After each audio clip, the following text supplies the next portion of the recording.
You see, I call life am I small. Before me no struggle, before me no burden, before the world start talking loud in my ears, the sea did a reason with my spirit.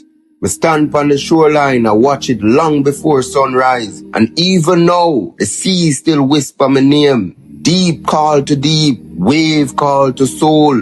And when my son did small, me carry him come and watch the sea beside me, because some lesson can't teach in a classroom. Some wisdom only live in salt water, breeze and tide.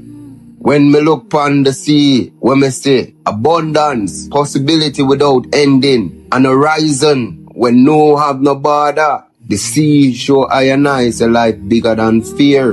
The sea accommodate everything. Ship sail upon it, boat drift across it, people swim in it, dreams travel through it, but everybody have to come out eventually. And that I want deep teaching. People are gonna come in your life and people are gonna leave. No force the tide to stay. No curse the current when it move. Everything have season.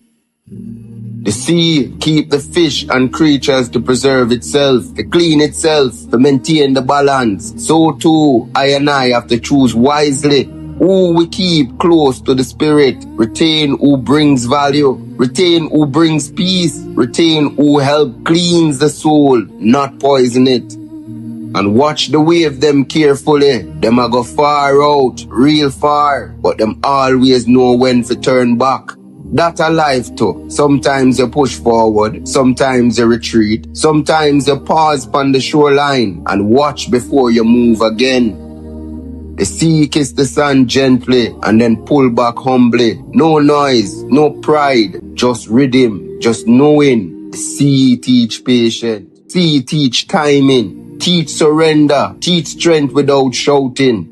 The sea is not just water to I and I. The sea is an elder. The sea is a mirror. The sea is memory. And the sea is prophecy. And if you stand long enough with your foot down buried in the sand and the wind talking to you, you are going to realize that the sea belongs to everybody, but it speaks differently to each soul. To I and I, the sea is freedom. The sea is meditation. The sea is heritage. And the sea is life itself in abundance.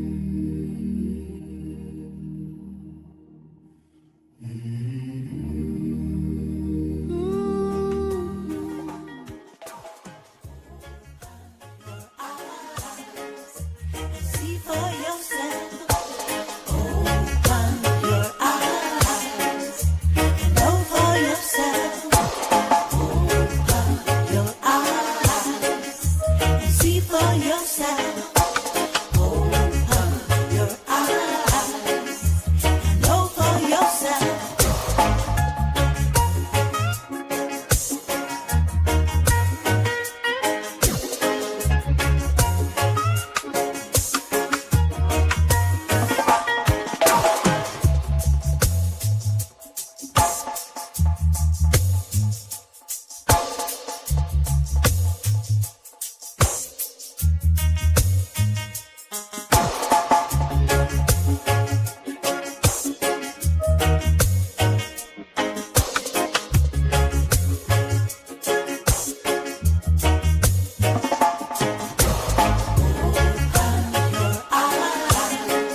criticize for the people every day. Defending your rights, I saw him stay. We'll fight for the people every day. Risk him life for the people every day. Get criticized for the people every day. Defending your rights, I saw him stay. Say from him slip up all eyes on him. I defend the people, them set spice on him. Even politicians spread lies on him. But we know the bugger them not wise like him. Back up, them not ties on him. Them know say that the people rely on him. You know say them bring out them cries through him. That's why all the people them respect him. Just like Selassie and Marcus Garvey. Ratty all the order of the Trinity. A real strong soldier in a army. No simpleton can disarm me. We'll fight for the people every day. Risk him life for the people every day. Get criticized for the people every day. Defending your rights, I saw him stay. We'll fight for the people every day. Risk him life for the people every day. Get criticized for the people every day. Defending your rights, I saw him stay. How long them a gonna know say that them fire can't cool? How long them a gonna take our people for fool? Nah build no houses, them nah build no school. Think them have the handle but of the most I rule. Them better stop criticizing. Cause what them a do now phase him. You know the man no lazy. All them a talk, them a the one way crazy. We'll fight for the people every day. Risk him life for the people every day. Get criticized for the people every day. Defending your rights, I saw him stay. We'll fight for the people every day. Risk him life for the people every day. Get criticized for the people every day. Defending your rights, I saw him stay. Say from him step up all eyes on him. I defend the people, them set spice on him. Even politicians spread lies on him. But we know the bugger them not wise like him. Back up, them no ties on him. Them know say that the people rely on him. You know said them bring out them cries through him. That's why all the people them respect him. Just like Selassie and Marcus Garvey. The man hold the order of the Trinity. A real strong soldier in a army. No simpleton can disarm me. Them fight for the people every day. Risk them life for the people every day. Get criticized for the people every day. Defending your rights, I saw him stay. Them fight for the people every day. Risk them life for the people every day. Get criticized for the people every day. Defending your rights, I saw him stay. Them fight for the people every day. Risk them life for the people every day. Get criticized for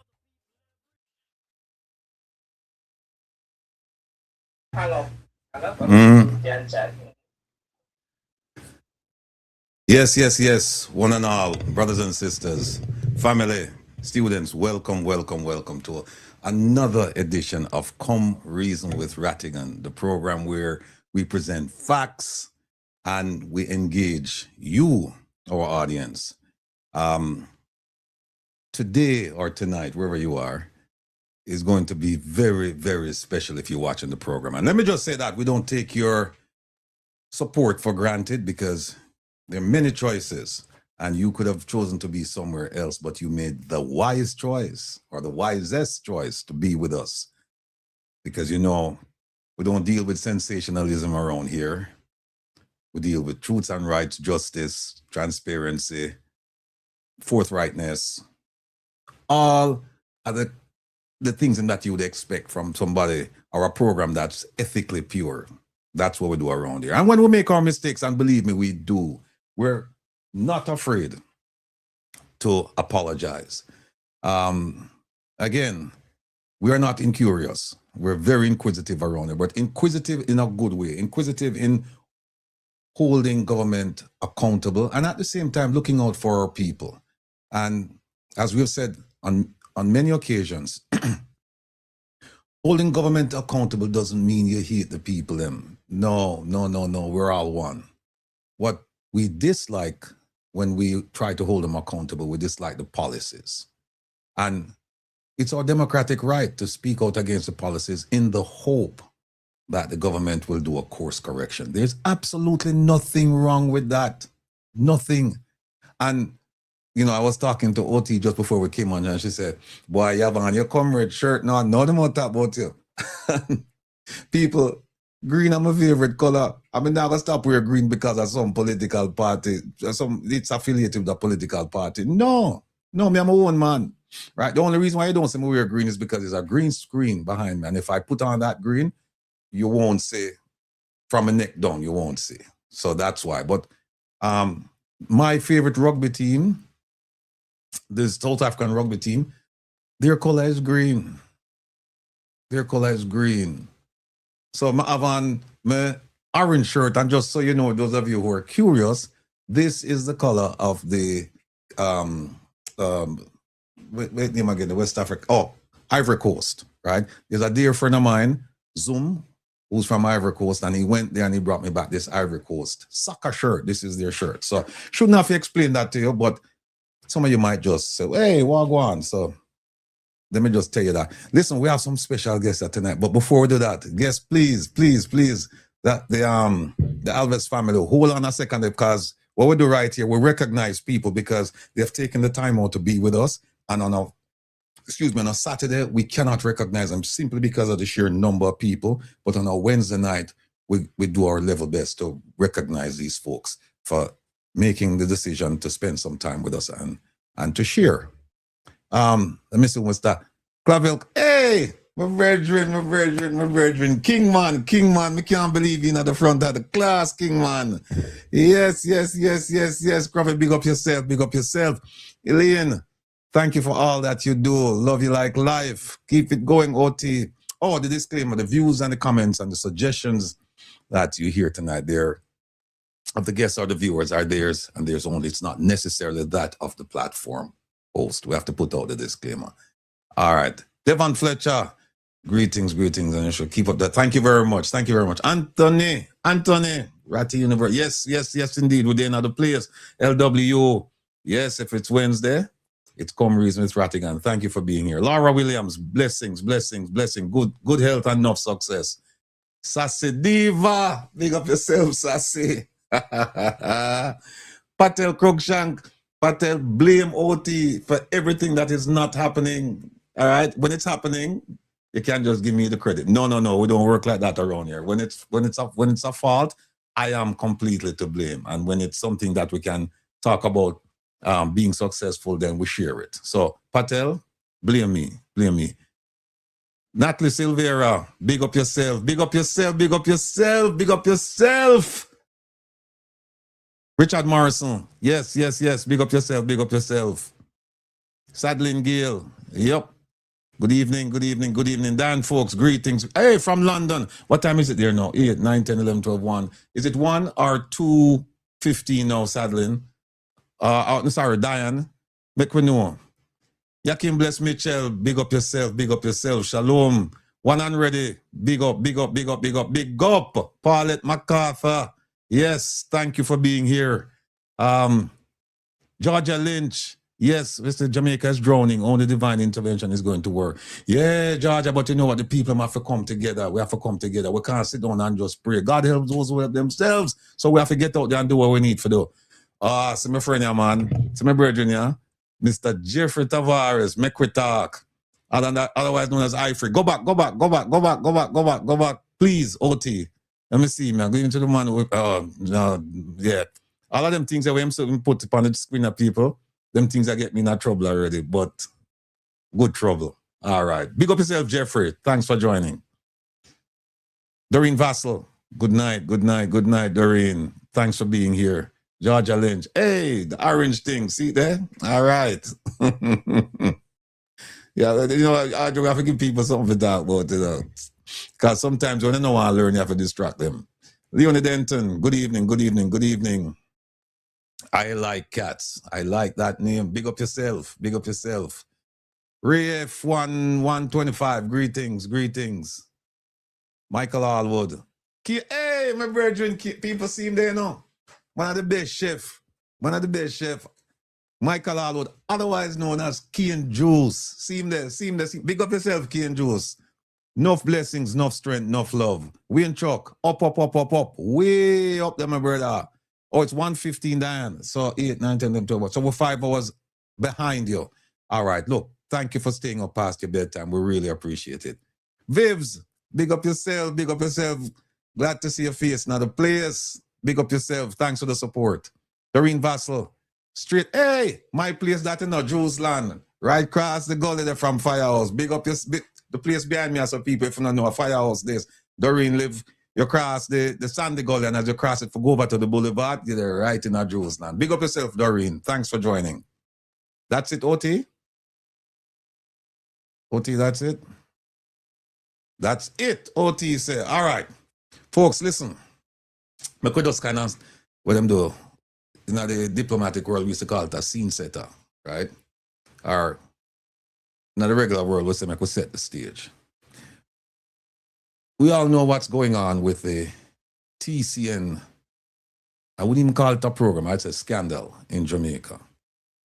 Essentially, what's going on, if you haven't heard, is that the US government has made it a policy, and it did not hide. The president did not hide. Secretary Marco Rubio didn't hide. They came right out and said, listen, we want to get rid of the most despicable human beings in our country, the pedophiles, the rapists, the murderers. We want to get rid of them, and we want to give them to you. The third world countries want to give them to you if you do us a favor. And they went further. They made it abundantly clear that the people that they were sending out, they were going to prioritize them. So they said, we're going to send out the worst of the worst first. So we have mass, I don't want to use the word roundup because it sounds like a cattle or anything, you know, some kind of animal, but they were going out in force looking for a whole bunch of people. Now, whenever you have something like that, you're going to have people fall between the cracks. It's inevitable. Mistakes are going to be made, my people. We are imperfect, and nothing that we put up will be perfect. It's going to have some problems, right? And I dare say that the TCN is no different. We've had some problems. We've had some mistakes made. And tonight we want to talk to you about one of the mistakes that we believe was made in terms of Jamaicans being sent to faraway countries, some countries, some of you have never heard in some of these names. And the people who have been sent, they're curious as to why am I being sent? Because we have legal status, and we try to explain it, and to no avail. Some reason we end up on a plane to parts unknown. So we're going to bring a gentleman, he along with his family, to kind of give you a sense of what happened. Now, we're not going to talk about anything that happened 20, 30, 40, 50 years ago. We don't have time for that. What we're going to do is we're going to start the story from the time that this man, and I think he might have some people with him, because there are 2 Jamaicans with him where he is. We're going to start from the time that they acquired legal residency in the United States. And then we're going to walk along with them on the journey to now. And now meaning that they're out of the country, the United States. Most of their adult lives have been spent in the United States. They have created families, business, ministries in the United States. And so rightfully, they claim here as home. And we're going to try our level best to get them back. So without further ado, what I'd like to do is bring on this gentleman here, Mr. Junior Alves. A lot of you have heard about him, a minister of great repute in the great state of Florida, who, because we believe of a mistake, is now sitting in a jail in a foreign country called Eswatini, formerly known as Swaziland. I know the place. I've been there several times. So when he and I speak, I kind of get a sense of what's a very good sense of what's going on. But what we need to do is to have you, our Jamaican people, get a sense of what's going on, because a lot of things have been written about this man and his situation, and we're not going to deal with them because we don't deal with foolishness around here. We deal with positivity I will deal with results. So if you're tuned in and you wanted to hear some nonsense, you're not going to hear it. Ladies and gentlemen, without further ado, let me bring on Mr. I don't know if I should have called him Minister Alves or Junior Alves or Mr. Well, you know what? Make him come on and you could ask him how him want we address him. Sir, good night or good morning. You're muted. You're muted. You're muted. Yes, good night. Good. In my side of town now is 2:22. Good night. Oh, And in your side of town is almost good morning because I'm 2:22, and you're about 8 o'clock where you're at right now in the right, evening time. yeah. So what that mean? That mean you just wake up or you get ready for go bed?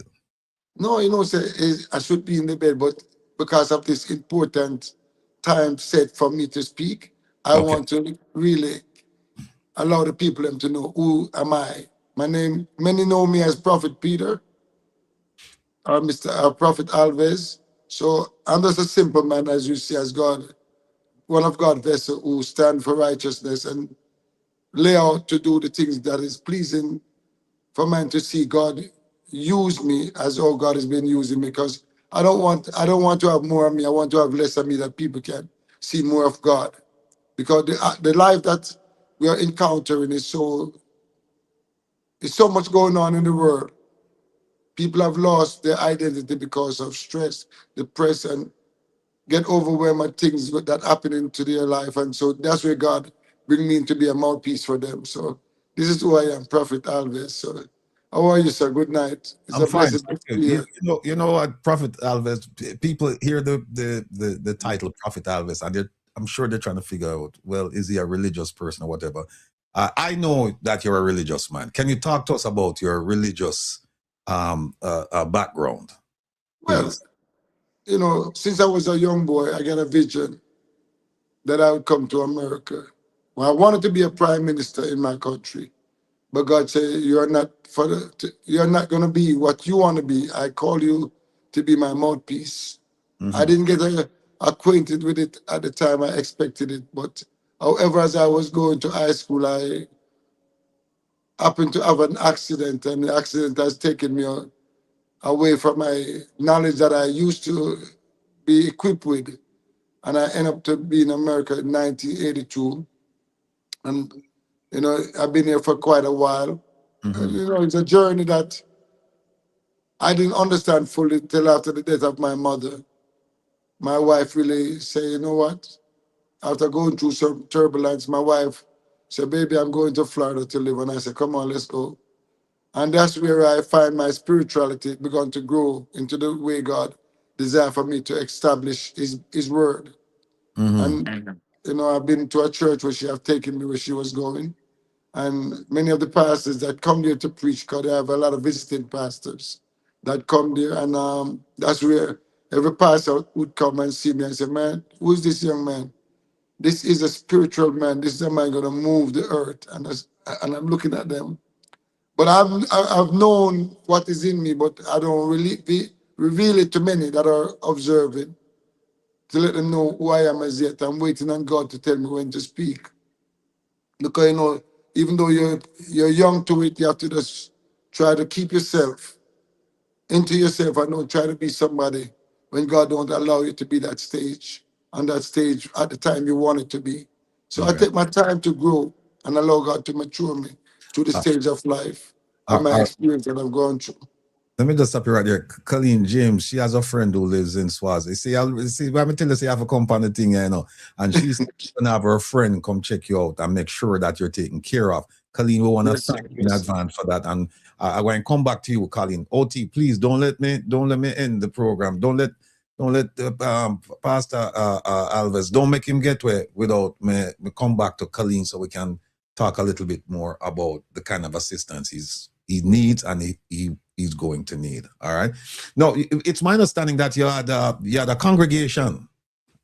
I have a big congregation, and I started out as a little man on the street, walking on the street and preaching, going into the swap shop on Sunrise and 441 and Sunrise. And God began to use me, and I began to go to churches and preach and pray for people, and people just getting miracles happen.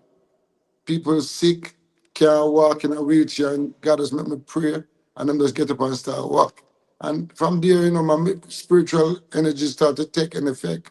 That life changing just up. People will start calling me from all over the world.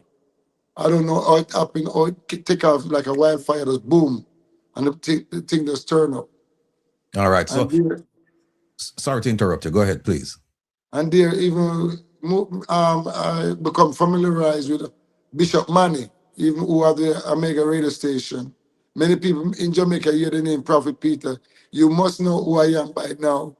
I am one who really raised that station with Bishop Manny to build it, and I get the respect from that man who given me the opportunity to excel on his radio station because he know the type of man who I am.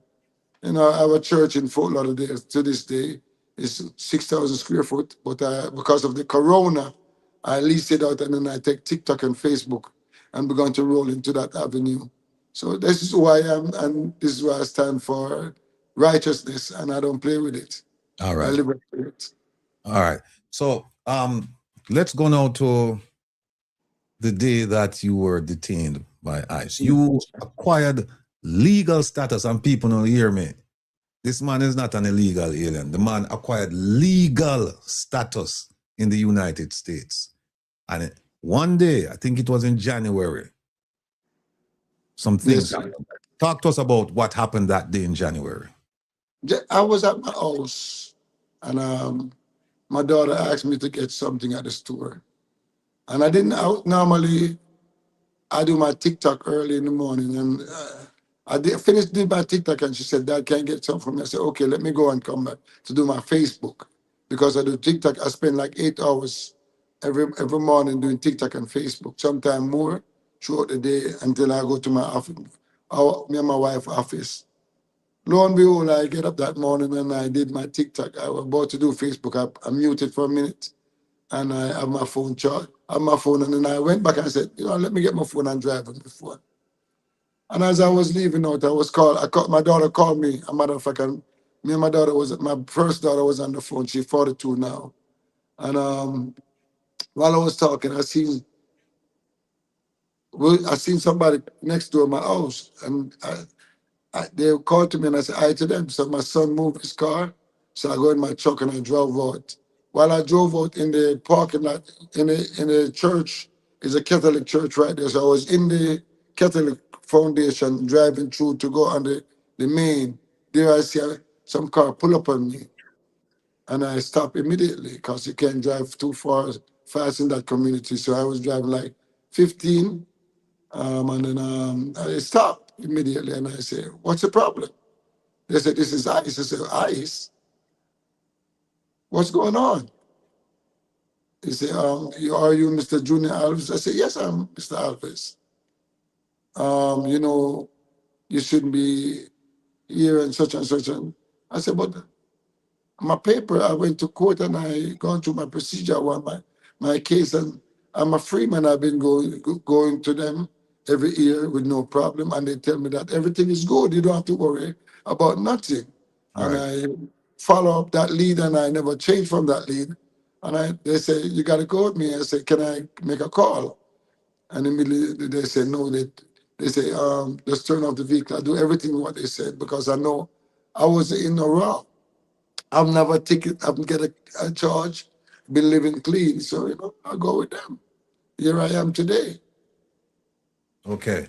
So you went with them and then they took you to a facility and then they moved you around several I went facilities. to Miramar first, Mm-hmm. and then after Miramar, they took me to Alcatraz, and I spent 42 days at Alcatraz. Leave from Alcatraz, went to Chrome, Mm-hmm. and I be at Chrome, and then there was July, June, there was a fire around Alcatraz, Chrome. So while I was there, they take out all the older folks out of there and put us over FTC because of safety reason. Mm-hmm. And then while I was at safety, because of safety reason, was there. Then they bring me back to Chrome in about July 2, 3. However, I came back to Crook. Then next thing I know, they didn't let me stay there. I was in the cuff. They feed us there, and then they took me to Louisiana. And from Louisiana, I asked a question from one of the ICE officers before I came here. He said, "You're going to a African country." I said, "African country? I Mm-hmm. am not guilty of nothing. You can call my PO." Mm-hmm. And from there, here I am at a place where I'm not familiarized with up to this day, but I still have to pursue, to press on. Before you boarded the aircraft, did they tell you were going? Or did they tell you where you were going besides an African country?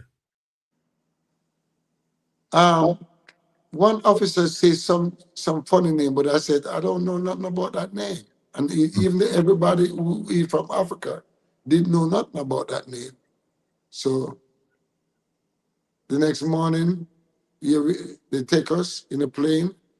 And before we go in the plane, we said we wasn't leaving because we were not guilty to go to an African country. And so, here I am to this day. All right. So you got on board the aircraft. It flew for hours and hours, and you're still wondering where the hell am I? 19 hours. 19 hours. You're still figuring out where am I going. 19 hours nonstop?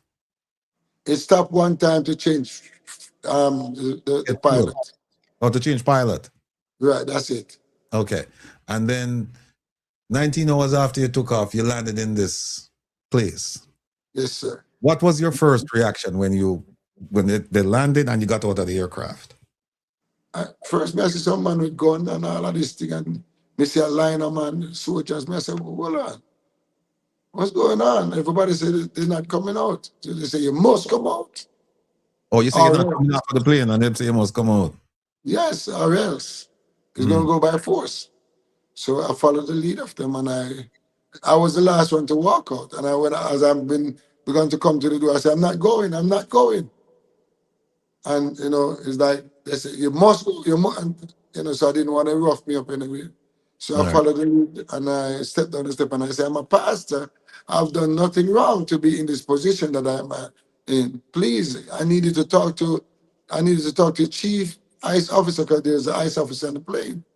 And he said, right now I can't do nothing. So after that, the guys that was in the army clothes with guns come and put us in a van. All 11 of us in a van, and then here we are. 11 of you on the same aircraft? No, it was 2 different aircraft. Okay. And they landed just about the same time? They took off the same time, landed the As a same matter of time? fact, no. One land before the other. The first one, about an hour, I was about half an hour before we come. And then they waited for you. All right. Yeah, then we go in a truck, and here we all are. So they put you in a truck, and then like a prisoner. Right. And they took you now to this place where you are right now. Yes, sir. Okay. When you got there, tell us about the procedure. Did you have to sign in? Did they have to take a photograph? Did they do your biometrics? Or they just said, here's your room? Here's your room. Oh, you know it, man. They know it already. They carry it. They say, all right, 5 of you go to this room. No, 8 of you go to this room. And 3 of you go to this room. And 1 of you go to that room. So that's how we spread. All right. Now, this place, to be sure, it's not the maximum security prison. It's no, sir, not like that. Not like that. A jail that's attached to the maximum security prison. Yes, the prison is on the other side. Right. And so tell us about your movements in this place. You can move around. You can, what can you do in this place? All right. In this place, the first thing, the following day, they come and they take pictures and everything. But what happened here is, it's a different environment. Africa itself, right here that we are. The feeding and everything we find that we could go outside, so they allow us to walk around in the yard.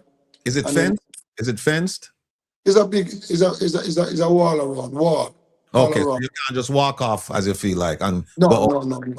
Okay. So it's a big gate like prison gate, but it's not like a maximum, nothing like that. But what we did, if we need to go to the store and you come with any money, they would say, okay, we can take it to the store if you want nothing.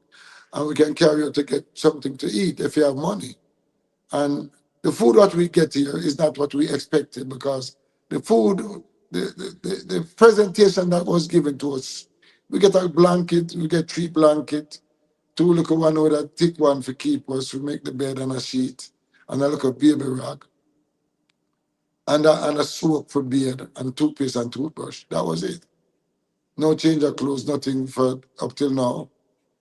So the clothes you're wearing now, you had that on a week ago when they transported you? Yes, sir. Okay. Go ahead.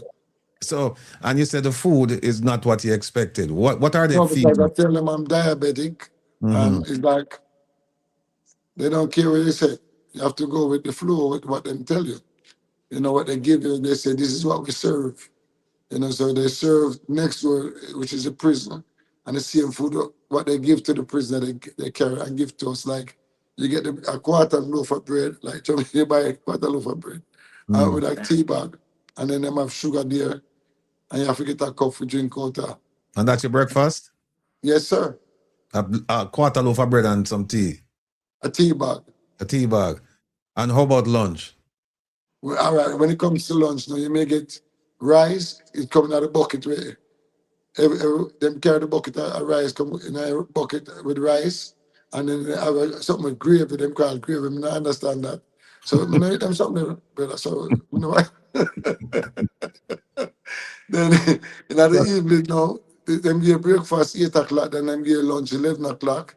When me say rice and gravy, me say, no, sir, I can't eat that. So them say, you don't have money, you don't want to go to the store. So I say, yes, I go to the store. So I went to the store. Some of the guys them did have cash. I mean, they were looking at change there, and I just go there with them and we just purchase what we can purchase. And we try to survive our fight. Because they make you walk out with them, because it's a camp. It's a all-in-one camp. So you can't go away so easily. So lo and behold, we'll go with them and come back.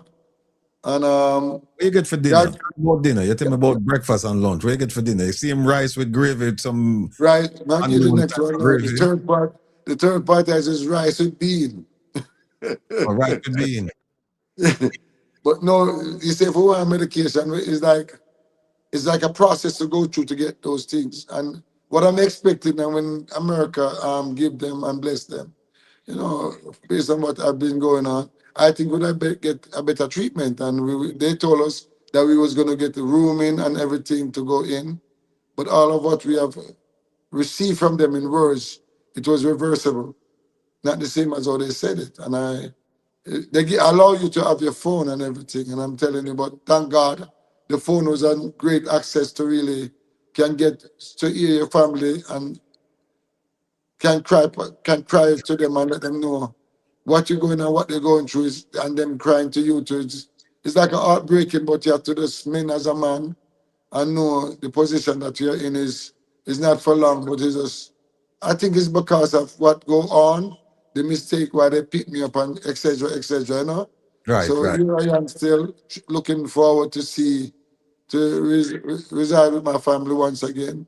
Speaking about your family, let me bring them on. Yes, sir. Here we are. His lovely wife Joan and his 2 of his children. Welcome to Come Read with Rattigan. Hello. How are you? Are you holding up? Are you twins? Hi, how are you? Twins? Are you guys twins? We're hanging in there. Yeah. Are you guys twins? No. They look like twins. No. Yeah. All 3 of them resemble the 3 girls. Yeah. Yeah. Before, there's a delay. Joan, there's a delay on your side.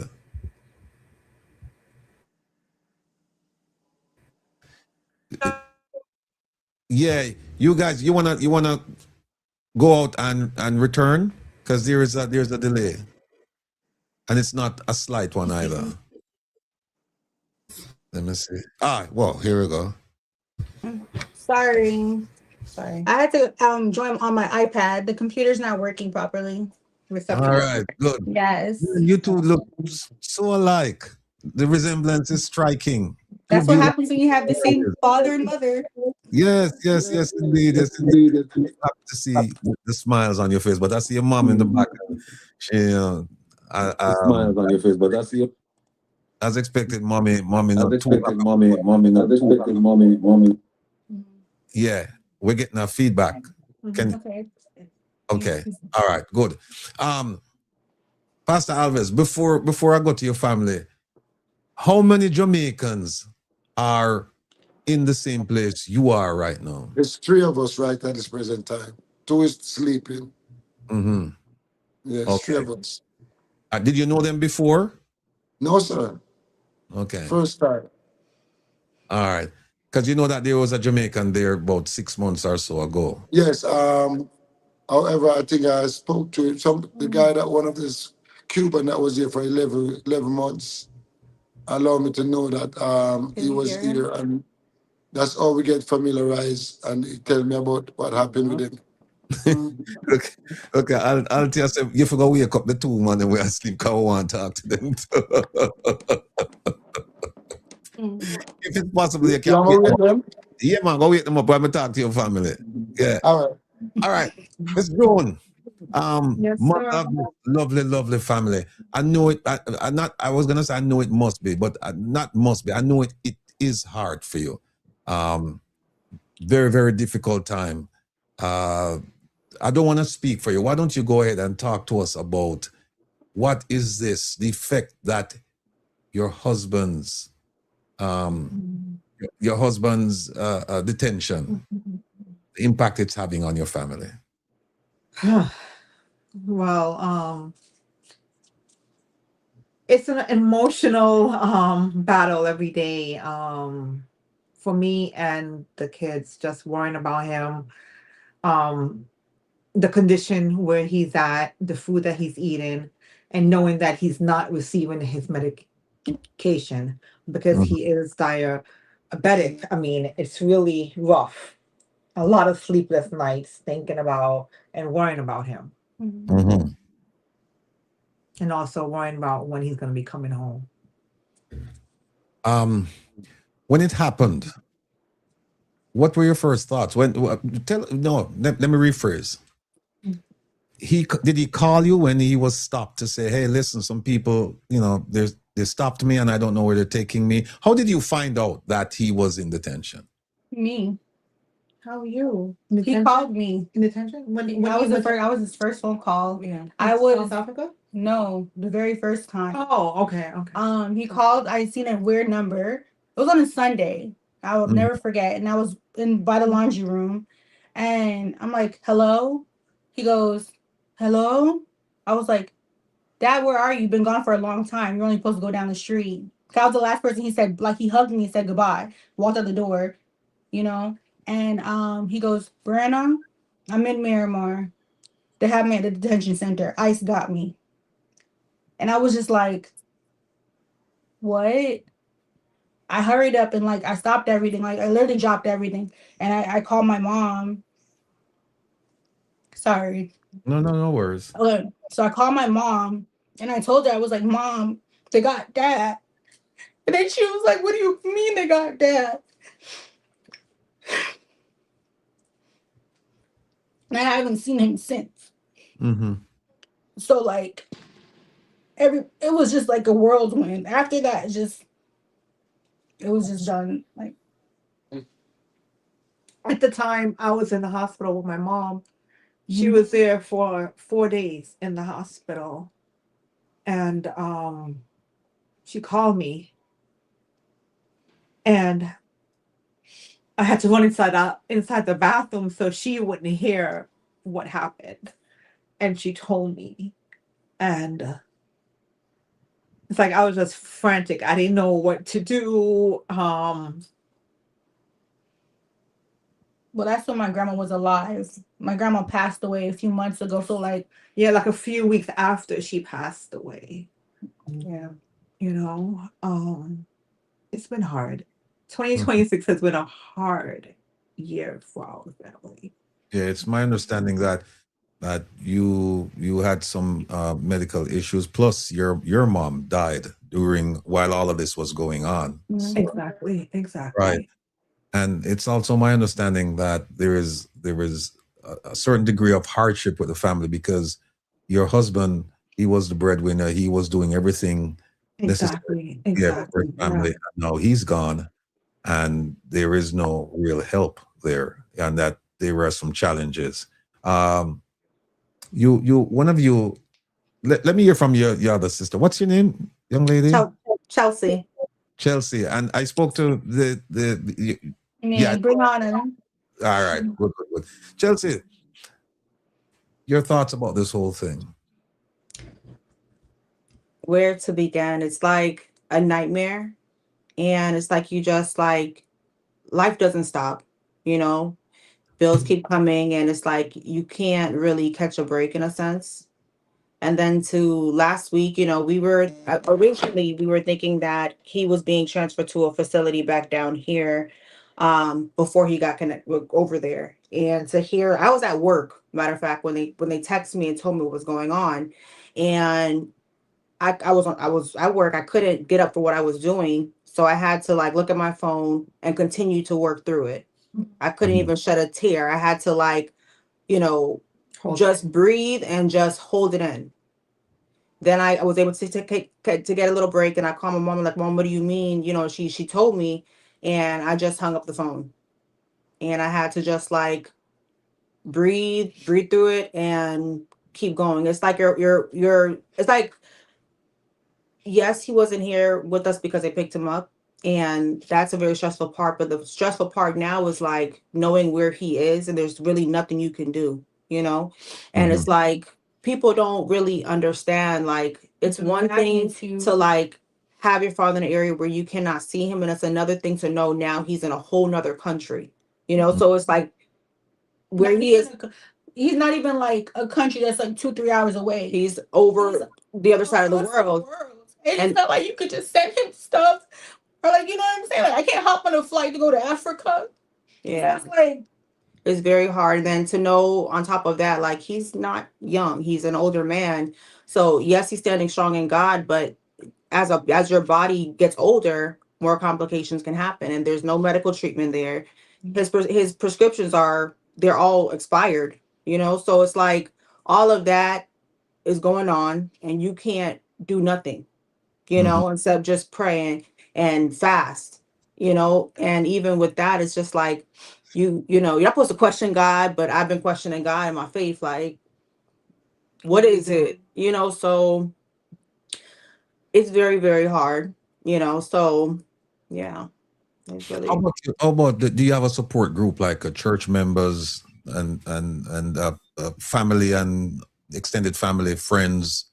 I'm a type of person where I have my family, my immediate family, some of my aunts, that are there to talk to, but I like to isolate when I'm going through it. So I don't really talk to a lot of people. I like to just stay enclosed and just, keep going. I think going through the motions, I don't know. Like I just, I don't get a break, literally, with life, with work, with everything going on. So it's just like, it's very, very hard. So I'm trying to get counseling to help me through. But even so, it's a lot. It's a lot.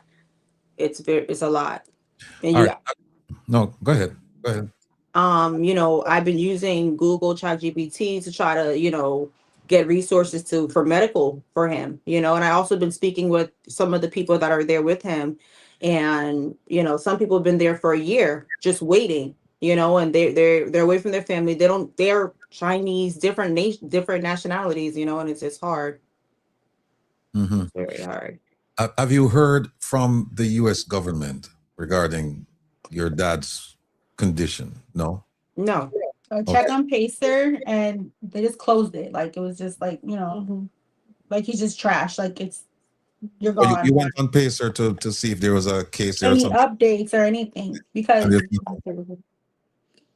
I mean, when he was transported, they originally took him. I'm sure he went through it, where he went to Louisiana first. That Friday, we didn't we kept checking online to see where's Junior Alpha's No results. No results. Yeah. What do you mean no results? And my mom, for 2 days, she was just stressing, not eating. And I'm like, Mom, my dad's okay. Don't worry. He's on a flight back to Florida. He's coming home because we had something open where everything should have been, everything should have been, he would have been out. And we got the WhatsApp call. He went through it, but then he's in South Africa. So. Have you heard from a group called the Global Jamaica Diaspora Council? No. No. No. Have you heard from the Jamaican government? No. So nobody has reached out to you guys? No. Nobody. It's now a week. Yeah. This is interesting.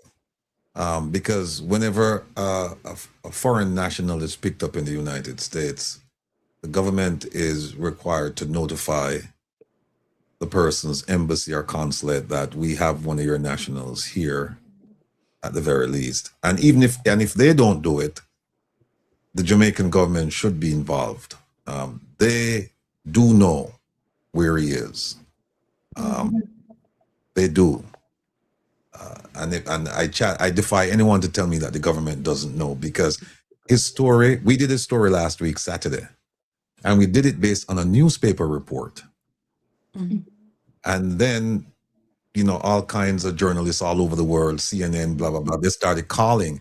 And I started questioning, well, how is it that these people know where he is, and they're making inquiries, but then his own government, they haven't reached out to him. So we're still asking the Minister of Foreign Affairs and Foreign Trade, the Honorable Kamina Johnson-Smith, my favorite minister. I'm asking her, please, please, please, you need to get involved in this. Let me show you some. OT, put up the map just so we show people where Eswatini is in relationship to the rest of Africa and the world. All right, there it is right there, folks. See it? See it right there? Right, that's all. And America, there it is right there. Like I was telling you, it sits inside South Africa, but it borders with Mozambique. And Lesotho, that's another country. This place right here. And this is, go back to, all right, leave that map. You see, Lesotho, no, go back, please. You see how far away he is? All right, stop right there. Stop. No. Sorry. Go back to the one just before. Yeah, all right. See, this is where he is. Florida is over right here. And you see how far that is? See that? All right. Now go back about two maps, please. Christopher Columbus couldn't even do this journey. Not that one.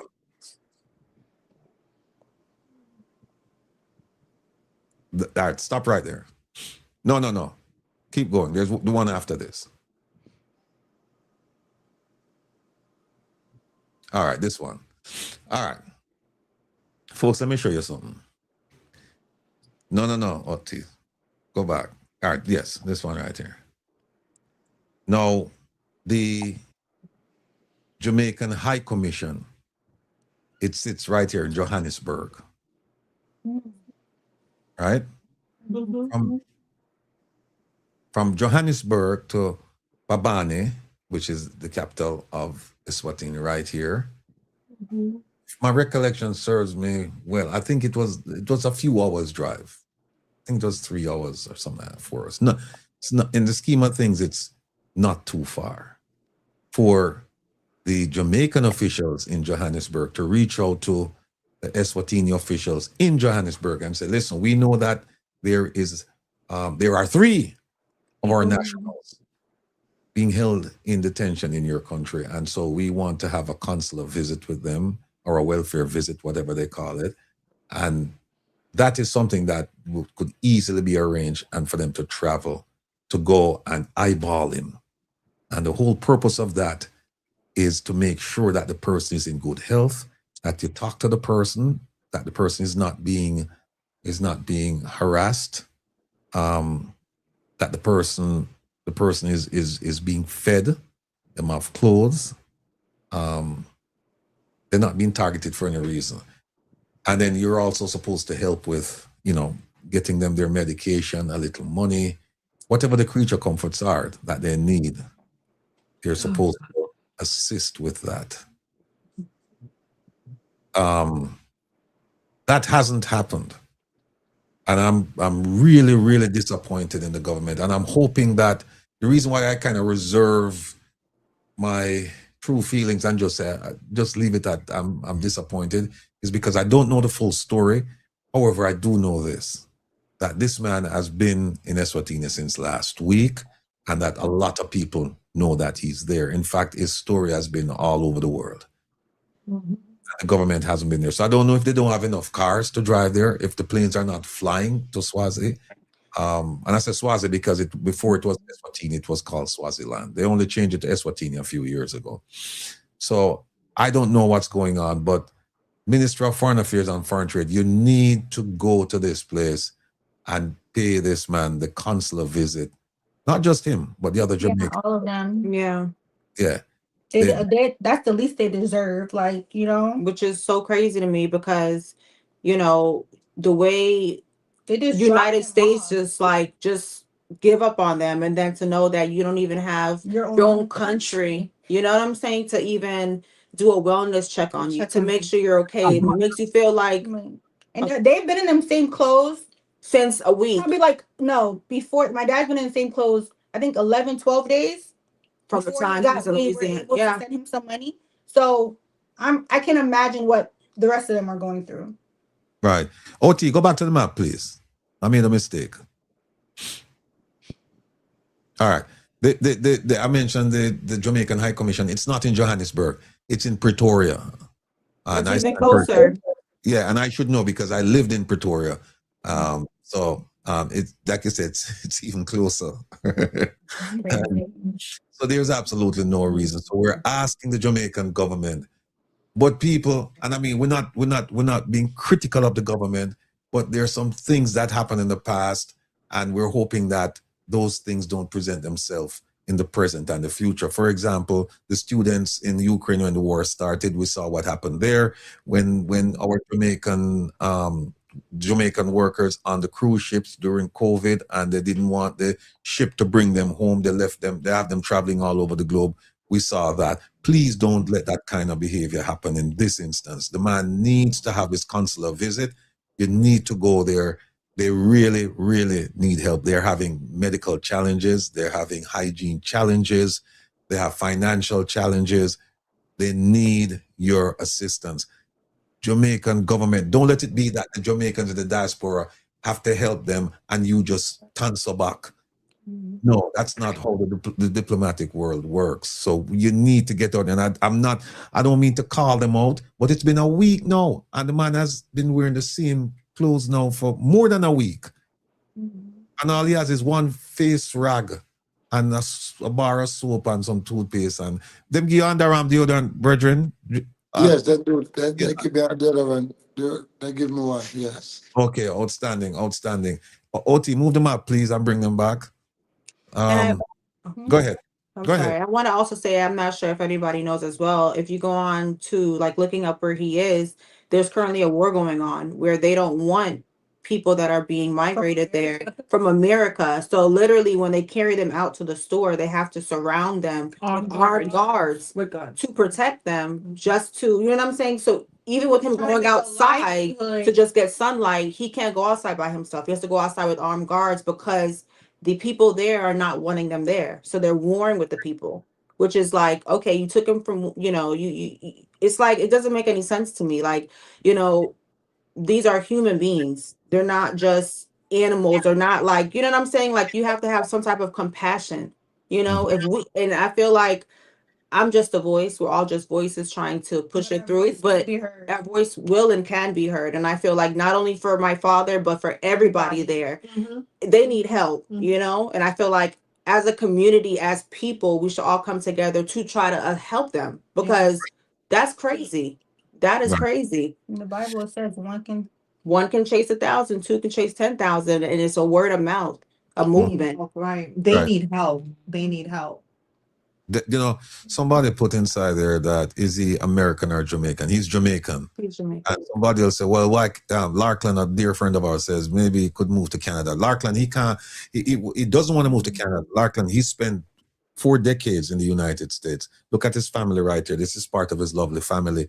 He has a ministry here. He has business here. He has significant ties to the Florida area. So the question is, if you've sent him to Canada, how is that gonna? It's the same thing, like dropping him to Africa.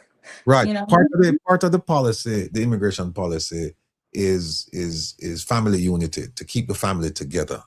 And that's one of the arguments that we'll be making, because sending him to another country doesn't matter. He's still going to be away from his family. And like you heard, he had legal status. He was picked up. These things happen. Well, we've heard stories about not only naturalized citizens, but natural born citizens being picked up and held in ICE custody. So these things happen. But what we have to do is we have to rally and try and resolve these mistakes. And at the same time, while we're doing that, we have to rally and try and help them while they're going through this terrible, terrible situation. Mr. Pastor Alves, you weren't able to wake up the two gentlemen, right? You know, it's coming like them just gone in the next zone. When I talk to them, they say, boy, I won't get up right at this present moment. I'm not back still. No, that's fine. No problem. I'm aware that the family is coming up with what do you call it? Not the thing where you provide assistance. Help me out. GoFundMe. A GoFundMe, yes. A GoFundMe for him. All right. Do you have any details about that? Because if it's not, if it's completed, we can put it up. If it's not, then you can tell us when, and then we can certainly put it up so people cannot. Yes, it's completed. She's gonna attach it to the comments. Yeah, I'll attach it to the comments now.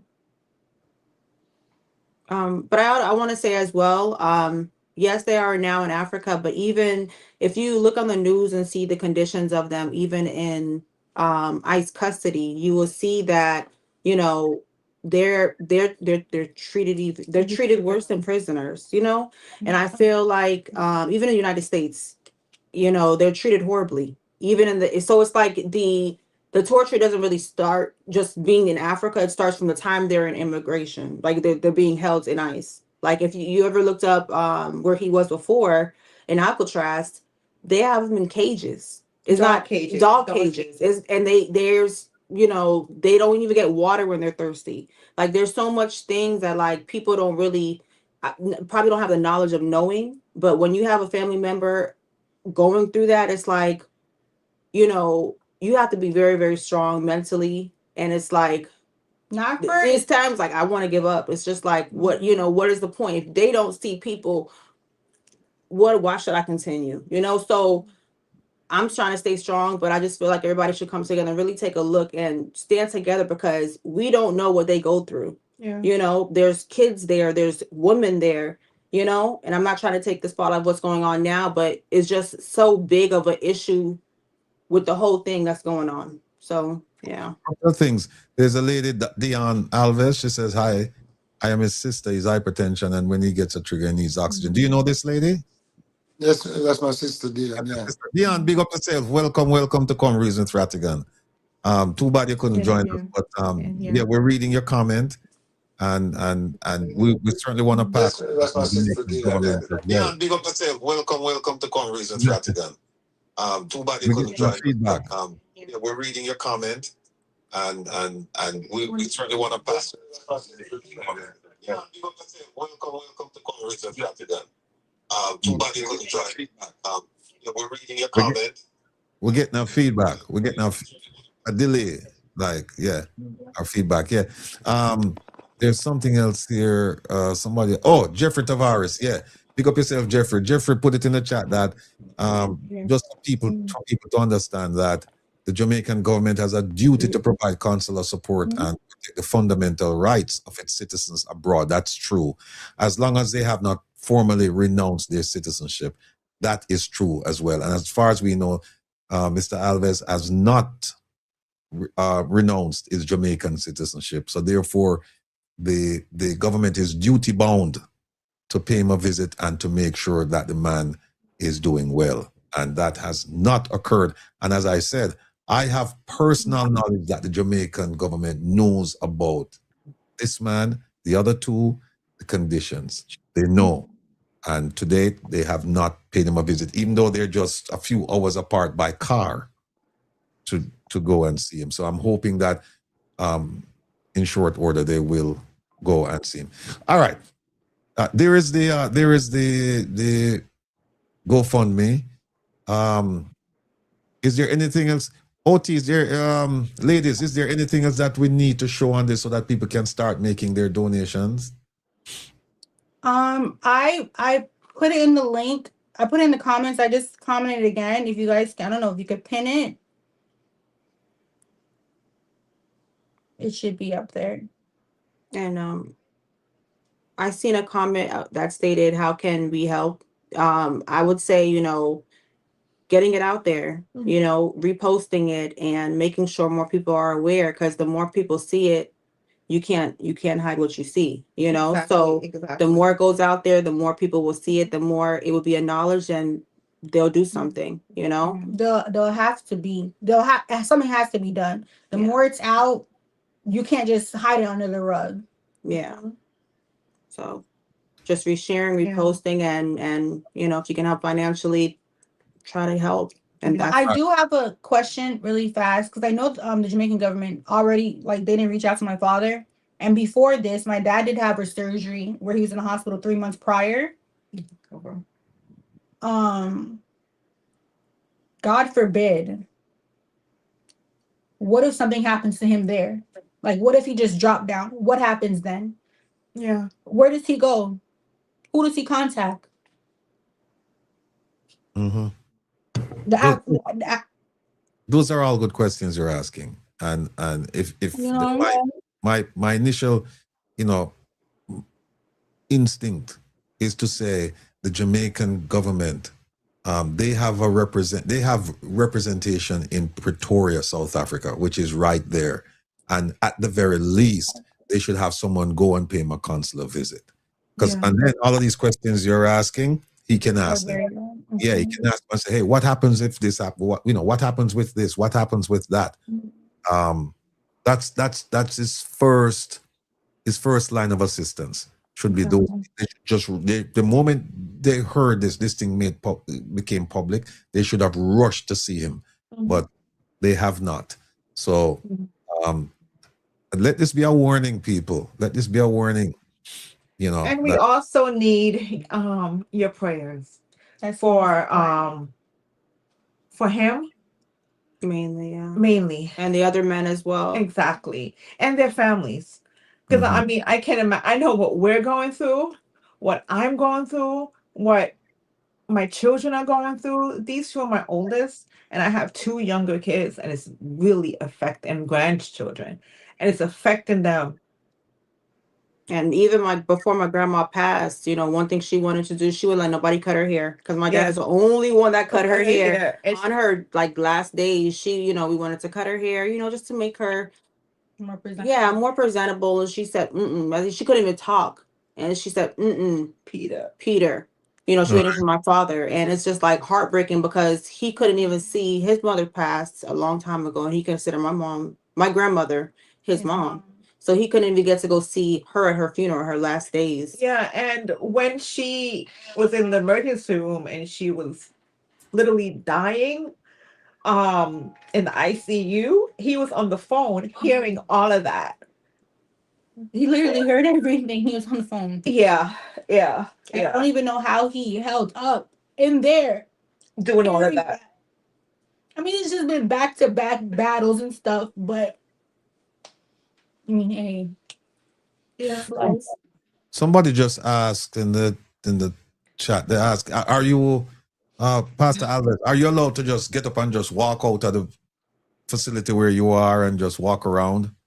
Or are you restricted? You can walk in the yard. There's a big yard outside there, but there's a gate where you can't go through. You can walk in the yard around the building, and a little place where, plus they're building a next jail where the president has given them the money to build. So to compensate about 130 people.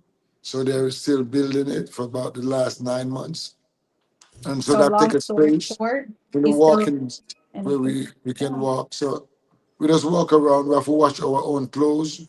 And I used to those things, but I'm telling you, it's like a facing a kindergarten life again. So you're in Not a jail. kindergarten. Yeah, that's the long story short. It's jail. He told me he showed me that it's like they have like a sink I said, outside, and it where has you like watch, like a grater. Yeah, So yeah. he has to scrub his clothes on the grater. That's what they have them. Yeah, I can't cry. yeah, I gotta laugh. yeah. Mm-hmm. You So it's, know. that, it's serious. Pastor Alves, how do you practice your faith there? Well, I do when they carry me out. The only thing I know to do is preach. Pray for people. They got eat same way over here. They get amazed, and even the pastors they allow me to meet their pastor when they know I'm a real man of God. And the pastor said, he want me to asking them, can they take me to their church? He said yes, because they realize who I am since I've been here. I don't just sit down on the gift. I activate it daily with even the people that are here. Share the love with them in words of wisdom, how they can exhale out of what they're in, because you the only one can free yourself from this mental slavery that you're in. And so I observe everybody. It's 29 of us, so I try to accommodate them in the best way I can. I don't like the smoking and certain things, so I wait till they be one away walking, and then I address them and I reason with them. And even when the prisoner them come over here to work in the yard, because there's yard out there, I try to pray with them and encourage them, because the gift of God is to make room for others to know that God still cares. So I don't know what's going on, but I just know that God is in control. All right. And Ladies, I thank God for you. I thank God that I was able through Mr. Morrison to meet you for a man that I know over 20 years since I know him. God has been using me to help a lot of people he introduced me to. So that's how he get familiarized. And when he know the situation, he step up and say, you are the right man for me to be connected. And I must tell you how much I appreciate you and the time that you spend. We have not connect the way we want to, but you're doing to reach into that connection. And I know it's going to come to that life connection, because when God is in something, result is in. okay. OT, Colleen James, she says that she needs Pastor Alves's number so she can get someone to contact him. She has a contact in Swaziland. So if you Okay, could good. get Colleen James's details, and then we can. Pastor, do you mind if we pass on your number to one of Not our? a problem. Not a problem. A lot of people already know my number. It never changed. Okay. So Colleen, if you look on the screen, Colleen, you'll see how you can reach us. There, OT put it right there, AOJLDF at gmail.com. Just send us your details and we'll put you in touch with Pastor Alves. Ladies, one of the things, there's a similar case. I'm sure you've heard of it. I think his name is Abreu, and OT just put something up on the screen. Is this gentleman who was actually deported to El Salvador, and his elected officials and his legal representative, they came together and they petitioned the court. He was brought back. I mean, now I believe they're still trying to get him out of the country, but he's here and he's been released. I think he's been released and he's with his family. Have you reached out to your elected representatives in Florida to say, look, our dad was taken away, and giving them the details and say, look, how can you guys help? Because we see people all over the country being helped. We see this guy in Ireland who was deported and now he's back here. So how can you help? Have you reached out to them? No, I have not as yet, because that was a thought of mine for sure, but not as yet. I need to. I'm writing everything down, by the way. So Right. Yeah, reach out to your elected officials, your council people, your congressman, congresswoman, and your senators. Yeah, we started doing that. We definitely started doing that. So Yeah. Right. And then people are asking on the legal side what's going on. On the legal side, I can tell you that there's a procedure called habeas corpus, and it's essentially saying that you have the body, and you should bring the body before the court, and it's an action that you utilize in court where you're challenging the legality of a detention. So, for example, Pastor Alves would be challenging the legality of holding him in, first of all, holding him and then holding him in Eswatini, because his argument is, look, I'm legally present in the United States. So, and based on what I heard, or what he heard from the president and the Secretary of State, they're getting rid of the most despicable and vile human beings, the rapists, criminals, pedophiles, and he's saying, I don't fit in any of those categories. So I'm just curious as to why I'm here, because I have legal presence in the United States. So that action, it was filed. I think they're going to refresh it, and then we will see what happens there. But I believe that your elected representatives, they have a strong role to play in this. And I'm sorry. When this first happened, I reached out to the local electives, right, asking if they might know somebody that can help. And I'll have to speak to my the city attorneys, or there's nothing that I can do. I reached out to a couple of them in like different nearby cities. And this, like, the doors were shut. Oh, I can't help. You have to, it's federal. You have to get in contact. They couldn't even say, all right. Here's what I suggest. Forget about the local officials for now. You have a congressman or a congresswoman who represents you in Congress. You can, in fact, you know what? I can tell you right now. Hold on, I can tell you who that person is. And you have 2 U.S. senators, right? You have 1 representative. And let me just what are the U.S. senators in Florida? All right, let me give you the names of the people in Florida. Oh, Rick Scott. You can write that down, Rick Scott. And the other one is Rick Scott. Yeah, Rick Scott. He used to be governor of Florida. I know who he is. All right. And the other one is Ashley Moody, Moody. All right. And where in Florida do you live again? Broward. Broward. Plantation. Okay. Yeah. All right.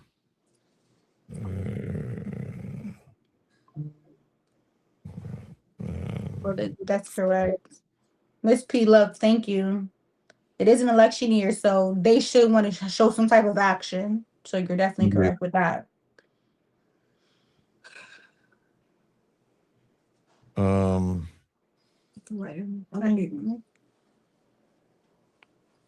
in Broward Yard, northern, eastern Broward, including Fort Lauderdale. Yes, in Fort Lauderdale off University. All right, write this name down. Jared, Jared.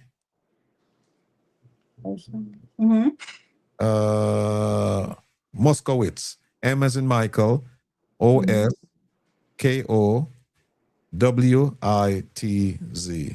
or Z. And yeah, call if he's not there. They actually have 3 representatives in that area. They have Debbie Wasserman and they have Sheila Surfilus McCormick. But try that gentleman first, Jared. And what he'll do is, if you tell him where you are, then he will tell you, no, I'm not, or yes, I am, and how can I help, or I'm not, here's who you need to contact. But start with them, and you have your 2 senators. So you have your 1 congressperson and your 2 senators, and that's a good place to start.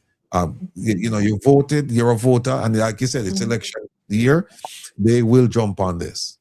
One can only pray. Indeed.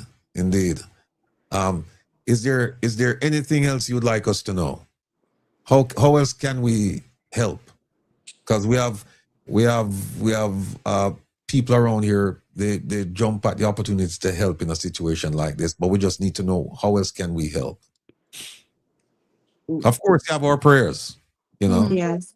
Mainly like what I was stating, getting it out there, trying to get the what's going on in the right hands to make an actual movement, you know. So that's the main thing. The GoFundMe I put in there so we can get the proper funds, you know, for the attorney to get everything, you know, Right. situated. And to get That's him, the most important. and to get him help. as well as Yeah. like stuff in And there, yeah, yeah. you know, And also for the other inmates as well. Yeah. inmates. No, I mean, they're not inmates, they're God people. forgive me. I'm sorry. Yeah. So, and I want to also to say as well, you know, one thing I know is with my dad, when he's going through it, he's not a person that's very selfish. He tries to uplift a lot of people, you know, that's Selfless. very selfless. And I try to be like my dad. And the people that are in there, you know, he's the type of person where if he sees that you're hungry, he's gonna give you the food. You know, if people that know him really know, like, if you know his background in church, a lot of people, not to take away from what's going on, but when people were going through it, we ourselves been without light, you know, to make sure that they had food on their table, their rent was paid. There's a lot of people that can say that. Like my dad is a very selfless person. So it's like, it's just crazy to see a man that's out here doing good, living for God, going through this. And I feel like, you know, like to say, not to question God, but it's not crazy because everybody in the Bible had to go through something to get through to show that God is real. So I know that my God that I serve is gonna bring something happen for my father and everybody else in there, so that this test is gonna be a testimony. And that's what. And I hand to God. I know that. I know. Several people in the chat, they're saying you need to talk to, instead of the Moskowitz, the name I gave you, call Debbie Wasserman Schultz. Write that name out. She's on TV all the time. You can try her first. Yeah. She has, I think, let me see where she covers southern and western Broward County, cities like Weston, Pembroke Pines, Allendale Beach. And then we have Sheila McCormick. She covers central Broward, parts of Fort Lauderdale, and Lauderhill. And then this gentleman, Moskowitz, he covers Coral Springs, northern and eastern Broward, Parkland, and Fort Lauderdale. Okay. Yeah. And also, and by the way, let me just say big up, a big friend. Where she there? I just saw her, didn't know she was on. Paula, big up yourself, Paula. Thanks for joining us. She just mentioned that we should reach out to Debbie Wasserman as well. Yeah. All right, go ahead. You were saying something? Yeah, I was also saying that, you know, we want to try and send some items for the inmates inside there. They're not And I'm sorry, I keep on saying I'm sorry for the individuals inside there, because I know my husband, he told me that he can get a package. And I mean, he said to me, make sure you put a bottle of what did he say? 2 bottles of Browning and a bottle of Pimento. And I was like, what? He's like, yeah, man. Make a cook inside here. Make a cook. I was like, what? He said, yeah, man. And that's how he is. You understand me? That's just how he is. You know, always thinking about everybody else except himself. You understand me? He's just, and that's just how he is, you know? He's not just thinking about himself. He's thinking about trying to help everybody else inside there. Right. There was something else I was gonna ask. Oh, OT, put up back the GoFundMe again, please. People, listen, a lot on this thing. Several hundred people. I ask you, please, if you can, make a donation tonight. We're going to put it again on Saturday, because as you heard, there are some challenges with medication, challenges with clothing, challenges with just having money to buy food, because everything. Yeah, because the food they're serving inside that facility, it's not helpful for his medical condition. You heard what he said. They give you like a quarter loaf of bread with a tea bag, and that's it for breakfast. And then for lunch, they give you some rice that they bring over from the prison, because this is the jail that's attached to the prison or close in proximity to the prison. They bring over a bucket of rice No, And it's the jail. It's literally the jail. There's yeah, only a wall separating them. it's just a wall separating them. Yes, he shows like when he FaceTime, he shows me right there. Then you see the red sand and just a. It looked like Look ever like seen Lion King? yeah. The Lion King, like that with red, But God is good. It is what it is, and Yeah, they're feeding him for lunch. They're feeding him the rice that they the put in a bucket and bring it over, and they're serving him the rice with some mysterious gravy. He said. So Yeah, he he said, showed us Not some only more. he said that, and we spoke to some other people, and they said it too. They said, "I don't eat that." yeah, Oh wait, and also it's cold. Oh yeah, it's Cold winter It's time in winter time Africa. to time, yeah. and I It's know winter that. time there now. Yeah, it's Yeah, I've winter time. spoken to him and he's like, he's cold. He's cold. I think it's like 30, 40 degrees. And they have in the roofs, in the ceiling, there's like A whole like, there's like open compartments. So the AC's just blasting. yeah, so they're There's no cold. AC. No There's AC. no AC. Yeah, they're why would they have No. AC? Well, 40, it's 30, 40 Sometimes the water's degrees. so cold. Yeah, so And they my need cousin, good night to blankets. my cousin, They Donna. need blankets, they need jackets, long johns, warm clothes. and they can be sent different items like pants, Yeah. jackets, shoes, all of that stuff can be Sweatpants, sent. yeah. So I would say if we can all come together to get for other men in there, we can try to find their sizes as well, and we can all come together and like Yeah. bring, get a Send box care sent there. packages for them. Yeah. I'll talk to them later. Later you can wake them up for my Pastor Albert, and then I'll talk to them and see if they Yeah. want to come on and make a plea, because they have family members too, and they're in the same position as you. They would love to. So I'm just happy to see, it's coming together like a community, that you're not looking out for Exactly. yourself. You're saying, Exactly. here, and we have to band together. So yeah. Pastor Alves, is there anything you want to say before we wrap it up? Well, one of the things I want to say, keep the fire up. People of God, keep the fire burning. You have observed, you have learned, you have maintained a certain degree of knowledge. Rise higher. Level up to the next level as God has opened your understanding to encounter and to see. Because life is not how you see it. So if you're not meant to God, you will never able to break the yoke that come to you to keep you. So keep the fire burning, because God have plans and great plans. This is a process. I know my confidence in God is firmly built, like Job. Though they slay me, yet will I trust. So I'm trusting God to do great things. And for this man, I'm praying strength over him as he continues to excel in giving good information and give good nugget for you to taste and know that the word what he speak got values to it.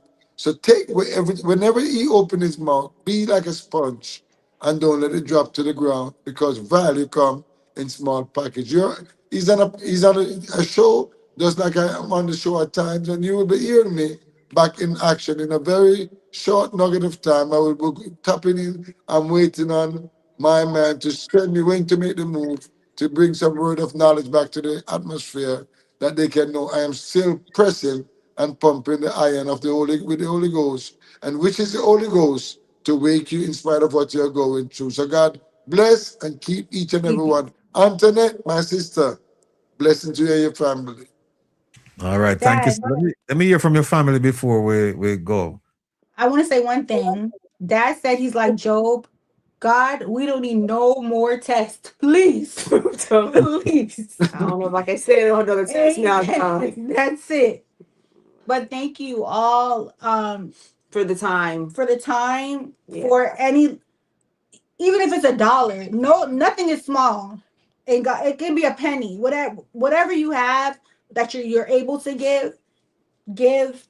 Even if it's sharing the live, sharing the link, sharing his story. Mm-hmm. That's all we need. That's Yeah. all. That's it.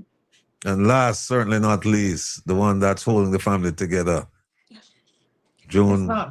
It's not me, it's God. It's not me, it's God. Mhm. God is holding us together because it's hard. It's hard. Yeah. Yeah. Yeah. Yeah. All right, we're going to leave it there, but I'll be in touch with you guys tomorrow. All right. Pastor Alves, big up yourself. Go get some sleep now. Relax. Love you, And All Dad. right, sir. I we'll talk love to you. you. Thank you, my family. Bye.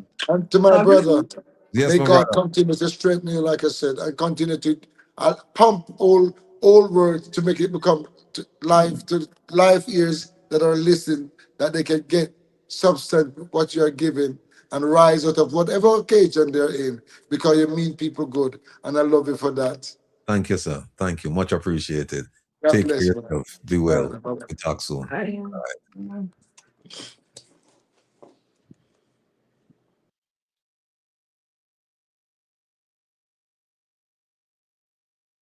All right, folks. Very, very interesting, concerning story. That could happen to any one of us. Could.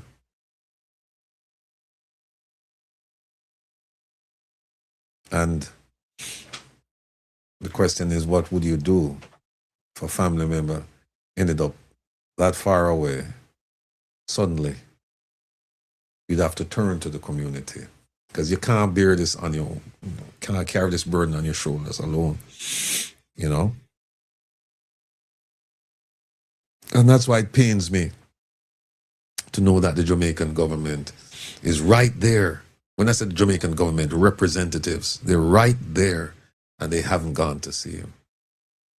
I'm hoping that they made the request and they're just waiting for confirmation that, yes, you can come. Because you just can't drive and just see him. You have to make a request. So I'm just hoping that they made a request and they're just waiting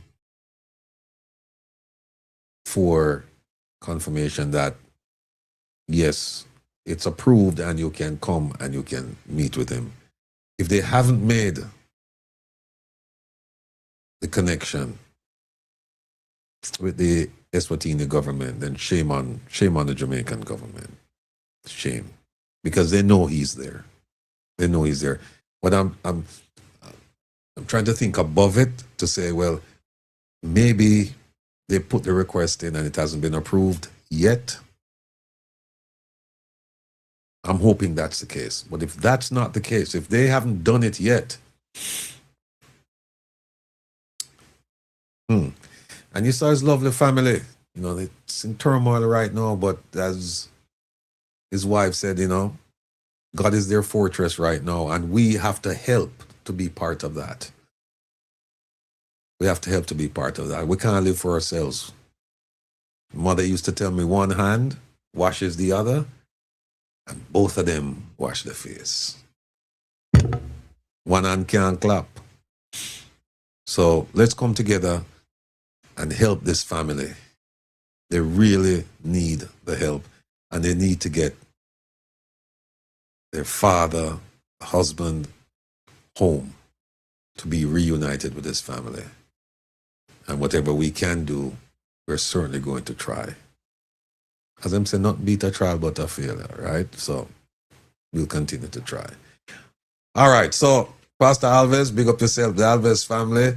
Big up on yourself, big up on yourself. Know that we're here for all of you and that we will continue in the struggle to get your loved one back from Eswatini to the United States, where he has made his home, where he feels most comfortable, because he spent most of his adult life here.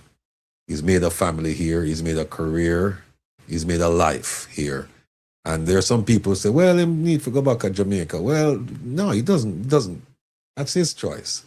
And going to Jamaica, what does that mean? Or going anywhere else but back to his family, what does that mean? It means that the family is still going to be fractured.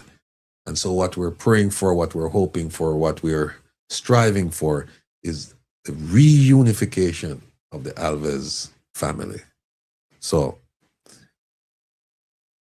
Alves family, big up on yourself. Big up on yourself. I will continue to keep you in my prayers, and I'm sure we all will. And God willing, in short order, things will work out. All right. Listen, folks, we're joined again. And I say again because these two young ladies have been here before. And one of them shy, she don't really talk much. I think, I forgot which was who was trying to get her to speak, but she didn't really talk much, but is a young lady in action. She has a sense of being.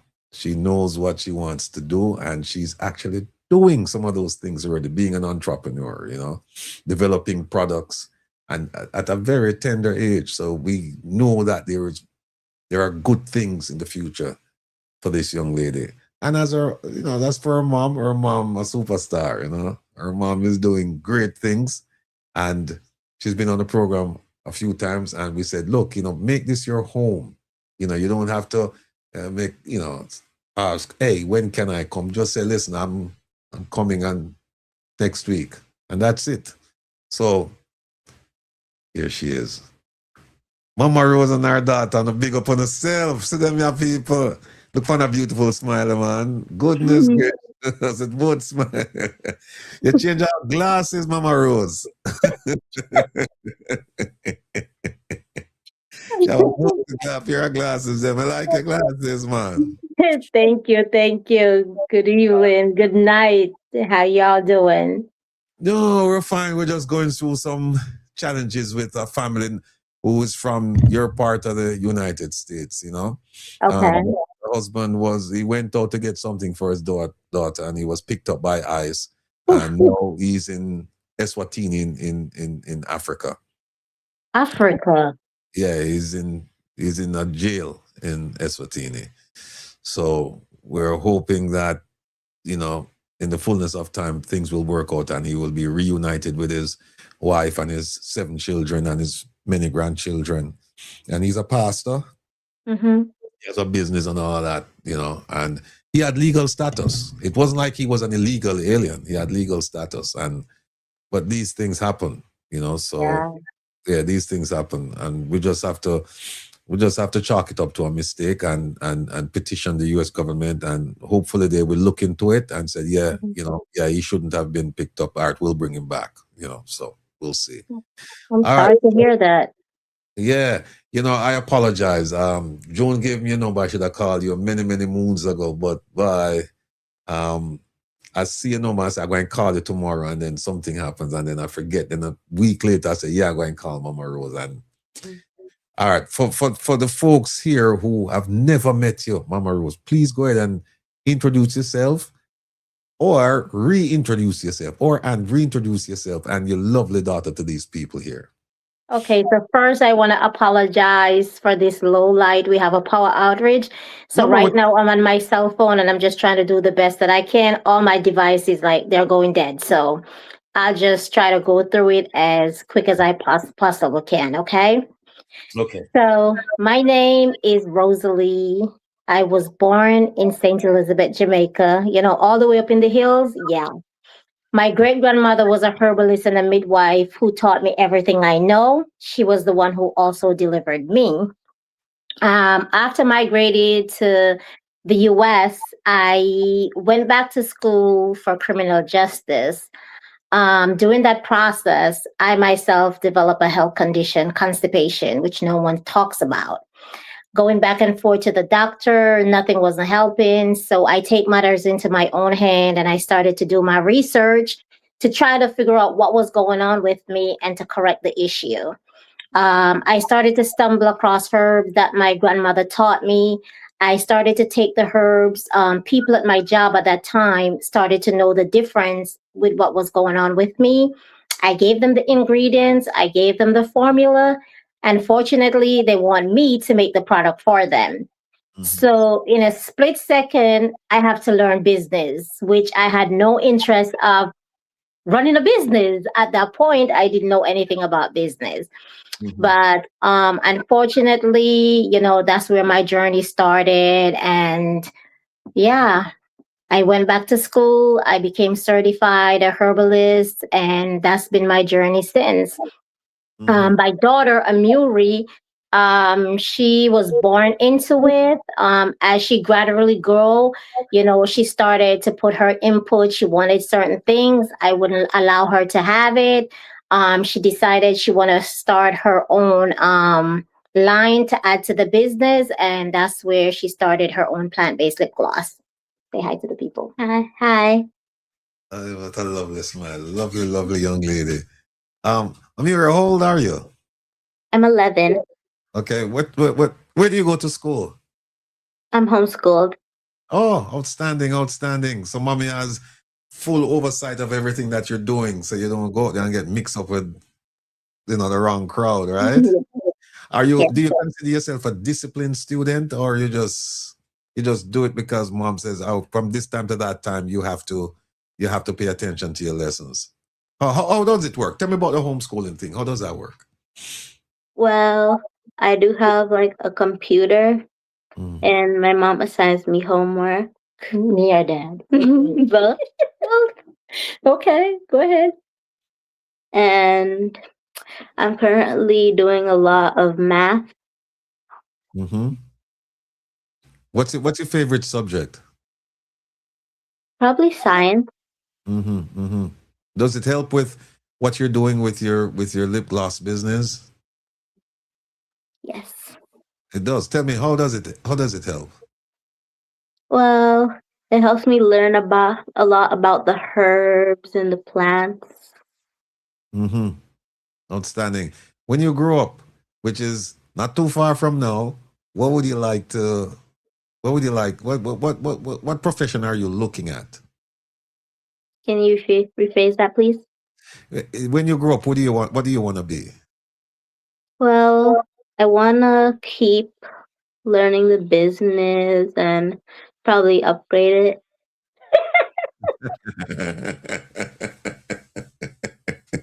So, mommy, Ratty, I hear that? She gonna upgrade me. I love it because it shows ambition. It shows creativity. What she's saying is that I'm not satisfied with where it is. I want to take it to another level, and that's good. That's good.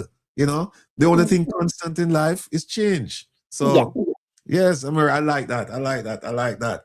So, your product, the product that you put out, is it only the lip gloss, or do you have other things as well? I do have other things, but I'm mostly focused on the lip gloss. Okay, and how is business so far? It's going good. Hey, and you're gonna upgrade that too, right? Yeah.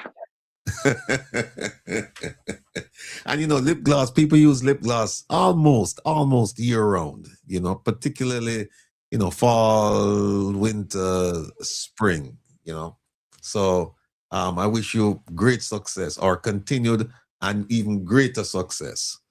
And I like the fact that you're a little bit more talkative tonight. I guess you're feeling more comfortable. Mama Rose, talk to us now. I heard that you have some things going on with the product line and with the business. Talk to us about it.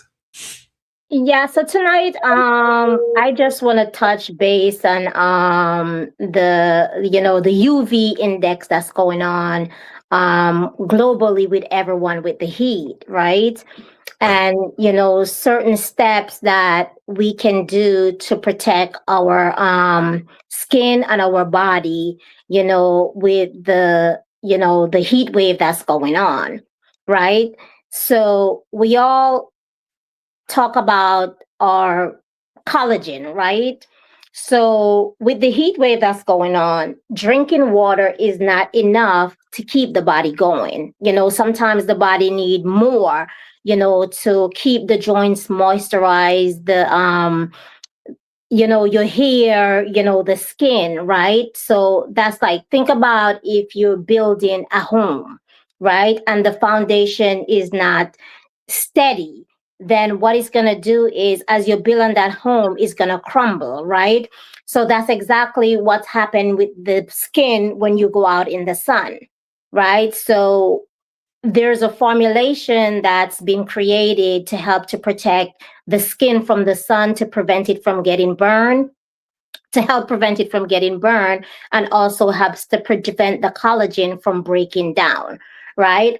So collagen is a protein, right?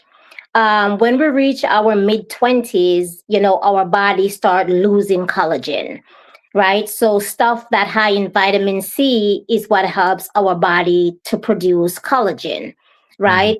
When our body start losing collagen, you find the joints start hurting, the wrinkles come about, the hair thinning. So with that, you have to maintain it by applying certain things on your skin to keep the skin moisturized and keep the joint moist, right? So the knees, sometimes you bend your knees, you hear your knees cracking, right? Your body is losing collagen, right? A lot of us are not familiar with that. When you talk about the back pain, the knee pain, the muscles, all of that, right? Collagen is what strengthens that. When our body start losing it, that's when the pain and everything started to happen. Yeah. One second, please. Let me just say to the Alves family, we have his sister.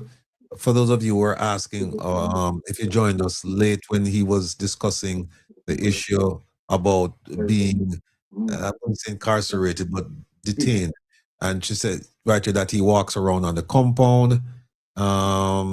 She talks about his children and his wife.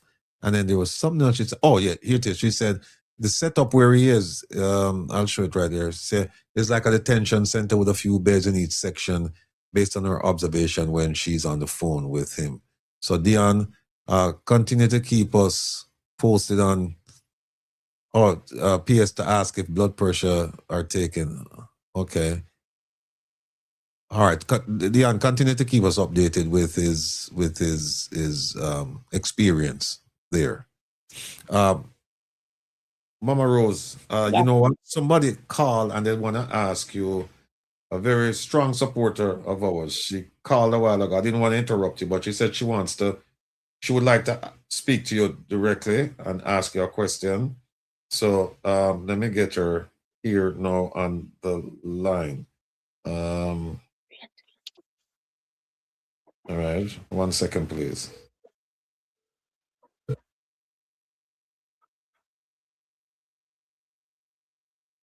All right, go ahead. You're live. Hi, Miss Rose. How are you? I'm little baby Rose. How are you? I'm good. And yourself? Very well, thanks. Okay, I got my lipstick, and I'm loving them. And it really keeps your lips really moist.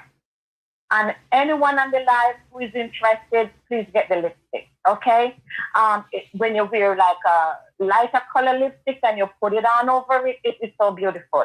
Okay, and it really keeps your lips moist at all times. Okay, little Miss Rose. So you can do your stuff, my darling. All right, Thank and you. get more to get some sales. All right. Thank you. You're quite welcome. Thanks, Mr. Rattigan. All right, take care now. Thank you.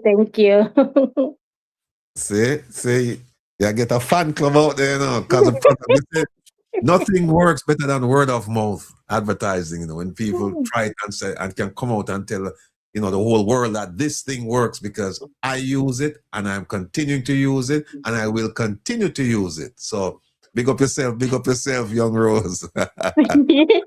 Thank you for supporting. We appreciate it. And thank you so much for the feedback. Thank you. All right. So Mama Rose, talk to us now. So what else do you have going on?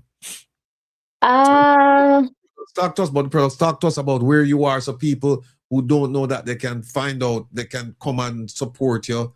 They can even come and just ask questions. Oti, you can move the Eswatini. You can move the maps, please. There we go. Yes. So basically that is the collagen kit, right?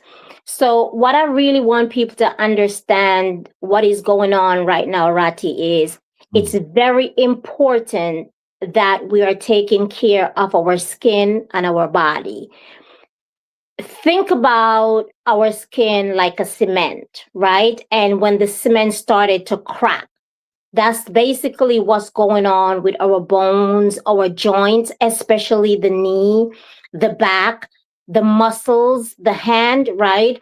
And from being on the show, that's one of also the major things that people call in and asking question about these joint pain, right?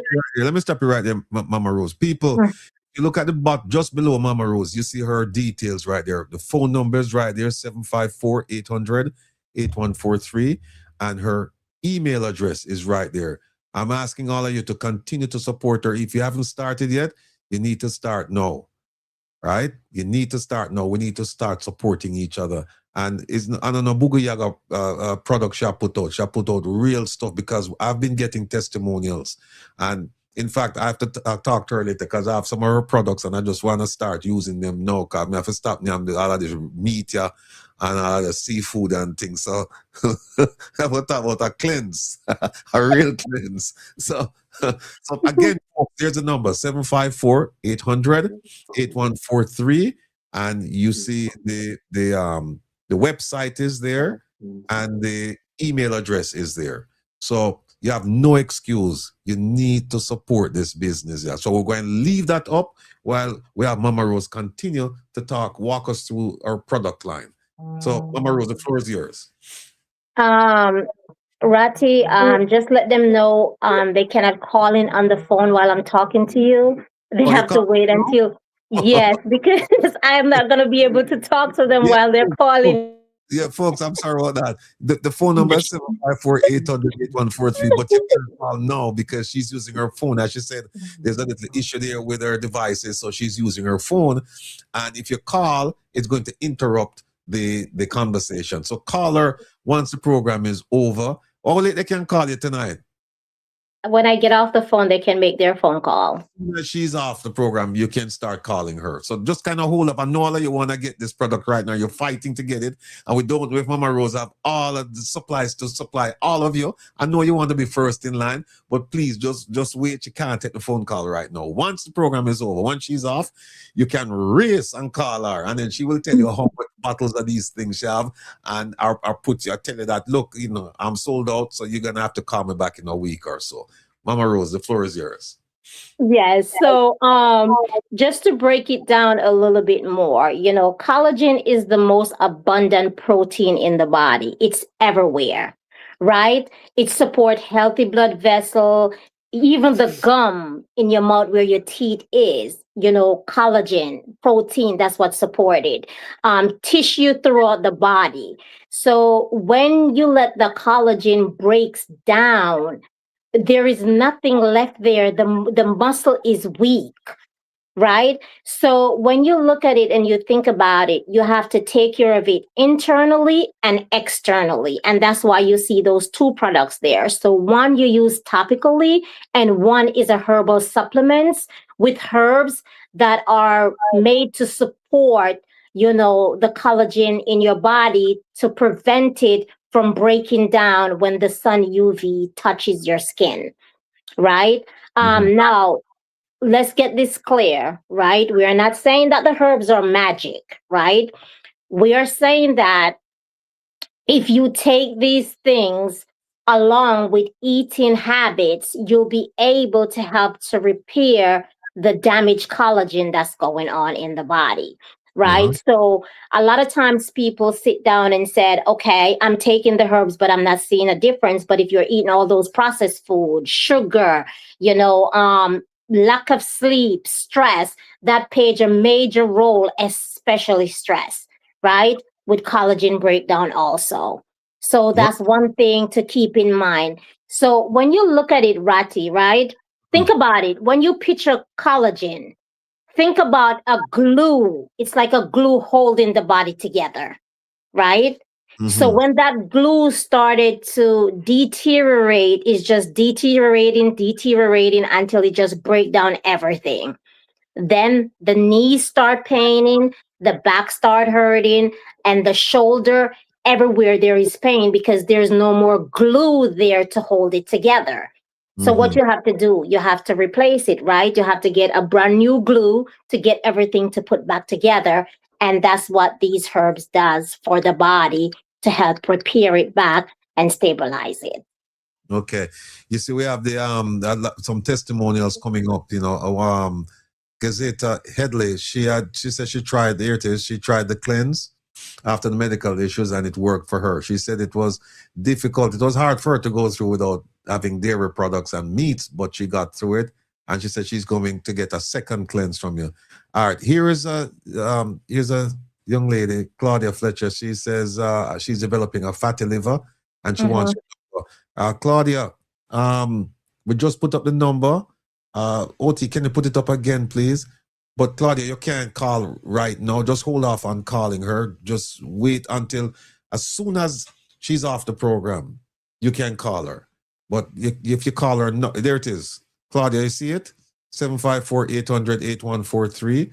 Just wait until she's off, then you call her, because if you call her now, it's going to interrupt the conversation. And have her on speed dial. As soon as she get up, just hit that button and get her and get your product. All right, go ahead, Mama Rose. Yes. So just want to reiterate it, during this time, guys, still consume your water because your body need the water.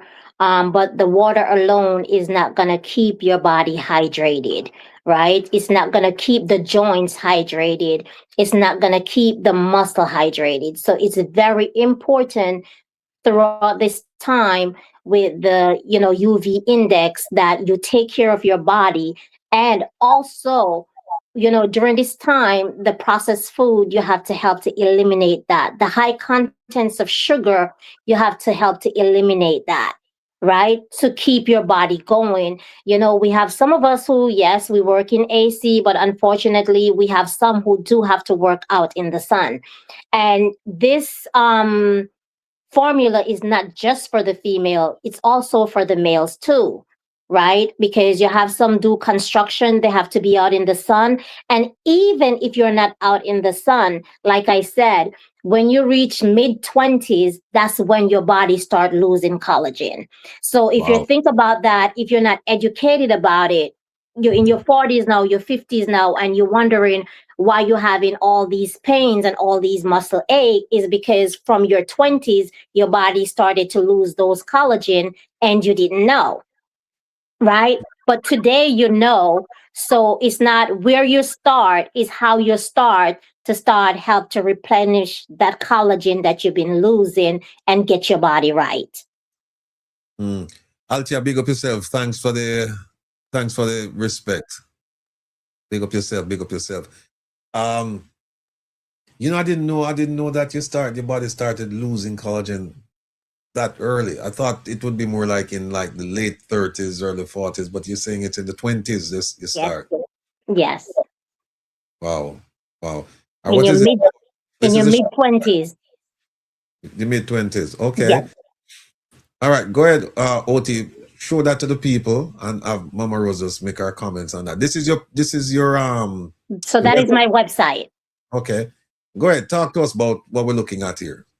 So on the website you're seeing that's the brain fuel that you're looking at. So the brain fuel is designed to help to increase blood flow to the brain to help prevent early stage Alzheimer's and dementia. It also helps to clean off the mucus around the brain. So these are some of the herbs our forefathers used to use. Herbs like rosemary, lantana camara, periwinkle, ginkgo biloba, all those herbs that our forefathers used to help to increase blood flow to the brain. Go. No, OT. Go back. Go back. Yeah, stop. No, that one there, that big fancy name right there. Ashwagandha. Yeah.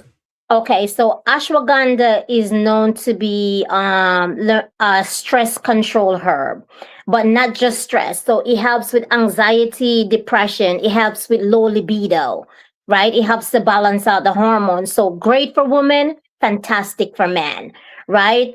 So when you talk about increased sex drive, right? And all of that good stuff, that's where ashwagandha comes in.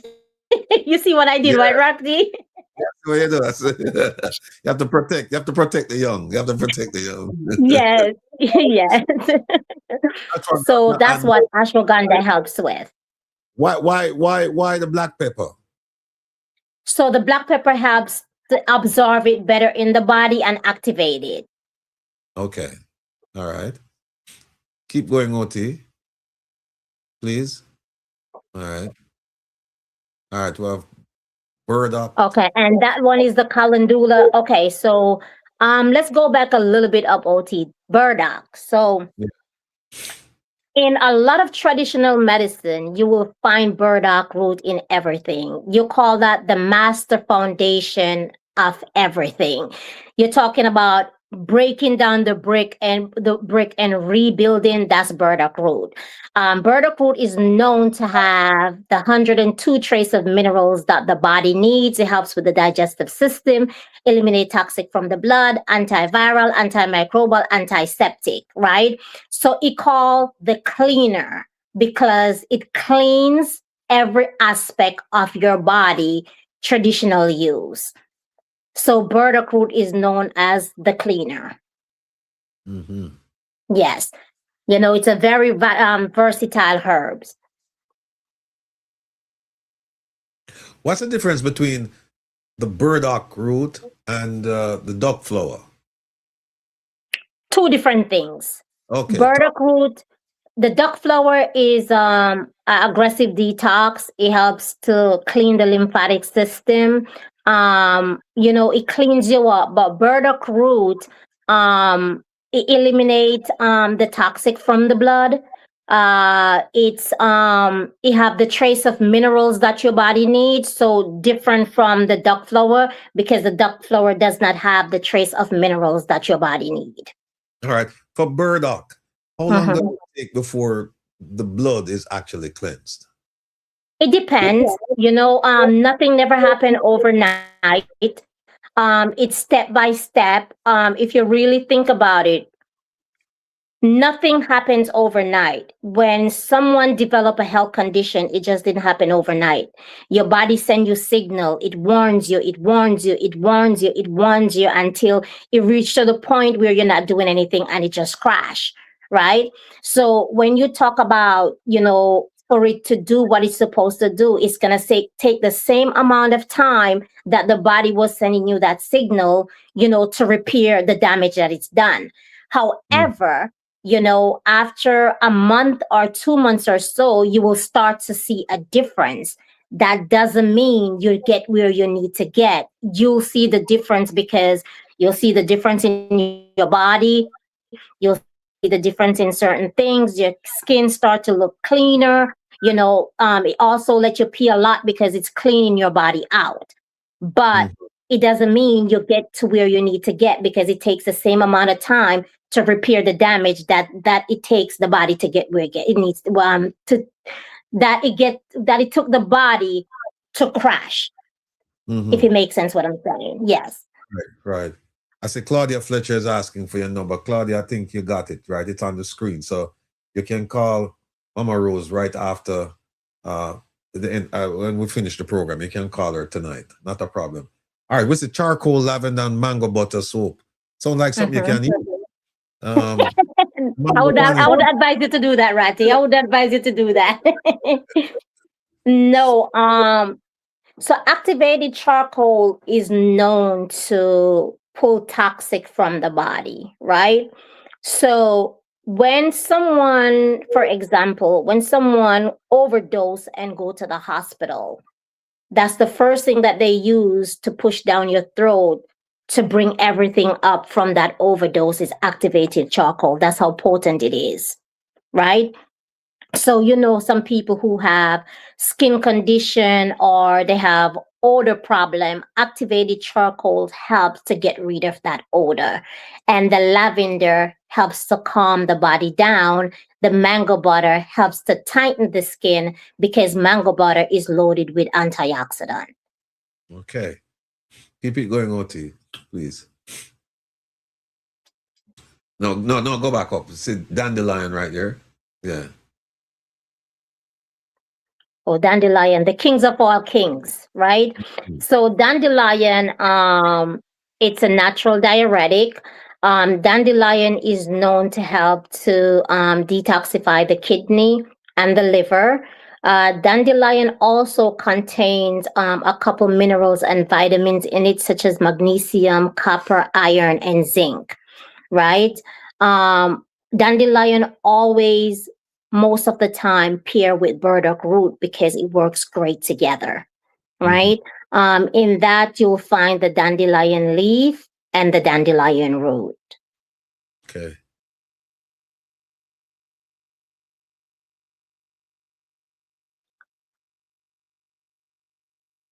I've heard a lot about elderberry. This one right here, yeah. Yes. What's Elderberry helps to build the immune system. Great for adult and children. People know elderberry for just the immune system, but elderberry also helps to increase blood flow to the brain, right? So it's a versatile herb also, like you would talk about ashwagandha. So not just for the immune system, but it increases the blood flow to the brain also. Okay. Whoa, T. No. Stop at the stop sign. Where you run gone to the stop sign. Yes, female reproductive support kit. Stop right there. Yeah, flash forward. So talk to us about this one here now. I'm curious about this one. So the female reproductive support, you have the female reproductive support and you have the male reproductive support.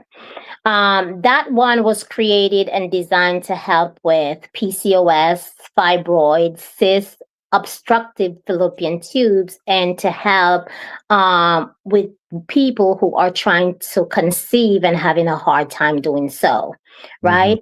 So what it does, it helps to, clean the womb, detoxify the womb. If there's any blockage that's there that's preventing the conception, it helps with that, right? So also with that, it helps to balance out the hormone also. Okay. Right. And there's herbs in there, red raspberry, which I'm looking at. If you ask me, I said that herb was a gift from the Most High to woman because what it does, it helps to tighten and strengthen the deepest muscle in the vagina. So that's what it does, yes. Okay.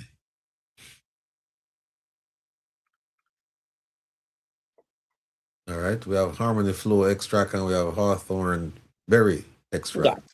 Yes. Keep going. All right. You know what? Oh, wait. So one herbal bedtime blend. Rose, you know my problem already. I can't sleep. I have to take medicine for go sleep. I have to take prescription stuff. I know I don't have it with me. I wish I'd brought it. I have one now that it's a gummy, and you take two, and you start feel the effects. I have two set of things I take. I have a medication that I take, right? And you don't feel it coming on. You're just gone, right? Just gone. Yeah, and then I have another one now, one that I bought the other day, over the counter. This one is over the counter. You cannot feel it coming on. You feel it coming on. You feel it coming on. But if I don't take these things, I'm up. I can't sleep. So I see you have something here that you say, go back. What's the name of this one? Herbal bedtime blend. Barak, you have that one. In this, I'm particularly interested in this. You have it. I have it. Yes. That's why I have to talk to you about the package. I have to talk to you about that because this one I definitely going to take. Well, how you prepare this? So you boil the water and 1 teaspoon of herbs to 8 ounce water. You cover it and you let it sit for about 30 minutes to extract all the medicine from it, and then you drink it. No, I'll do it tomorrow night. I'm gonna Let me ask you a question, Roddy. Do you you eat a lot of sweets? No, not really. Okay. You drink wine? No. No, okay. When was the last time you do a parasite flush? One name, so. Okay, we need to talk. Nothing might just be needed. Your website is loaded with products. So let me ask you, if you had to suggest to someone one or a combination of products that you say, look, for general health, this is what I suggest. If you want to start with something and I suggest one product, I would say the ultimate cellular support. And the reason why I said that, if somebody want to start, is because the ultimate cellular support, it contains black seed, Jamaican sarsaparilla, Guinean weed, red ginger, cayenne pepper, black pepper, and oregano. Find that Right. quick. Find it quick there. So that's where I would say to start. And that's just a starter, right? Not that you're going to take that forever, because each herbs, you know, have its own place and what it needs to be done. But if you want to start and there's one thing you want to start with, that's where I would say to start. Okay. However, I'm going to say, one may say, okay, I may say start with that. But remember also, when you're building, you have to build on a good foundation. You can't build on a rocky foundation. The way how I was trained and I was taught, you know, you clean the blood, you do the parasite flush, you clean the colon, and then you start building on that. Right? So you have to clean out the dirty, unwanted invaders, and then you build on top of that. So say, for instance, someone come to me for a consultation and, you know, that person may say, I have blood pressure, for example. I may say to that person, are you using the bathroom? When was the last time you do a blood cleanse? And that person may be saying, but what that got to do with my high blood pressure? But it can, because if your body is toxic and you're not releasing, then, you know, that triggers everything. Because when we as herbalists look at the body, we look at the body as a whole. We don't look at the kidney, we don't look at the liver, we don't look at the brain. It's a whole. So when one thing shifts, everything shifts. When one thing when one thing shifts, everything shifts. This is something else. Ratty, you go too far. You know, so that's how we look at the body. Right. Gazita said Gazita, which one did you use? Because she said she had positive results using your product. What's her name? Gazita. Oh, hi, Miss Gazita. So she did the parasite flush. Other one more. And she did the parasite flush, and she did the, which one else she did? She did I think she did the blood, right? That was a hard one for her too, because I put her on a strict diet. Yes. Never follow that procedure there too, because I mean we get out of control. But the things that wash out. Is it parasite flush the same thing as a washout, or is it more than a washout? No, it's the same thing. It's kind of different, because what you're doing is with the parasite flush, you literally, you remember back home when they say they're gonna give you a worm washout? Yeah, before basically for school, yes. Basically, it's the same thing. You will literally see those things coming out. Wow. Yeah, we need that. We need that. What other products would you suggest? Just for general health? Because I know if it's kidneys or if it's this or that, you have specific products to address those. But for somebody who just said, you know, I just want a product that will just take care of me in a general way. You mentioned the cell one. Is there another one you have? In general, Yeah. there is no one product that take care of everything in general. All right. You have two that you could say in general, two combination of. Like, yeah, if somebody wanted a general health and they said, look, just give me 2 or 3 that I can take on a daily basis just for general health and maintenance. I would say blood. That plays a vital role in the body. Parasite,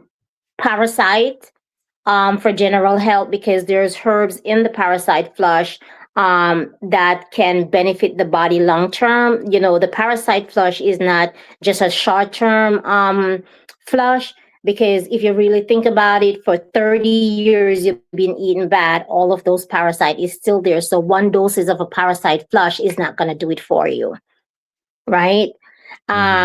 If you're talking about overall for multivitamin, I would say moringa is a good way to go. You can pair moringa with dandelion if you want to do those two. Those two are great together. Okay. And then after every 3 months or so, you rotate it. Okay. What the people who are talking to you, not people just ordering, but the people who are having a conversation with you and say, this is what's going on. What's the most common complaint? Joint pain, diabetes, and libido. In that order? Yes. Joint pain. 9 out of 10, yes.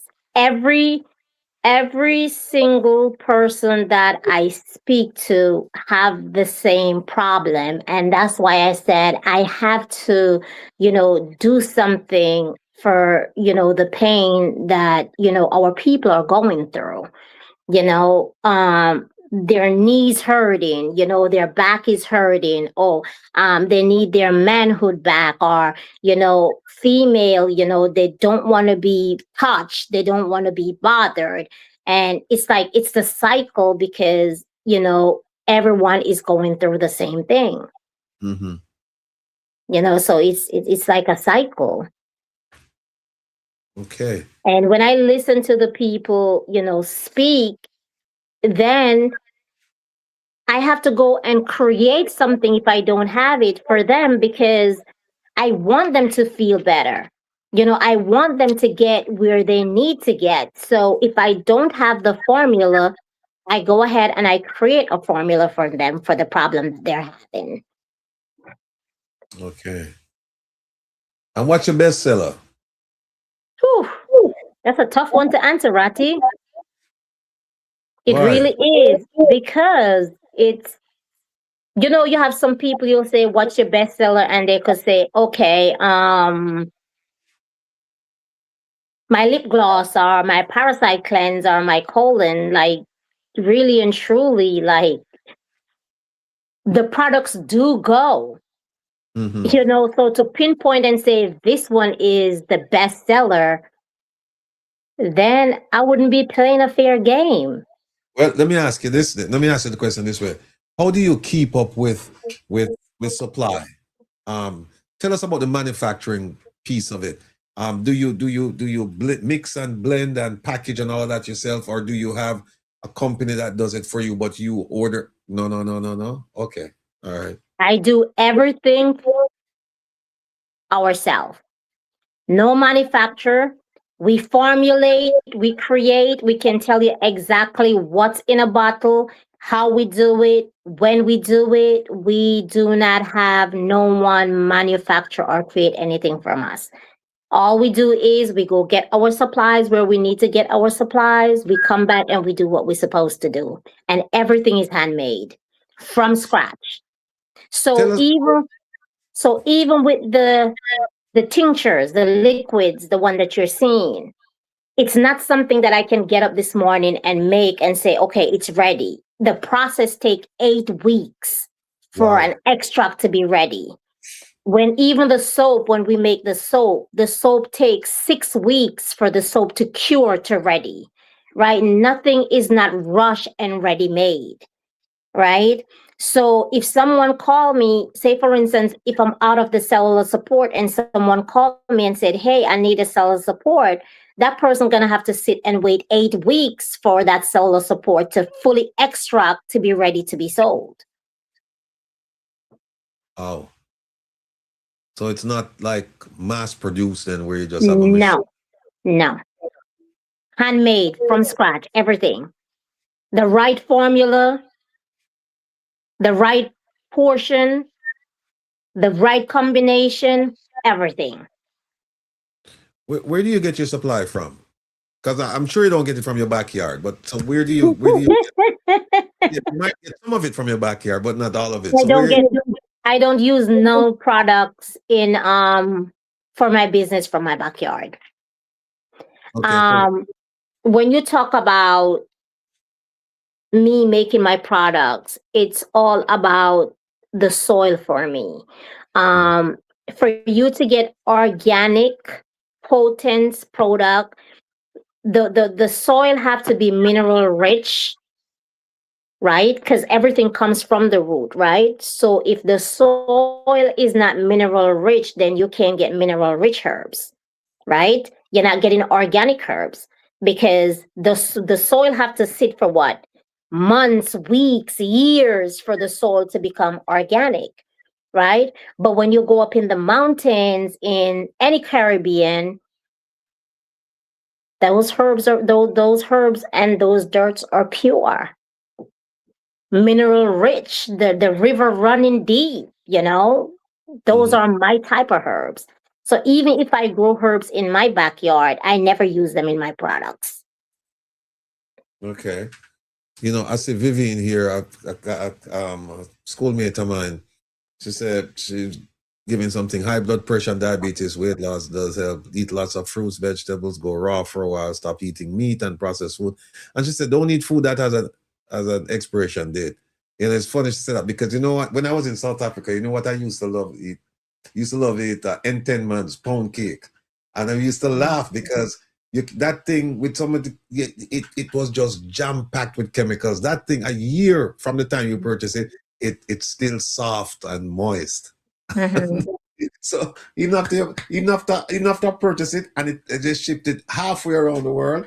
I used to eat that thing like 6 months later, and it's still soft and moist. And you're saying stay away from those things. Yes, it is true because a lot of times those are the things that get us sick. Those processed food. When I started my health journey, one morning my husband get up and said he want to stop eating meat, and I said I'll do it with you, and we did. And that was a big accomplishment with me, correcting what was going on with me along with the herbs, right? So I am a firm believer of being consistent with what you eat, clean eating, and taking the herbs, and it literally works, right? You can't say you want to fix what's going on with you, but then you have the same old dirty eating habits. It's not going to work. It's not. You have to eat clean. When we eat these processed food that comes from the tin, sitting in the fridge, in the grocery store, how long it's been sitting there? What do they put in those things to keep them for them to stay so long? Right? And you have to remember, everything that you consume in your body, it goes through your kidney. Your kidney have to filter those. So all that garbage goes through your kidney to be filtered. You put in your kidney in shock. So you have to be mindful of what you're putting inside your body because, you're just putting strain on your organs. Would you suggest, I see Dawn here is saying that she purchased all her herbal products at the Jamaican store and that she knows how to mix them for usage, clean face, internal flushing, skin cleansing. Would you suggest that in general to people said that go buy these and mix and do your thing? What how do you approach somebody like that? Somebody who says, no, I'll buy Mama Rose thing, I can't make it myself. How do you approach that? It's up to the individual. I can't tell an individual what to do because here's the thing, Ratty. You have some people who really study and learn how to do these things because they want to take care of their health.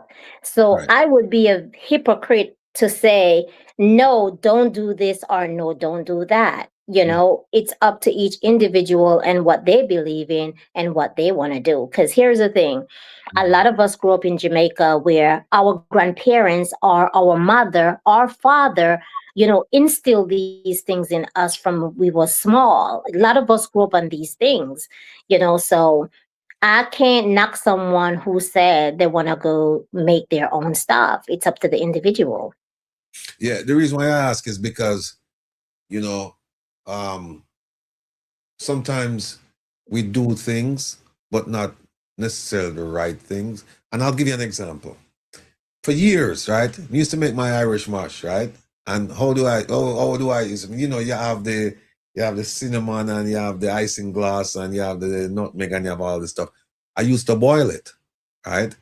Boil it to boil it out, and then I used to kind of do this. And if the elasticity was between my index finger and my thumb, then get ready, right? If you do it like that and you don't say that straight line, you say no, it's not ready, and then it's ready. And I only found out a few years ago that you're not supposed to boil it. No, you're not supposed to. Yeah, Here's the thing. Yeah, here's the thing, Ratty. I'm here to help those who can't help themselves, right? The only suggestion I can make to a person is if you decided that you want to make the product yourself, just know your formulation, right? Herbs is herbs, yes, but it's not all herbs can be combined together, right? Okay. And it's not all herbs you can do equal parts, right? But I'm here to help who can help themselves. And that's how I view myself. I'm here to educate, I'm here to teach. I'm not here to force anything on anybody. But if the Right. person need me, I'm here to help that person. Okay, well, speaking of helping people, there's a gentleman in the chat here by the name of Jeffrey Tavares, and he's asking for a certain type of product. So, Jeffrey, that Mama Rose's website, email, and phone number, they're right below her on the screen. So, to reach her, reach out to her. And what's this? Before you get the front end, you have to get the black and blue out. Okay, all right. So Mr. Tavares, kindly reach out to Mama Rose. Her details are right below her on the screen. My grandma teach me how to do this. I know to do the Irish mass too. I'm an expert on this. Oh, we have an expert, an Irish mass expert in the chat here, Don. Big up yourself, Don. You need to make some for me. All right. They said, are these ladies connected with Mark Stewart?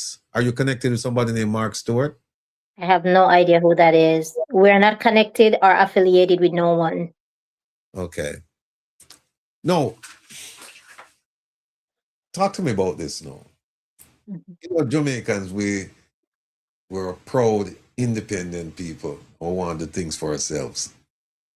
But when it comes to business, I find that, particularly in the US, we seek out others and say, we have the idea and we will let somebody else conduct the business end of it. And a lot of us get robbed, we get fleeced that way. What drove you to say, I am going to control this business from the soil to your belly? I'm going to control this whole thing. I'm going to control the sourcing. I'm going to control the formula, the manufacturing, the distribution, everything. What drove you to do that, as opposed to saying, I will give it to somebody else to do the marketing and to do this for me? Why you control the whole process? Give us some wisdom. When we started this business, Ratty, I promised myself one thing. We started from nowhere. I remembered when our first order that we started, I started with $100. Wow. Didn't have no idea what I was doing. However, the products that we was making, people was loving it. And I promised myself, I will never degrade my formula, even if I reach to the top. Integrity is everything to us. Consistency is everything to us. When we look at the work that we have done and continue to do to help people, to see people call us and speak about the product, it's amazing. We're not in this just for money. We're in this to help people because I remembered when I just started and certain herbs that I didn't know at the moment. And when I used to go out and buy the herbs and I come home, there was nothing in the capsule. You could look straight through the capsule. There was no herbs in the capsules. All you see was binders and fuller. I'm Oh, not alone in this. And that's the good part about it. Like my husband is, side by side with me. And this little one here, of course, we're a team, so where I'm lacking, my husband will pick up. And where he's lacking, I pick up. We hand in hand preparing the products. If I have to travel to go get the products, he hold the flow down until I get back. And we make it work because our name and our products speaks for itself. And that's our legacy that we want to carry on and continue. It's mhm. not about money. It's about helping people. It's not about, watering down our product just to make a couple more dollars. No, because if I water down the product and the product doesn't work, then I'm not going to have that consistent customer. I'm not going to have that return customer. And that's what we have, return consistent customers because of how we handle and make our products. Standing.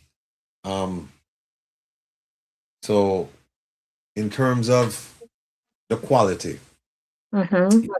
quality is standardized, right? Like you say, you don't water it down to make an extra few dollars here and there because it appears to me that you have you have a tremendous interest in, of course, the bottom line, but also to make sure that people get the help that they need. And you do so with full strength, not with half strength or quarter strength.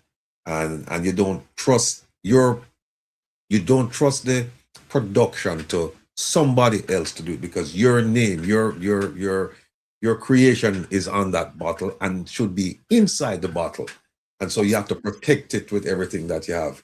And that's commendable. And another thing that's commendable is the fact that it's a family run owned business that, it's just the three of you and you band together and say, listen, we're going to make this work hell or high water. And you have your standards, you have your formula, you have your marketing plan, you have all of this. And I can tell you that you don't have too many businesses like that owned by us because far too often somebody will come along and give you some money and then you take it and then them gone with your thing and then the quality get watered down and the mass production and things like that. So I'm truly inspired by what you're doing, and I hope that people will find that to be the case. And for those of those of us who own small businesses, I hope they can look at your template and say, maybe this is what we ought to try, because at least in your case, it's working. And if something is working, you need to take a closer look at it. All right, Yes, go ahead. integrity Go ahead. over everything, Ratty. It's funny you say that because just as I say integrity, I'm reading what Vivian said. It said Mama Rose is it said good Mama Rose having integrity is very good. Just as you say integrity, I saw it on the screen. And she said, may God richly bless you and Amari Rose. All right. Thank you. I appreciate that. All right. Before we go, talk to us. Just give us some words of wisdom. Anything you want to talk about, Mama Rose. Ratty, I want to say, thank you so much for giving us this platform to, talk about our business. And if I haven't said it, I need to say it. And if I said it, it's okay to say it again. Thanks to Joan and Tigo, for introducing us and, open up this door for, us to to come on here and talk to the people and educate the people because, to be honest with you, our people need to get ourselves together, and I want to thank all the customers that, supported Amiri Rose business and, return. Like, I have to tell you, it's a heartfelt, being on the show. And I'm not talking about, just one time buy from the people from the show that called in and buy stuff from me. I'm talking about repeating customers, customers that we end up talking on the phone like they become family because we develop that relationship, so I want to say thank you to all of you guys, if you're on the line or if you're not on the line, for the major support that you have given us in our business, and spreading the word, and referring people. Oh my God, Ratty, that's a big one. The referral from the people who buy from me from the show, referring their friends and their families and their loved ones. My heart, can't say thank you enough, for all that you guys have done and support us through this journey being on the show. Right. Tigo and Joan, they're not friends of mine. They're family. I've known them for decades. Tigo. And so I just want to thank them for bringing you to our attention as part of the family, because and I don't want you to consider it like a privilege to be here now. No, this is your home. And I just want you to feel free. When you say, well, open the door, no, you have the key. You open the door whenever you want to, and you just come on in and you just say, hey, want to talk about this today. And the platform is yours. Just consider this your home. All right. So, yeah, so you know, I say, well, I want to thank you for giving me this up. No, you just come in. There was, RR Singh put up the contact info. The contact, oh, wait a minute.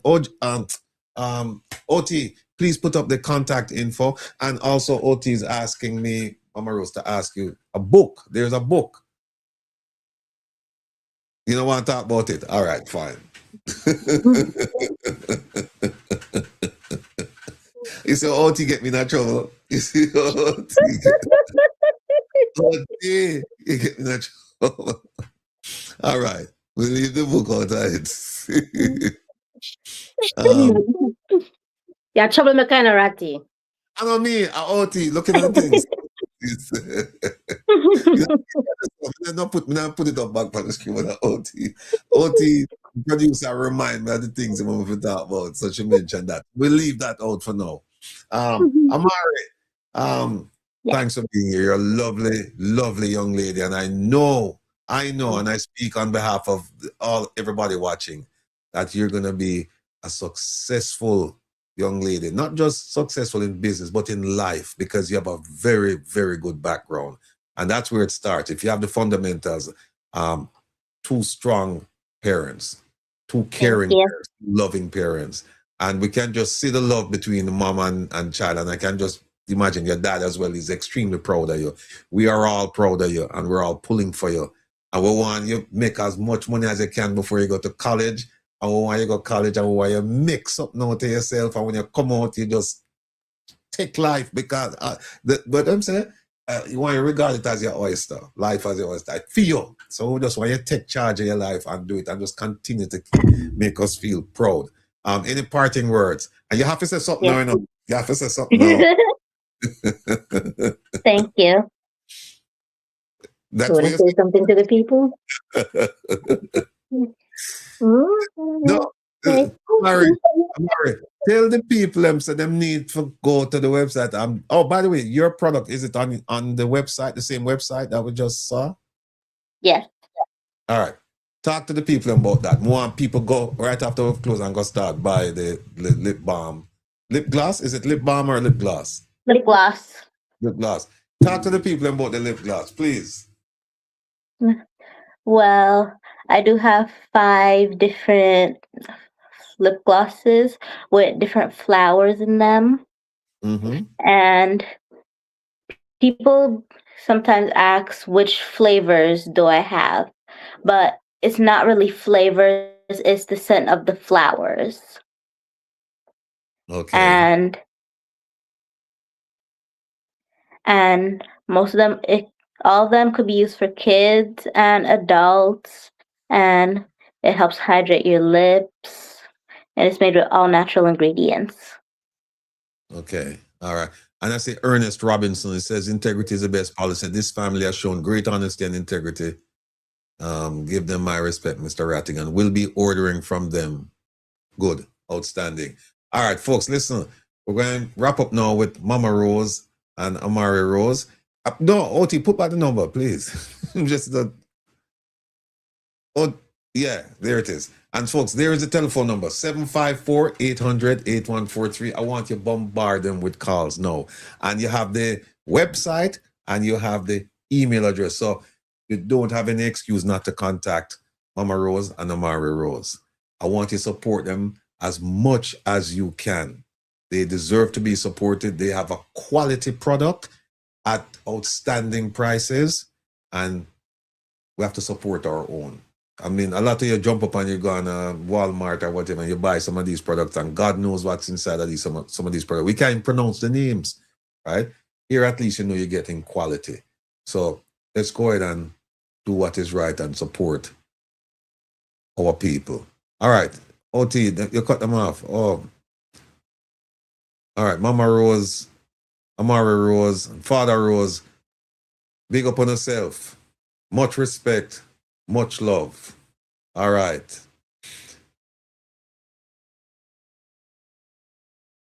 Oh, Olive, big up yourself, Olive. Stay so. Let's say a word. As I'm saying, go so. All right. Oh, Mama Rose. Oh, here they are. I'm kicked off. Okay, yeah. All right. Yeah, you got off a while ago. Yeah. Prematurely. All right, I tell you what, I'll give you one more chance, Mama Rose, to just say something to the people and before we leave. Yes. So, just take into consideration, about what we just went over as far as, taking care of yourself through this massive heat that's going on, blessing and love. And thank you all so much for the love and support. Like, we really appreciate that. All right. And we'll have to get you upon the Saturday program too, one of them Saturdays, yeah. All right. I know Saturdays are a busy day for you, but we have to make some time for the Saturday people then. All right. Yes. Maybe later on in the afternoon after you finish doing your things, during the daytime. Amari, that's fine. Take care of yourself. Mama Rose, and big up Father Rose for you. All right. All right, Father Rose, big up. Okay. All right. Take care now. Thank you so much, guys. Yeah. You have a good night, and thank you. All right. Take care now. Be well. Bye-bye. Yes, my people. Mama Rose, Amari Rose, and Father Rose. All right. As I said, support the thing. All right. Missy B, big up yourself. Big up yourself. Olive, Hemmings, stay so. All right. Folks, listen. We're not leaving quite yet. I want to show you something. OT, where's it? The first one with the lady crying. Oh, folks, the videos are coming out of Jamaica, and it's like a horror show. We're seeing things that never before. Never thought that we would see these things. But I want to play you a video that really touched me. Really touched me.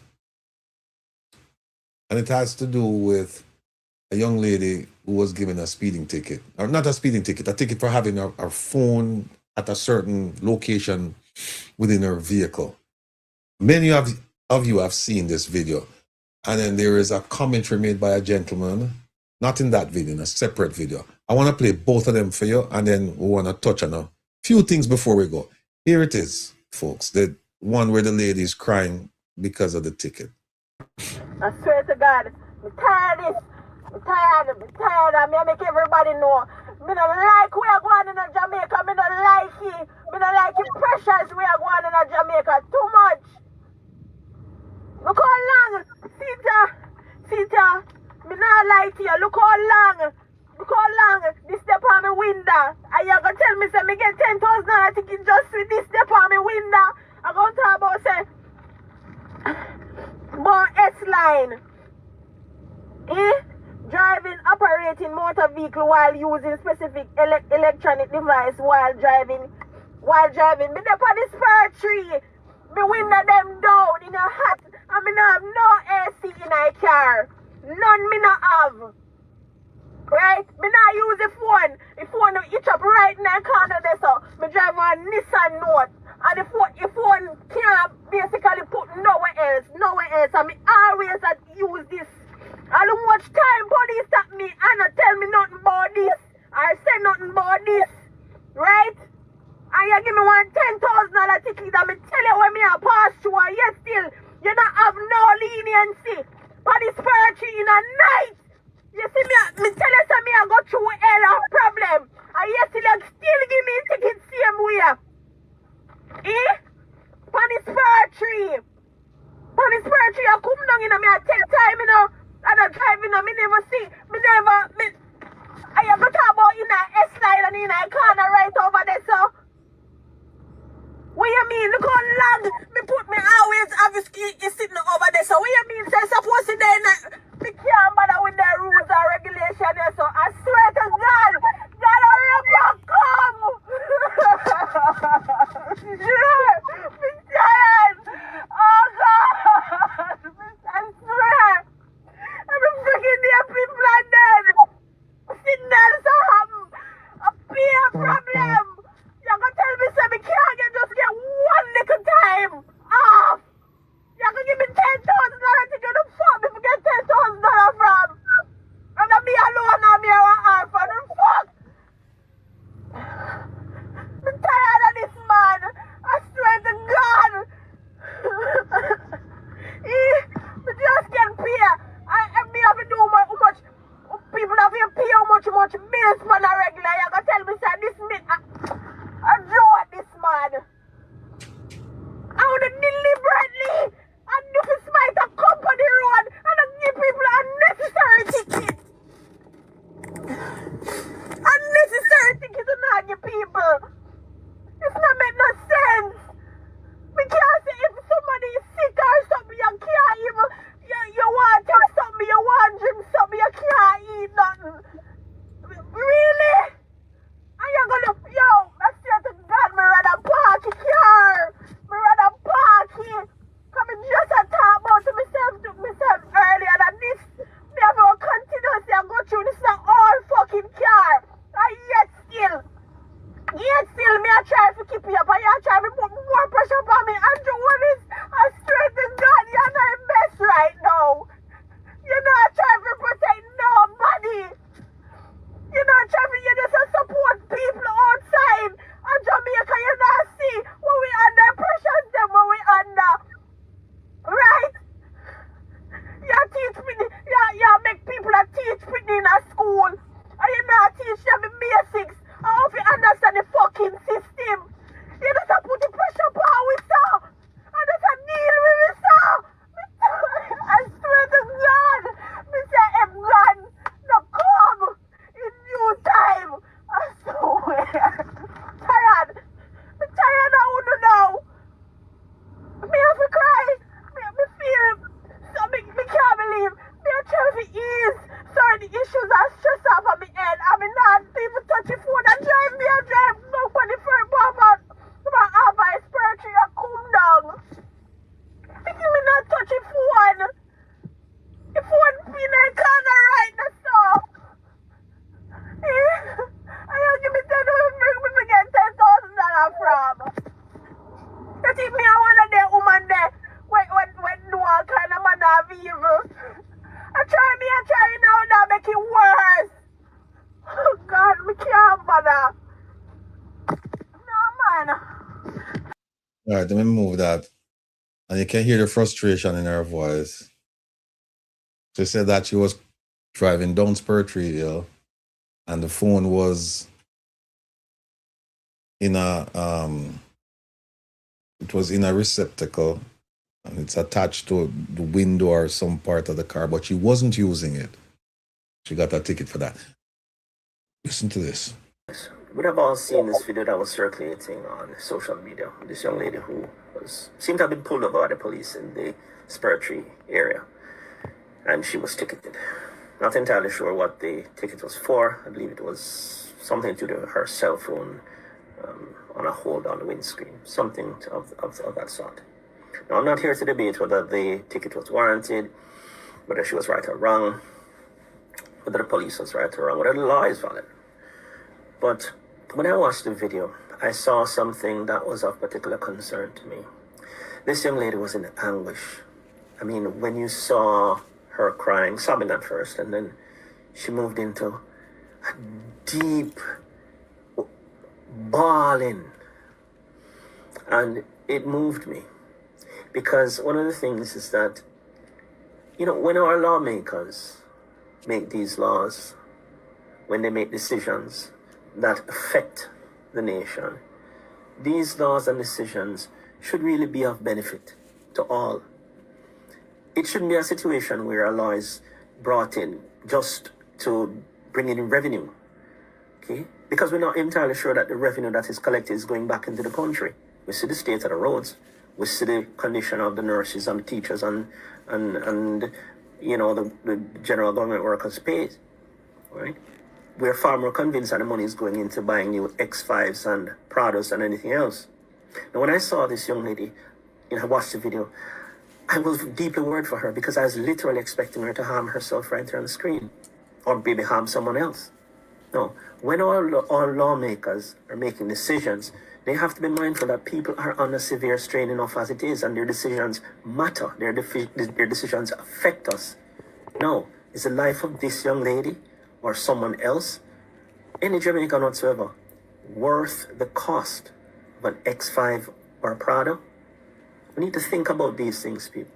This young lady, my heart went out to her. It's only $10,000 for most of us, not a big issue, but for her, it's almost the world. Okay? This is what all politicians need to think about whenever they make decisions. What you do matters. Okay? Think about that.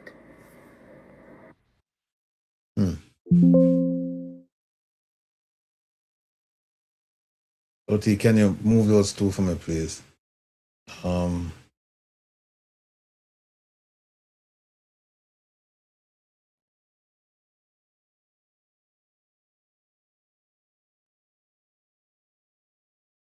Look at this. My name is Sergeant Police.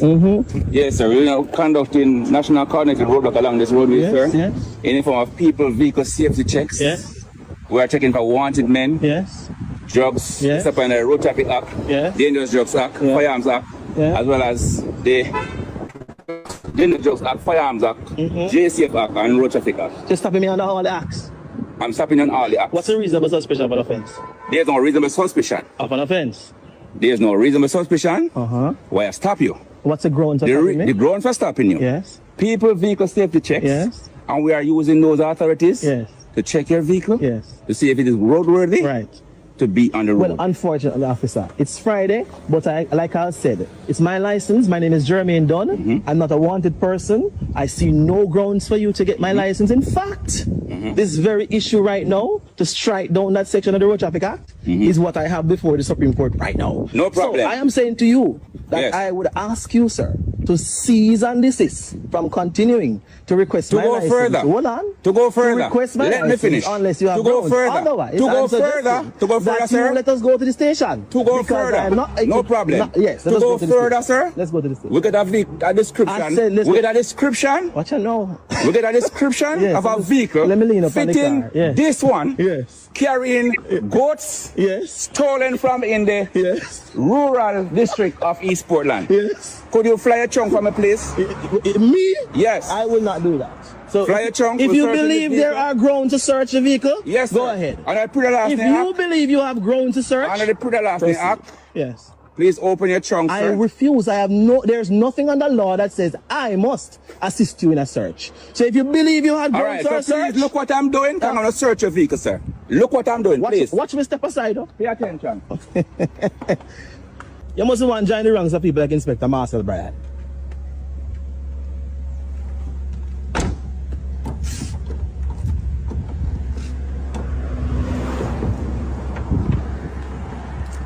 Sir, please look what I'm doing. I'm not looking at anything. Just do what you want to do. Put something in there. I'm going to laugh at this one. Like we laugh at this one. One battle.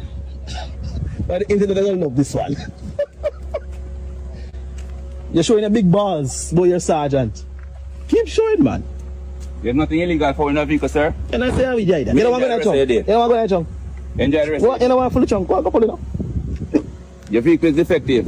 And I have a full mind carry this vehicle to the examination depot. Proceed. If that's what you want, then do what you want. Enjoy the rest of your day, Mr.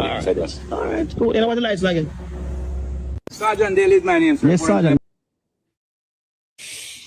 Ay. There are good policemen and women in Jamaica, you know.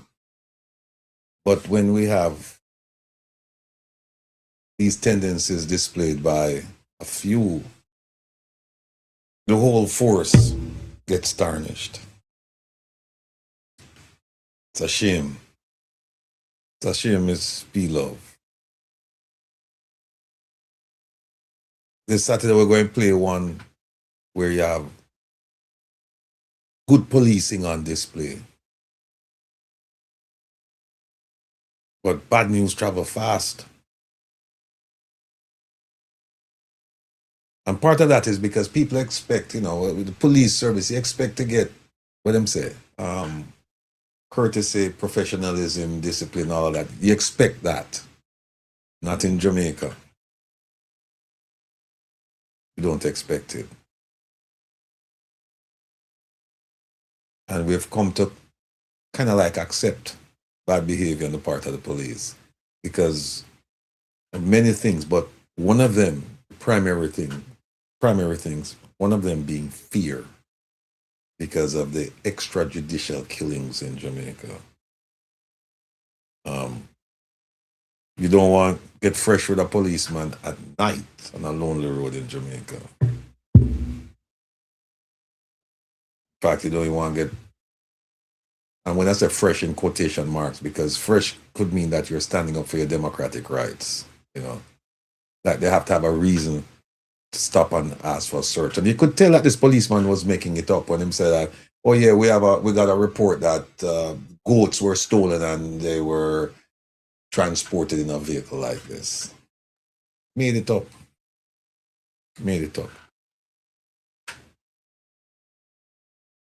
Tell me what you think about this, folks. Play a little piece of this. The impression that compensation review would have made nurses stay. It hasn't made us stay.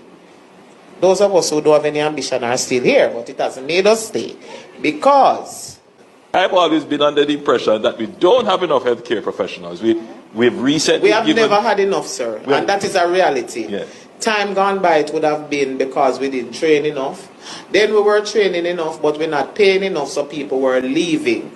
And people are still leaving. Because I would have articulated in the... Let me just stop this. Some of you have seen this. We have to find this lady and bring her up on the program. This lady have some serious cojones. This lady stood up to the Prime Minister and said to him, what you're doing is complete nonsense. Don't come here and spread that foolishness, right? Nurses are leaving. And let me just tie that into this structured migration program that the Prime Minister and Ambassador Audrey Marks and Minister Dana Morris-Dixon and Minister Horace Chang that they've been spreading. It's foolishness. How can you have these people leave because you're not paying them enough? And then you say, oh, we're engaged with the American government to have people leave America to come here, skilled workers to come here and work. Keeping in mind that the per capita income in Jamaica is $7,000 a year. So you have a nurse now who's making $100,000 in the United States, and you're going to ask her to come to Jamaica, a place that she left to go to the United States because of work conditions, salary, benefits, all of these things, upward mobility, all of these things. And she's making great progress in the United States. And you're going to, I want him to, I know Minister Tufton said that he's a master when it comes to marketing and all of that, advertisement. I want him to tell me what is the plan to convince these people who left Jamaica because of all the things I just mentioned to return to Jamaica. It cannot add up, people. So if for no other reason, if you weren't convinced that this foolishness about structured migration for skilled workers to leave America and come to Jamaica is foolishness, you heard it there from I think she's president of the Nurses Association. The lady said it right there, seated next to him. She didn't hide and say it or do it, or she didn't do it under anonymity. She was right there next to him and she said, no. I'm going to play it again. Hold on. Local space that people don't leave for money only. People leave for opportunities. Yeah. And people leave for some basic things, sir. People leave. I have a child who is special needs. Jamaica can't help me.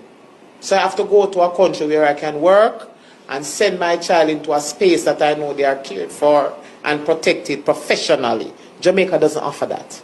So there are some things. I have my elderly parents who need additional health needs. They can't get that here, and that's the basic. There's the impression that compensation review would have made nurses stay. It hasn't made us stay. Well, I'm going to hear more about this on Saturday. I forgot the lady's name. Big up yourself. Big up yourself for having the courage, the temerity, the strength to face the Prime Minister and just tell him exactly what is going on. He needs to listen. Not that he doesn't know. Not that he doesn't know. But we need people to come out and publicly say the things that we know he knows. And what you've done, you've removed that excuse to say, well, I didn't know, and I'm hearing it for the first time. So, head nurse, big up yourself. I want to play this little piece at all. Listen to this.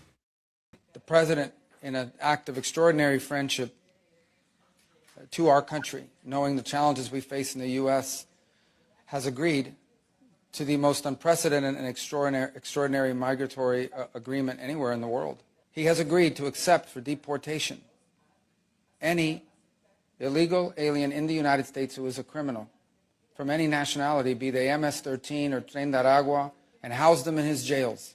And he's also offered to do the same for dangerous criminals currently in custody and serving their sentences in the United States, even if they're U.S. citizens or legal residents. Muchas gracias. Feliz noche, feliz semana, éxitos y bendiciones a todos. You know what he said? Even if they're U.S. citizens serving time in prison, President of El Salvador has offered hospitality, room and board, free of charge to those folks.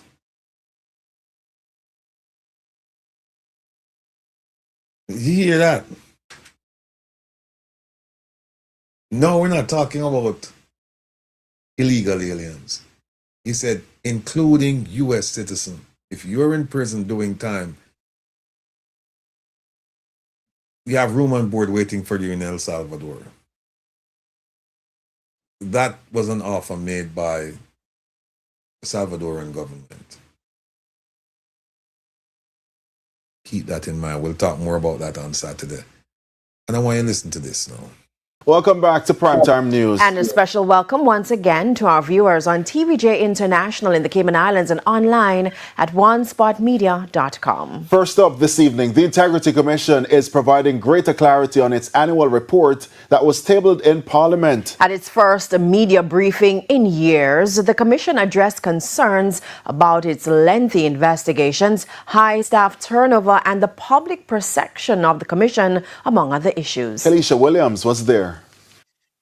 For the first time in years, the media had an opportunity to drill members of the Integrity Commission at a press briefing. It follows the tabling of its annual report in Parliament. It also came on the heels of several controversial investigation reports that had the Commission facing the ire of parliamentarians. First up, concerns about the time at which it takes the Commission to complete its investigations. Complex matters will take a longer time. But what we're trying to ensure is that the matters that do not need that time are completed as soon as possible. And the kind of ballpark that we're looking at, as my staff would know, is between 6 and 12 months, closer to 9 months. However, the Commission said in order to reduce the investigation time, the staffing challenges will have to be addressed.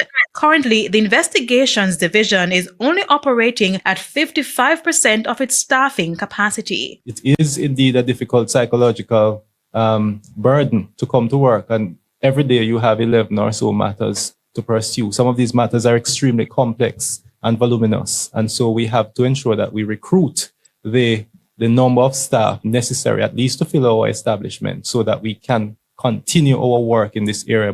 The challenge, though, is that the Commission is already having a tough time retaining its staff, so recruitment may be difficult. But Executive Director Craig Beresford said compensation is the issue. He said the Commission has written to the Finance Ministry to revise their salary package, but so far it has not received a response. We have found that especially our technical persons, they are at a lower level in terms of comparative than they were before. And step back and look at it. If someone is applying for a job within the Commission and they can go to any other public service at the same level, why would you want to work at the Commission when you have all that risk and the social media abuses to contend with? Speaking of negative comments on social media, questions were also raised about how the Commission has been handling concerns about it being too intrusive and speculations about the agency attempting to harm the reputation of parliamentarians. There's nothing that the Integrity Commission, none of the divisions do with taking precise steps to harm any public officials' reputation. That is not our business.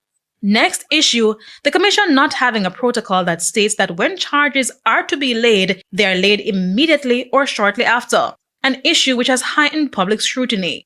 While not giving a timeline, as it currently stands, there is no protocol, but I can say that steps are being taken to implement such protocol.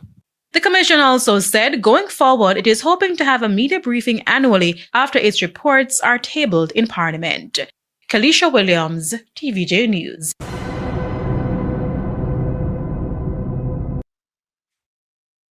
All right, folks. This is a damn disgrace. Here, as I said, this is the first time in years that the Integrity Commission has seen it fit to have a media event to talk about the annual report. You also heard what they said, that the investigations department is operating at 54, 55%, somewhere around there. When did they find this out? I mean, is this something new? Were they operating at 100% and now they're 55% and now they want the public to know? Or were they always acting below full capacity?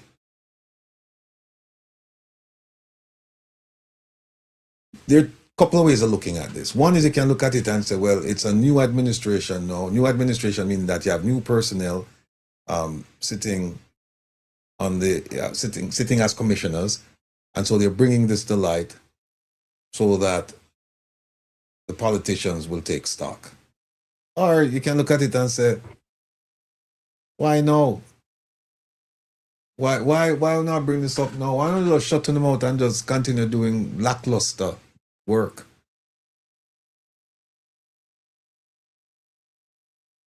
And then they start talking about, well, you know, it's kind of job where fear is part of it. And so that's, you know, It's difficult to get people to come here to work because for the same salary, they'd much rather go work in another government agency where they don't have to watch their P's and Q's because of the task they have been charged with the responsibility of handling. I am a critic of the Integrity Commission. It is noble in its creation. It was a noble creation.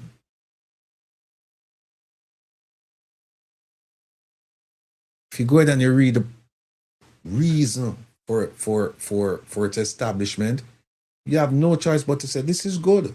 It was established as the premier anti-corruption agency in Jamaica.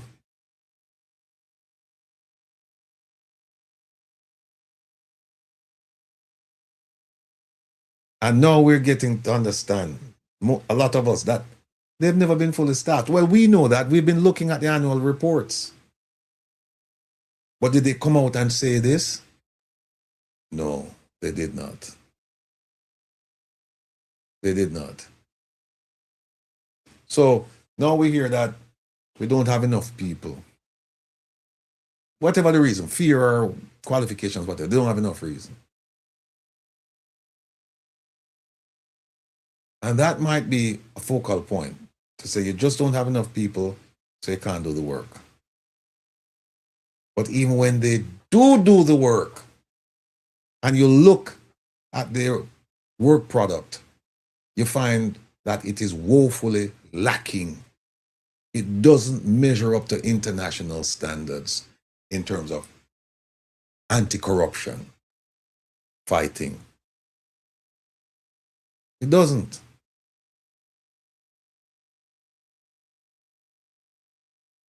And those of you who have watched me and listened to me, it's not a charge that I level without evidence. You know, I've shown you the Westcon investigation. I've shown you the investigation concerning Market Me. I've shown you the one up at the Prime Minister's second Beverly Hills property. We've talked about Marissa Dalrymple. We've talked about Xavier Main and many others. And I've pointed out to you the deficiency, the continued deficiency with their investigation. And now they come to tell us that, hey, you know what, there's a loophole. There's no loophole. I'll tell you what they're referring to. They said, oh, every time we charge one of these, or a parliamentarian is referred to be charged, not investigated. The investigation is over and the person is referred to the corruption prosecutor to be charged. What happens lately? Zoop, straight to court.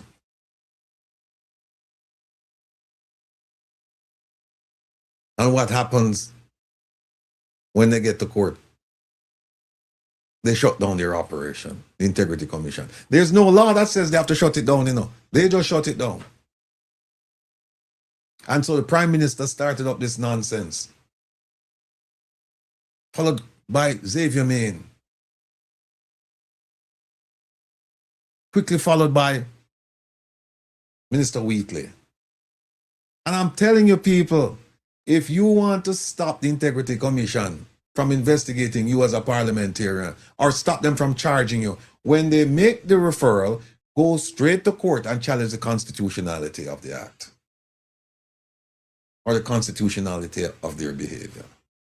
And you shut it down. Larkland just said something, Larkland said you can't blame them without the context of them being starved of resources. Larkland, I blame them because you know why? You don't say nothing. You starve for resources and yet you don't say anything. But putting that aside, I'll give that to you, Larkland. I'll say, yes, they're understaffed.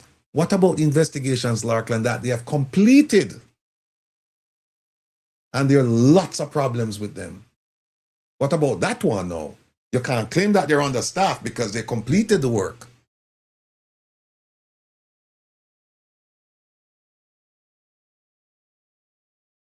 So, you can't, yeah. Anyway, you're going to make a joke here. If you say, well, you know, they don't have enough people, and then the question is, well, if they don't have enough people, who's supposed to tell the lawmakers or whatever that they don't have enough people? Who's supposed to tell the people? Rattigan? You hear what them say? Them say this is the first press conference they're having in years. Yet you have issues and you don't come out and tell the public. So today marks the first time, or whenever they came out with the press conference, whenever they had it, it would have marked the first time that a lot of Jamaicans know that the investigative arm of the Integrity Commission is acting with only 54% of the complement they should have. First time, I guarantee you this. I'm not a betting man, but I'll bet you on that. But a lot of people hearing this, they heard it for the first time. So why is it that they can have a press conference this year, but they didn't have one last year? Why is it they can have a press conference now, but they didn't have one the year before? Why is it that they can have a press conference now, but they don't have it consistently from the time they started functioning as a unit, which was 2018? It's 8 years.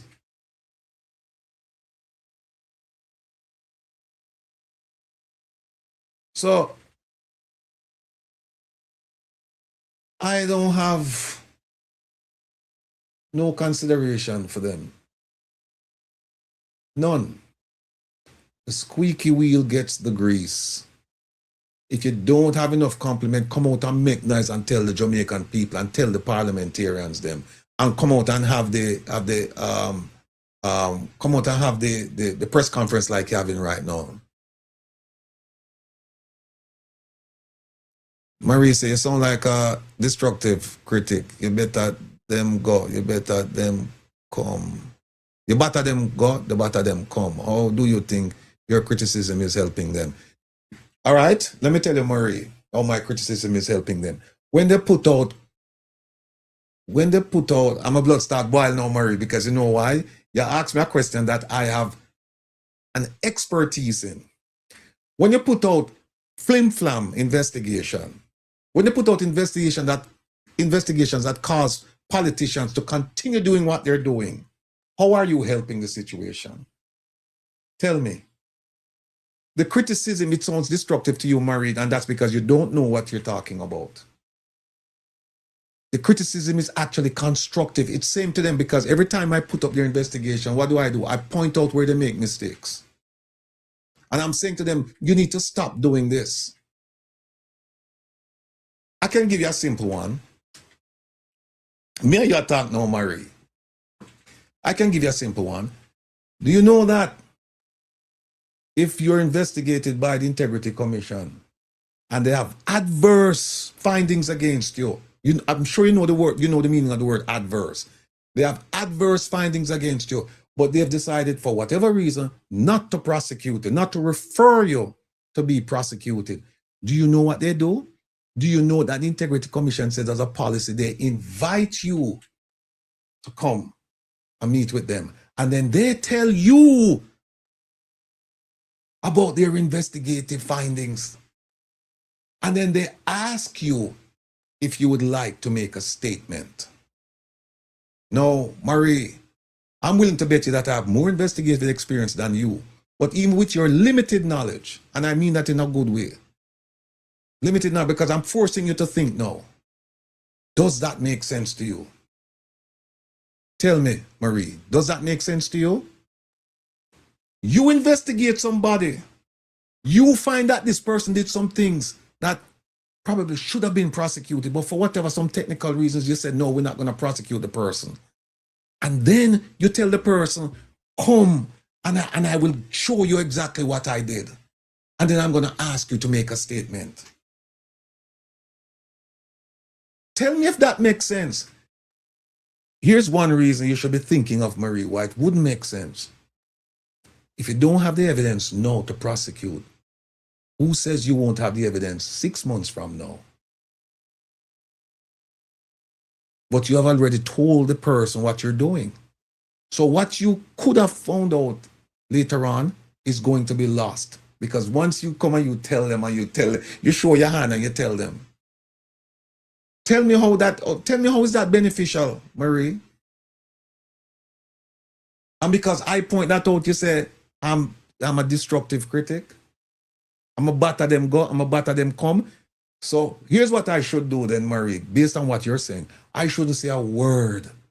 I should let them just continue doing what they're doing. I should just continue having the government spend billions of dollars on them every year with nothing to show for it except beautiful words like a string of pearls. And we openly declare to the international community, we have a world-class anti-corruption agency in Jamaica that's looking at corruption in all its forms. I would be a hypocrite for that to happen. I would be a hypocrite of the highest order, given my experience as an investigator and a lawyer, to look at what they've done and what they're doing and say, let them continue.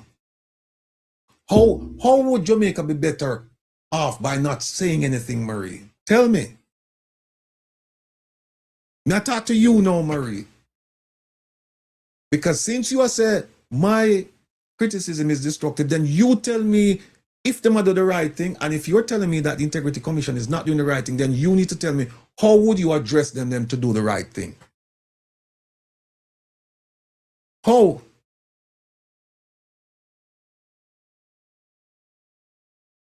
You know, people sometimes will learn more when we just kick back and listen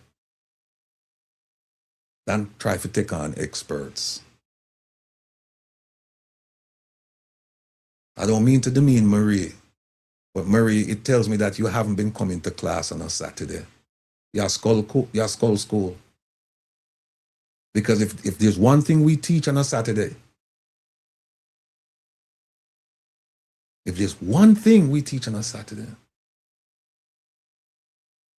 it is how to think. It is how to listen. And it's how to analyze.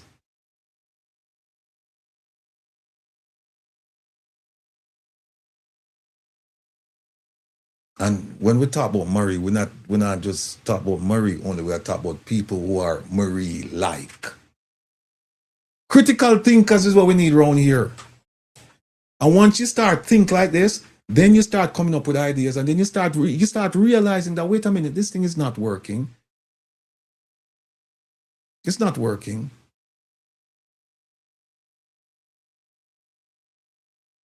My good friend Jeffrey Tavares says it all the time, Jamaica is himself behind the door or back door of Haiti, and it's crumbling, and it's a failed society. And he's right. He's right. You know, just yesterday, I got a letter from a ministry concerning an access to information request I made. Here's what the law says. It says, when you file an access to information request with any government agency, ministry, department, they have 30 days to come back to you and say, yes, we receive it, and to give you that information, one. Two, they said that information is exempt. We can't give it to you. Or three, they say we need an additional 30 days to give you the information. So no, 60 days, maximum 60 days. Now remember I told you I got a response yesterday from a ministry. You know when me file at ATI? March of 2025. You know what them write and tell me, Mr. Rattigan, we apologize for the delay in responding to your request that was submitted in March of 2025. However, if you would like us to continue with your request, you have 30 days within which to advise us. Otherwise, we won't consider it. You believe that? Them take 16 months. When them should have take 60 days. And then they had the unlimited gall to tell me that me have 30 days within to tell them if me want to continue with it. So that's why people sometimes we have to get from a soapbox for those of you who are not learning. And the ones who are not learning, they're not learning because they're not coming to class consistently. We're marking you absent. When you act fool like Marie and put up them nonsense, they will have to mark you absent and say, no, you're not coming to class. You're not coming to class. Because if you're coming to class, you wouldn't ask a stupid question. You'd start to think and say, well, why is it that the Integrity Commission is having a press conference now? Why is it that they've always been under-resourced and we never hear them talk about it? It should be inspiration now for the people to start to no wonder these things are happening because you don't do this, you don't do that, you don't do that, and get on the go. You know why they do it? Why them do it? Them do it, one, I believe, because them have some changes, and two, them under pressure. But here's the thing that you should be asking now, Marie. You should be asking them, why is it that you stop investigating people when they go to court, even though there is no prohibition against continuing your investigation? Ask them that.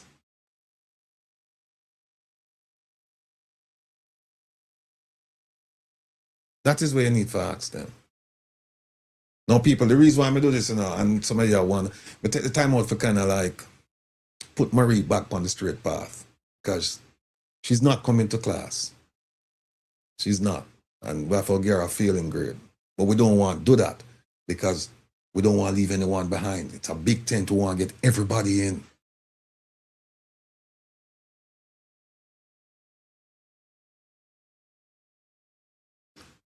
Marie, you say you can't do 5 hours on a Saturday. Sorry. You haven't been coming to class, Marie, because if you've been coming to class, you would have heard what I said about the 5-hour thing.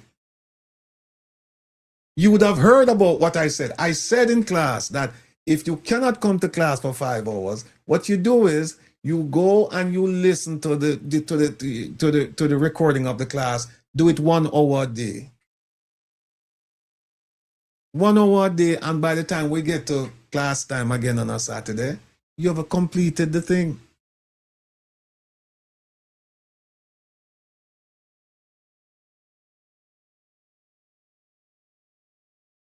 So, see, Derek put it inside there. See there? Everybody heard me. I said it, and then we also put out short videos too. So Marie, please, please, please, please, we want you to graduate. We want you to remain in the class, because you come, apparently, you come whenever you feel like, and that's not, you have to show a certain amount of discipline. That goes along with learning. You have to be disciplined. So if you can't make it to class, then at least you say, okay, you know what? Let me go look at the videos. Let me spend 1 hour. And I guarantee you, I'm telling you 1 hour, but I'm telling you, when you put it in and you hear the amount of material and you see how we treat subject matter, it's going to be more than 1 hour. I guarantee you, because I've gotten reports from students who didn't show up for class on a particular day, and then they say, boy, I was trying to do the 1 hour a day thing, but then when I started listening to it, I listened to 2 hours and it just kept going.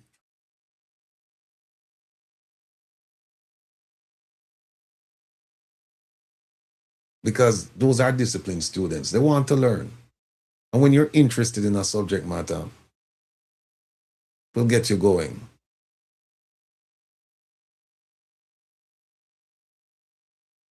Jaja Lynch, big up yourself, big up yourself. All right, people. Let me just, 11:31. Could just go for another half hour. We never plan on this. But you know why I do this? I do this because I love this. Because I tell you why. I'll tell you something else. I'm a practicing attorney, and right now I have a lot of time-sensitive things to file in court. And I put them off because I have to come and explain to my people some of the things that are happening in Jamaica. Not only explain to you, but expose some of the things that the government is doing. And when I leave here now, I have to go burn the midnight oil now and try and get these things filed. Try and get these things before the judge. But I'm willing to do that. Because if one of you walk away from every session knowing something that you didn't know, thinking about something that you had never thought of, get the creative juices, the intellectual juices flowing. If only one of you, my purpose has been served. If only one of you. And I said it a long time ago. I have a lot up here. Believe me. Download it. Download it. We have a lot up there, so people. We not get this for uncle where you're hot.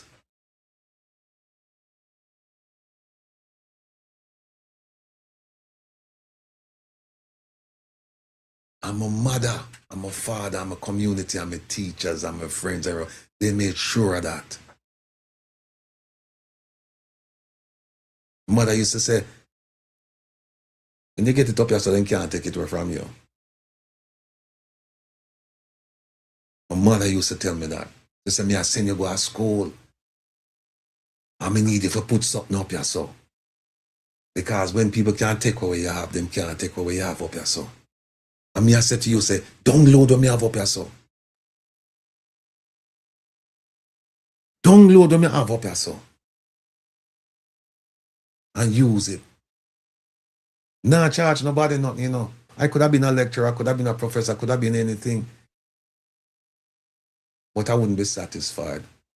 I'm satisfied sitting here on a Wednesday night, on a Saturday, talking to you, explaining to you, giving you the benefit of my experience, my knowledge, my intelligence, my know-how, and at the same time, humbly asking you to criticize me, correct me.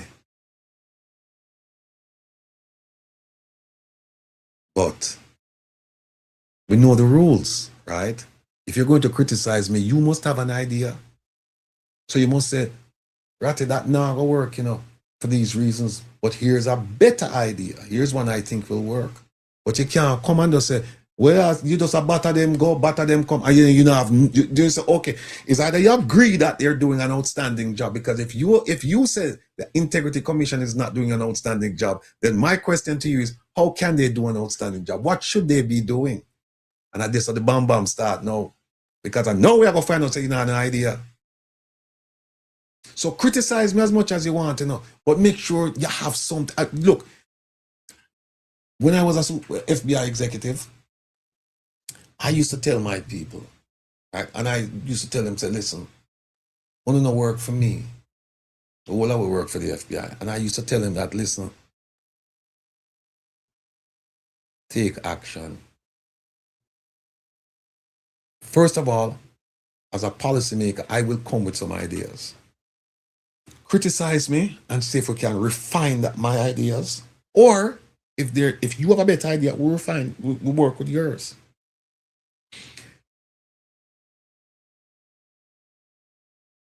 Make a mistake, we talk about it, we address it. But sit down on the fence and just chat, we have a big problem. Yes, Gillian, the FBI also has fallacies, but guess what? Everybody I look to them across the globe for stuff. Everybody. Show me one organization, one law enforcement organization that you would say is perfect, that has no fallacies.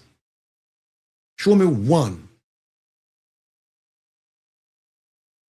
And the reason why I ask you that, Jillian, is because I've worked with almost all of them. I've worked with the British, I've worked with the Canadians, I've worked with the Israelis, I've worked with the South Africans, I've worked with the Saudis, I've worked with the Kuwaitis, I've worked with the Emiratis, I've worked with the Yemenis, I've worked with, you name them, I've worked with them. And show me one that you can say, them perfect. Not one. So it's not about perfection or not having fallacies. It's not that. It's when you fall below a certain standard.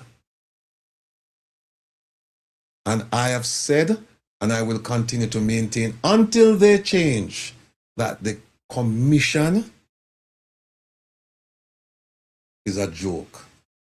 Does not deserve the term integrity in front of commission or integrity in front of their investigation. Because I can show you, my kids could have looked on some of them investigative reports and said, this don't make any sense. It make no sense.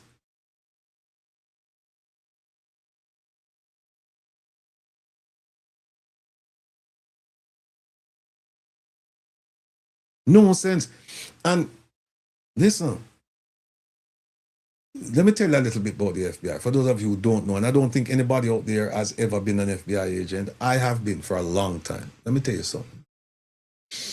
Some of the brightest people I've ever met, intelligence-wise, investigative-wise, they're in that organization. I met them in that organization. Some of the things I'm sharing with you, I learned from those folks. And I can tell you that the things that the investigative report that I've read, and I've read many, you would never see those in the FBI. Never. Never. Never. You know why you would never see them? When a new agent comes on board, when you go through the FBI Academy and you graduate, not everybody graduates, some people get kicked out. Well, when you graduate, you get sent to your first office. When you get sent to your first office, you know what? When you get you check in with the supervisor, you know one of the first things the supervisor is going to do? He's going to assign you to someone they call a training agent. And that person is a senior investigator. And that person is going to take you under them wings. And that's why I'm telling you some of the things that I'm seeing with Integrity Commission, you would never see. Because that new agent's work product is a reflection also on the training agent. And no experienced training agent wants to be called in by the supervisor to have a discussion about your failures. No. So that's why we don't see that. We don't see it. And when I see foolishness in a report, I know it. Because I've had decades of looking at reports. And I know what a report should be like. And Jillian's a third world versus first world. I don't buy that. Because Jamaica has talented people. But it's a structure. And if you listen to Rosalie Hamilton, the professor, you'll hear her talk about it. It's the structure. It's the structure. The structure doesn't lend itself to the rigors and the discipline of a first world investigative agency. It doesn't have that. The structure, one of the things the FBI does is the FBI views itself as a brand. And they protect that brand at all cost. They protect that brand. And so when you as an agent, you are caught out doing something wrong, they make an object lesson out of you. Because they said you're mashing up the brand. And we've worked so hard to protect this thing and preserve it and promote it. And you come now and mash it up. So if a criminal would, an ordinary criminal that get 5 years, the FBI said, no, give him 10 years. Give our agent 10 years.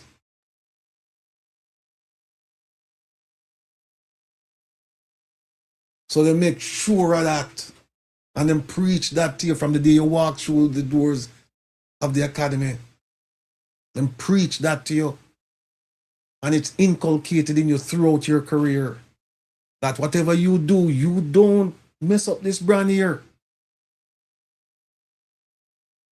No autonomously. Me just use it for kind of give people a sense of what I expect when I review these things and how I view the investigative agencies in Jamaica.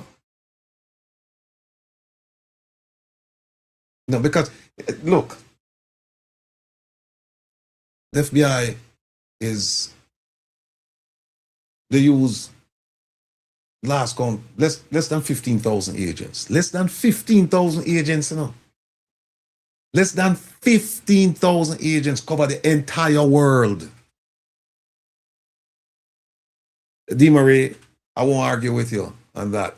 But less than 50, well, actually, I still maintain that with less than 15,000 people, they cover their territorial responsibility, the entire globe. How many of you knew that? You probably think that there are probably about 150,000 or 1 million. When I left, it was about 13.5, something like that. And I just add another 1,500 on it.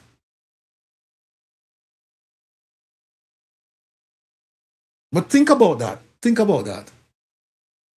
You use 15,000 people to cover the entire globe.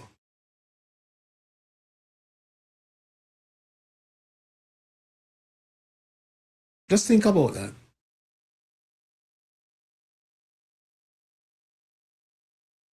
And when them send you out, oh, and remember, them have 15,000, and the one at the office in Washington, the 2 offices in Washington, D.C., them have more than, I think them have more than 4,000 people out of the 15. New York have more than 1,000. So in those 3 offices, you're gone about, out of the 15,000, you're gone about 5,000.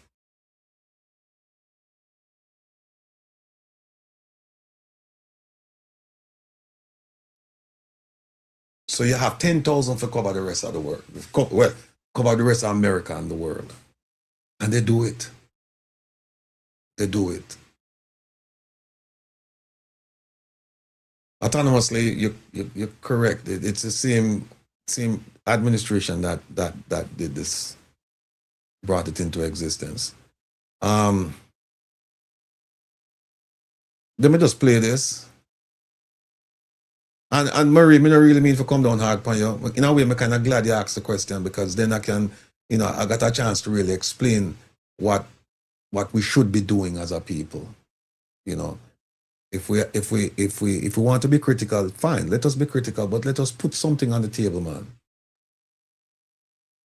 It's about ideas. It's not about rejection only. It's about ideas. Let me play this. Most of you have seen this, but again, if you're thinking critically, you see the foolishness what's going on here. 40 that are coming to Jamaica, that you are welcoming them here. They are rapists, murderers, and you're carrying them to Jamaica. What's up, guys? Check this out. Watch to the end. Bless up. All right, so I've just handed over a social housing unit, and I'm here with the lovely Eugenie Brown. You see how she look?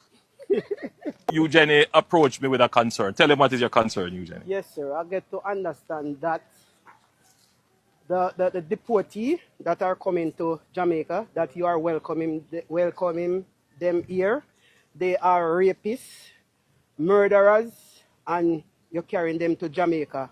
Oh, we're going to survive with them here under this circumstances that going on in Jamaica, we are trying to put under control. How we going to manage those with them? We want to know exactly if they are victims or whatsoever. So who tell you that now?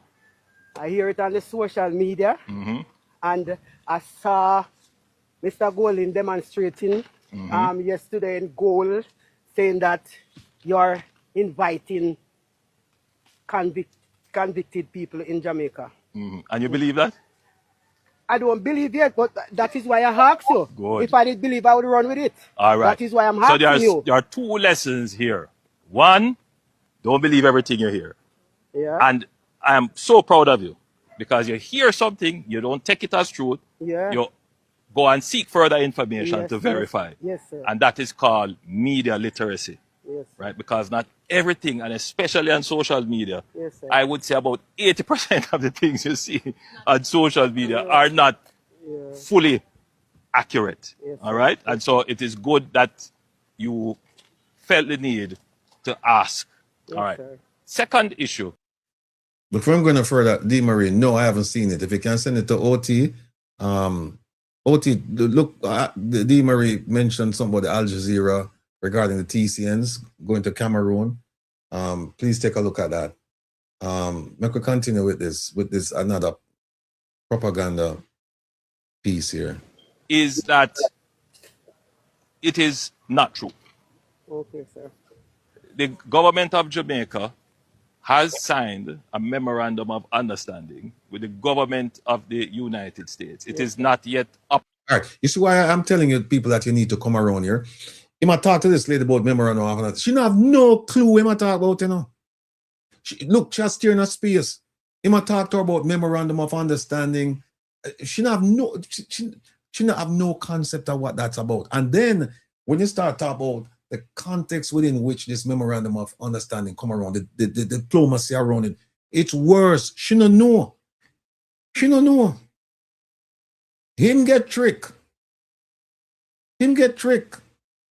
And him get trick in the worst ways. Him get trick with him eyes wide open. In fact, people, you know what? You could even make the argument that him never get tricked, that he knew exactly what was going on with this TCN business. But this lady, she don't have no idea what's going on. Because she just hears say that you're inviting criminals to come to Jamaica. Inviting? Operationalized, meaning that though we have an agreement, no one has been brought to Jamaica under that agreement because we have not worked out as yet the terms on which they would come. What we have worked out with them is that we're not taking no murderer, we're not taking no rapist, we're not taking no pedophile, no. The panel lady, he's talking to her about, no, we're not taking none of this and none of that, and she just has steering her space. Because, to be honest with you, one is, when he was talking to her about memorandum of understanding, she didn't have no clue. When he started talking about we're not taking none of this, she doesn't believe him. She doesn't believe him. And listen to him, I'll spin this now. One with a criminal background will be taken on that MOU. No one with criminal background will be taken in on that MOU. She should be thinking, if they're coming from somewhere else to Jamaica, tell me, how are you going to know whether or not they have a criminal background? That's what you should be thinking. These are not people in Jamaica that you're moving from Portland to Westmoreland. And you say, we're moving them and we know their background. No, these are people coming in. So the question is, how do you know that these people don't have a criminal background? And here's what he's going to tell you. He's going to say, because they're going to be vetted by whom? By the U.S. government. Jamaica can't vet nobody. So he's going to say they're vetted from where they're coming. And then what you should think after that is, but they're illegal. They're illegal aliens in America. Yeah. So they get to the border. Some of them get to the border, and they get to the border and they're caught, and then they're sent to Jamaica. Right. So the U.S. government has no criminal history of these people in America. Right. And the U.S. government, in some instances, they don't know where these people came from. And that's why they send them to a third country, because the people refuse to tell them where they come from because they don't have documentation with them. Yeah. So how do you know that these people don't have a criminal history? That's the kind of thinking we need, people. It's thinking and probing. Let's put what he's saying to the test. He's saying we're not taking no criminals, we're not taking no pedophiles, we're not taking no rapists. Mr. Prime Minister, how do you know if somebody comes to the door of the United States and they're not allowed to enter? So the United States, they don't have any history on these people. And so even if they say, well, there's no history, what they're saying is that there's no history of this person, no criminal history of this person in America. And so now you take in a serial murderer, a serial rapist, a serial pedophile. You're taking these people. How can you guarantee, she should have said, can you guarantee that these people coming here, they don't have any criminal antecedents? You cannot. But this lady, I forgot her name. She didn't sign up for the class. She didn't come to our school. Because if she did, she would be thinking about these things to ask him. So when he start talking this nonsense, like the nurse. Like the nurse. You see what the nurse do? Eugene. Yeah. Eugenie. Eugenie, we're talking about the nurse. You see how the nurse deal with the Prime Minister? And she said, no, she'll correct him. And she'll tell him things.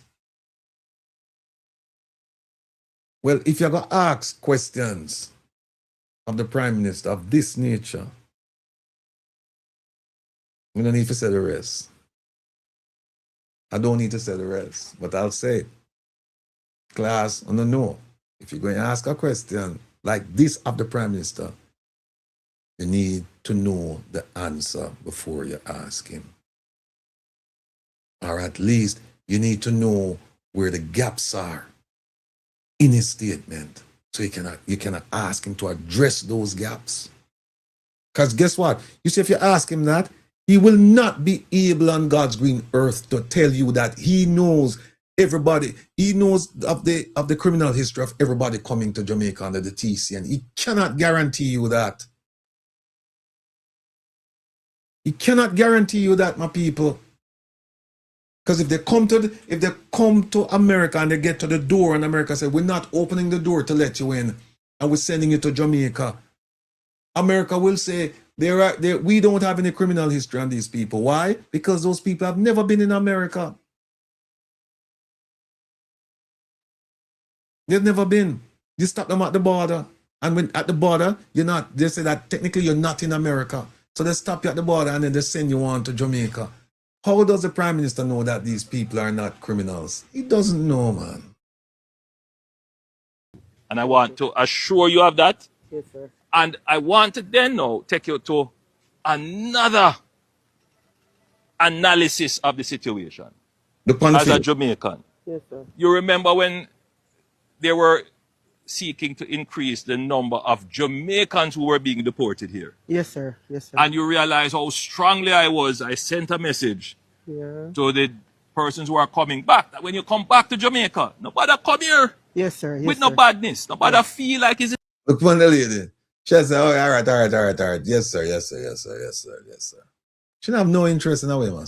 The same Jamaica that you left 10 years ago. When you come back here, different business. Yes, sir. And I was very strong on that. Yes, sir. Then you think, say, no, me would have got take foreign criminal come here.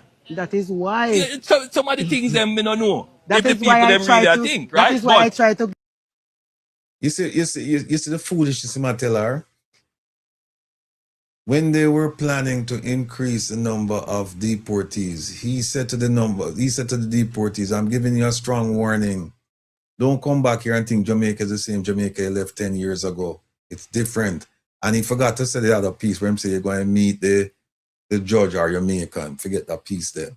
And him say, so he never refused to take them, and him cannot refuse to take back Jamaican criminals coming to Jamaica, you know. He cannot refuse that. Although we have reports that that the Ministry of Foreign Affairs and Foreign Trade said that some people, they just didn't want them. There's a dispute concerning that. But think about the foolishness we must say. If you have Jamaican criminals in America and they're deported, what am I going to do? I'm not going to take them. He must inbound and compound to take them.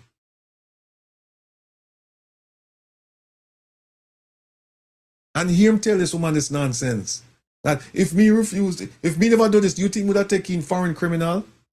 You are taking in Jamaicans who have been convicted of some serious crimes in the United States. They are in Jamaica. You have been accepting them.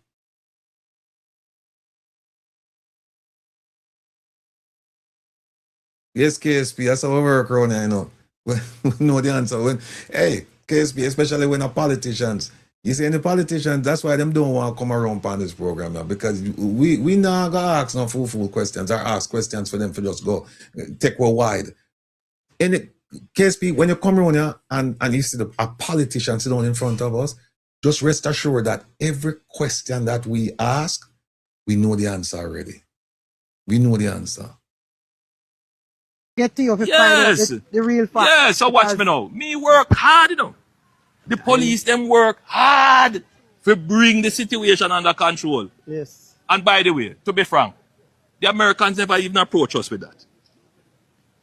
If you listen to the new ambassador. You hear what him say? The Americans never approach us with that. And then we hear Ambassador Audrey Mark say, no, the Americans approach us. Then we hear Dana Morris Dixon say, the Americans approach us. Then we hear Minister Chang say, the Americans approach us. Then we hear Audrey Mark said, no, she raised some things with the Americans. And the stories ebb and flow, back and forth. How do you believe these people? Very simple. You don't. How do you believe these people? You do not. The new American ambassador who is coming to Jamaica when she was being reviewed and interviewed. Yeah. In the look at the lady. Unit. If you just look at the lady, you can see she have no interest. She don't understand what I say. And she just say, this man having big old hand around me and just they are chat na me ears. Me never know him I talk about. Him give me one little house. I don't know if I should get the house, but me could just assume say the social housing unit when him say him give it, I should get it. And she said, me just want to go in and me house, go enjoy my house. And this man out there chat pay nonsense. Me don't understand what him say. Plus, wherever me understand her foolishness. So she probably said, me don't know why me even bother ask him the question. And I'm here with the lovely Eugenie Brown. You see how she look? Eugenie approached me with a concern. Tell him what is your concern, Eugenie. Yes, sir. I get to understand that the deportees that are coming to. All right, let me stop now. All right, let me just say that, look, it's almost midnight, just about midnight. I love doing this. Let me just tell you that. I sincerely love doing this. And I don't care who's in government. If the PNP had won the election, I'd still be doing this because my aim is to get value for the taxpayers. And when I say value, not just monetary value, but value in terms of satisfaction, knowing full well that your government is acting in your best interest. That's my pledge to the people. I don't care about colors and parties. I care about people. And there are people who support this government. And you have a right to. But you also have a right to know the facts. You have a right to know the facts. And when the government is not serving you, when the government is stealing from you, and you have caught the government stealing, you need to do something about that. I'm extremely proud of Advocates Network and what they've done, particularly with the protest, in enlightening Jamaica about the issues that affect them dearly. It was heartwarming to see people show up for an event that wasn't entertainment. And we've always said it's about time Jamaicans in Jamaica start to stand up for themselves. And if the protest we saw about 2 weeks ago, if that is any indication of how people are beginning to absorb the information and take the necessary action, we're off to a good start.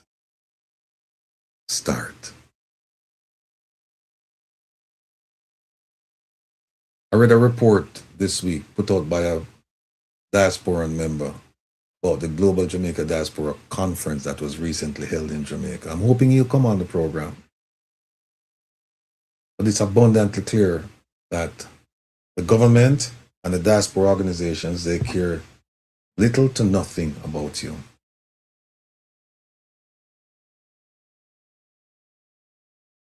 Little to nothing about you.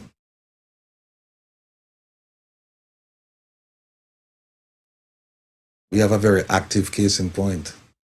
Mr. Alves is sitting in jail in Eswatini, and the government, his government, has violated their obligation, their responsibility to pay him a consular visit. And he's been there a week now.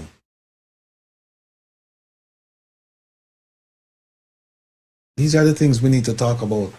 These are the things that we need to shout about. These are the things we need to fight for. And despite what people may say, I am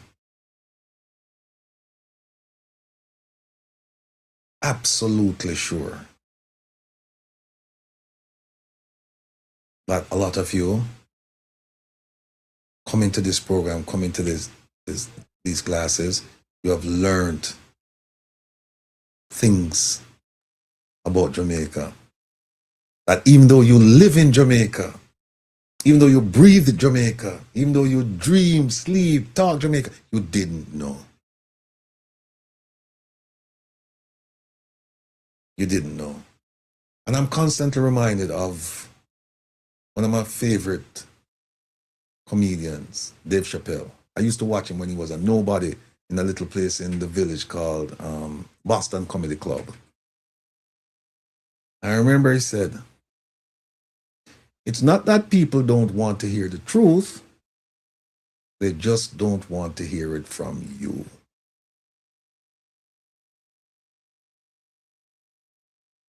So it's not about the message. At a certain point, it's about the messenger. It's about the messenger, when it should be about the message.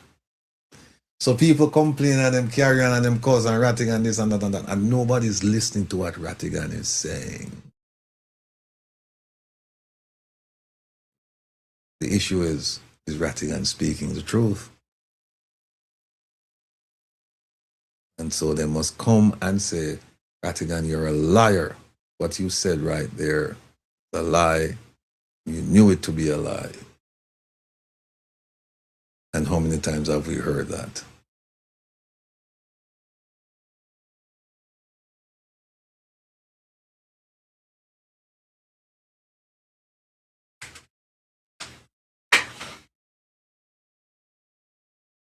Marisa must call my favorite girl. Marie Lizzie, a favorite girl I called to go visit the man. I did that earlier, Marie Lizzie. I said, we don't know what's going on there, but they need to, and they know. And you know how I can tell you that the government knows about Mr. Alves in Eswatini? You know how I can tell you? Because I told the government. On Monday, this past Monday, I told the government.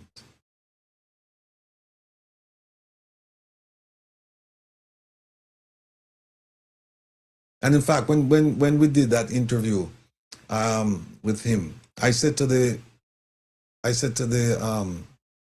reporter, the journalist, I said to her, Mr. Alves' story came out last week in the newspaper. I found Mr. Alves on Sunday.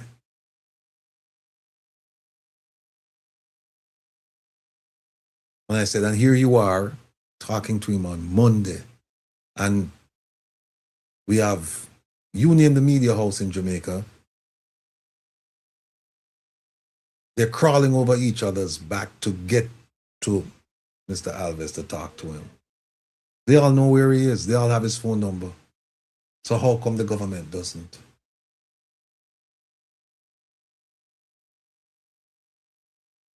How come?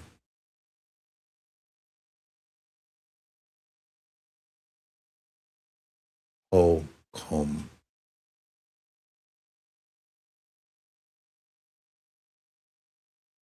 And these are the things that help to keep me up at night.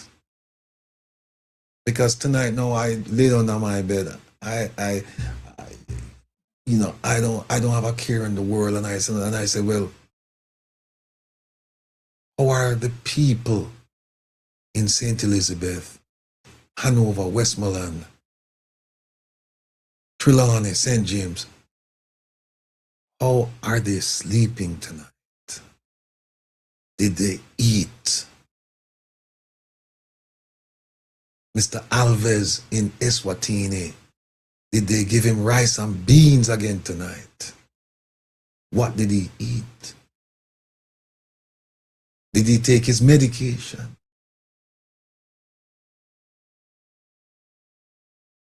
These are the things that keep me up. The minimum wage earners in Jamaica, how are they making out? Exam just finished, and a lot of them, they have children who pass to go to high school, pass the PEP exam to go to high school, and now they're wondering how they're going to buy uniform and this and that and books and this and that. Those things keep me up at night.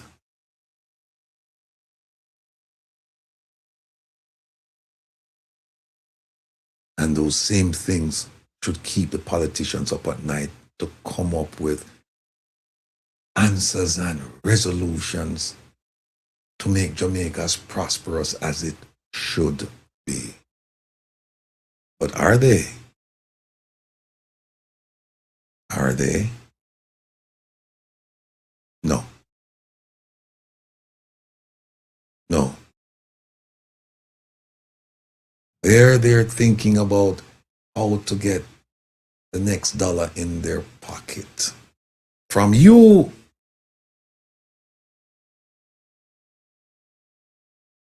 From you. They're hiding things from you, and they have their reasons for hiding them, because truth be known, if those things come to light, you would rebel.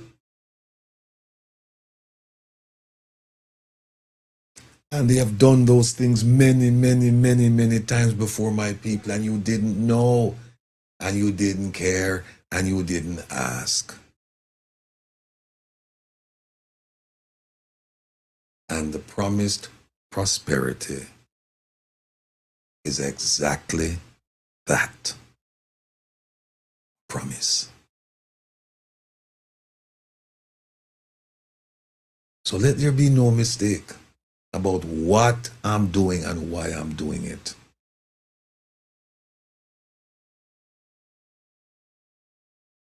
On a weekly basis, and we don't come out and publicize these things. But in my little circle, the One Jamaica Legal Defense Foundation circle, we have to get resources to people in Jamaica, and we do it in a lot of instances on a personal level. On a personal level, we take money out of our pocket and we say so and so and so and so. Up to today,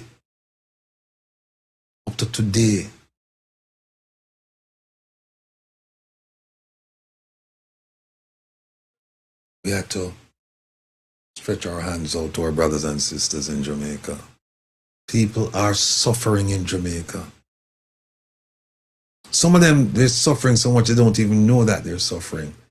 Part of that is because where they come from, everybody is suffering and it's just normalized.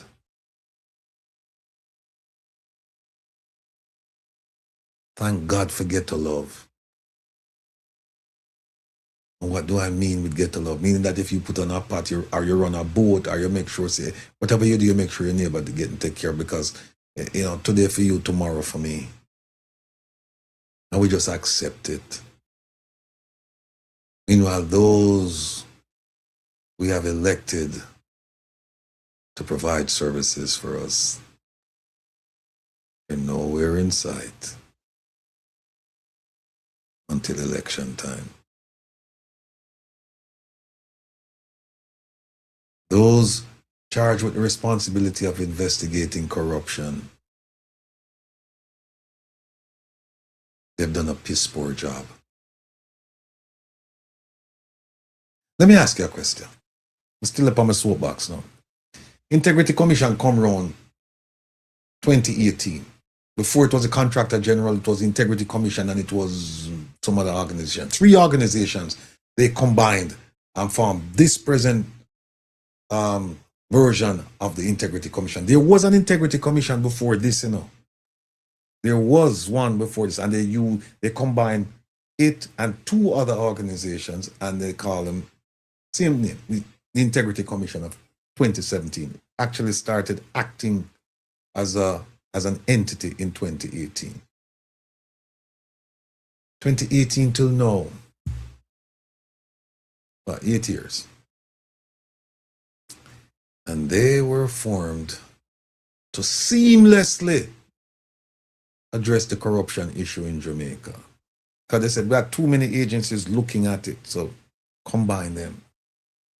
And remember when they combined them, you know, they combined them, meaning that the workers came. It wasn't like they said, okay, these 3 agencies, we're going to fire all of you and we're going to start something new over here and then let's start.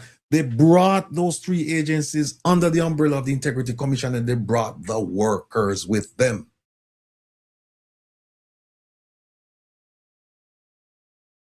8 years. We all agree that corruption has been normalized in Jamaica. You don't have to look far to find corruption in Jamaica. Jamaica, corruption is right around the corner, in front of you, next to you, behind you, above you, everywhere. And I am sure you would agree with me that some of the biggest agents of corruption in Jamaica are the politicians. Sure you would agree with me on that. So let me ask you this. And you know, you don't ask questions in general if you don't know the answer. 8 years. You started out with a whole bunch of people, 3 agencies. So it's not like you start out with neophytes. It's not like you start out with people who didn't know what they're supposed to do. I have this burning question. In 8 years, 8 years, 8 long years, how many politicians have they sent to prison? I feel like for those kick with the mic, no. I feel like for kick with the mic. Because that is the yardstick. That is the yardstick, my people. 8 years and not one politician gone to prison. Not one.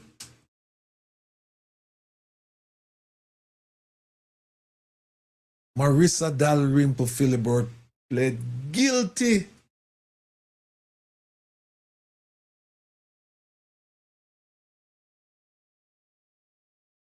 The next man, the former junior minister in the Ministry of Foreign Affairs and Foreign Trade, who recently passed on, God bless his soul. He was found guilty.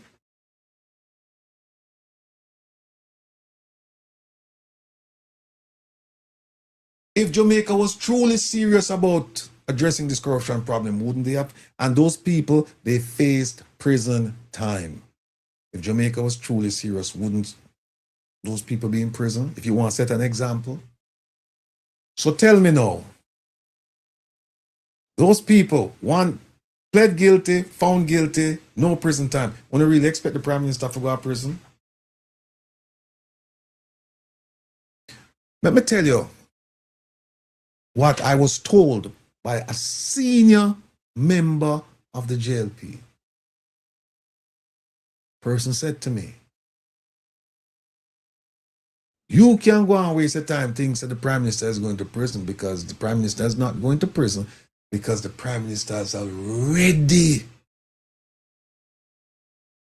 he has already decided that if there's an adverse court ruling in Jamaica, he's going to the Privy Council. And that takes a long time to be resolved.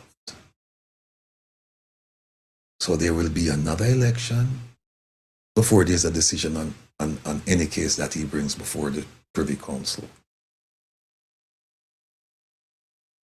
You see what going on here? And if the Integrity Commission, the commission is of the opinion that we can't investigate if it's before the court, and the Prime Minister say, okay, fine, so guess what? I'm just going to just court this out. I'm just going to appeals court, Privy Council, and that's going to take years and years and years. And if they're saying, well, we're going to handcuff ourselves, we're not going to do anything until this is resolved. And if it doesn't get resolved in 9 years, 10 years, 11 years, that's the position we're in. And it's a playbook that is working. Because you see all the politicians them know who are being, and I guarantee you, watch, every single one of them that is investigated and there's a referral for them to be prosecuted, boom, court. So then the question then is, why do we have an integrity commission?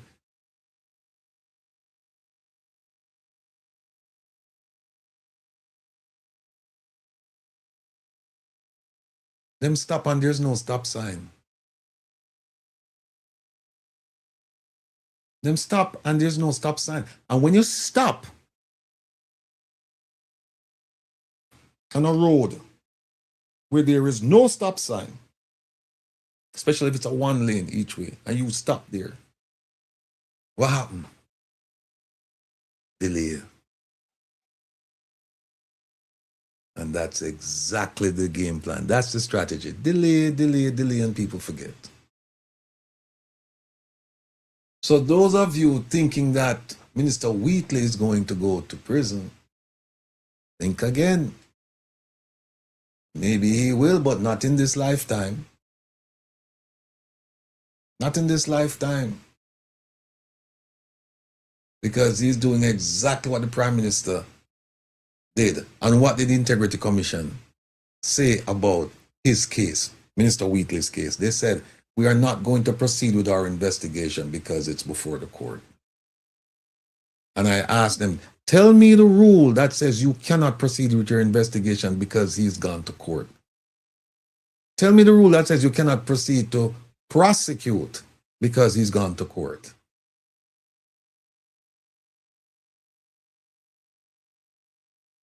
There is no such rule. Missy Bram says, so why are we talking? We're talking, Missy, so that people will understand, so that they will become informed, so that then you can have more protests like what happened recently, and you can have more, but not only more, but bigger protests, and we can draw international attention to it. We need people to start compiling all of these things and then move them to international organizations, so that then they, because I've constantly said that the true administration of justice that we're looking for will not be found in Jamaica. It has to come from outside. So when we talk about this, it's in the hope that people will get inspired to do something about it. Because if you don't talk about it and people don't know,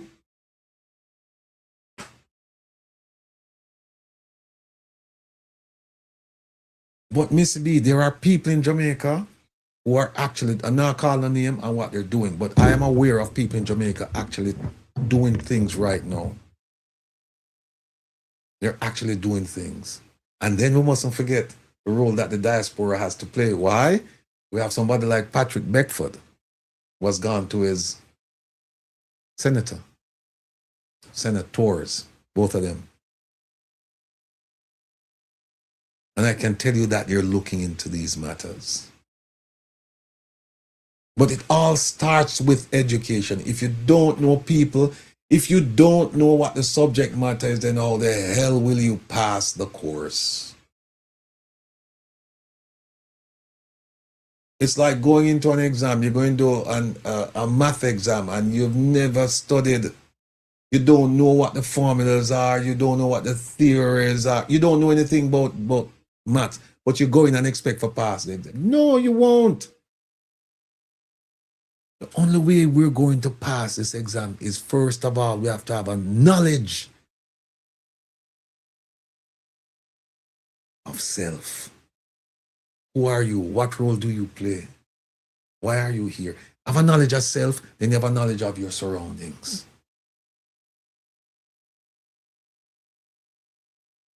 And once you have that, then you become an informed citizen.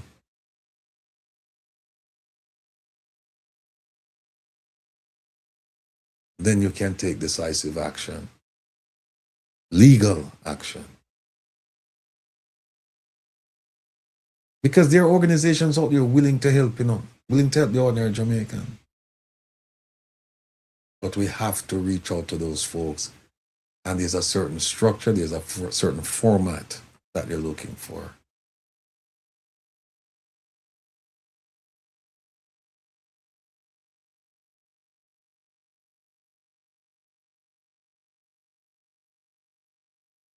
Oh, Mr. B, you talk about the TCN program.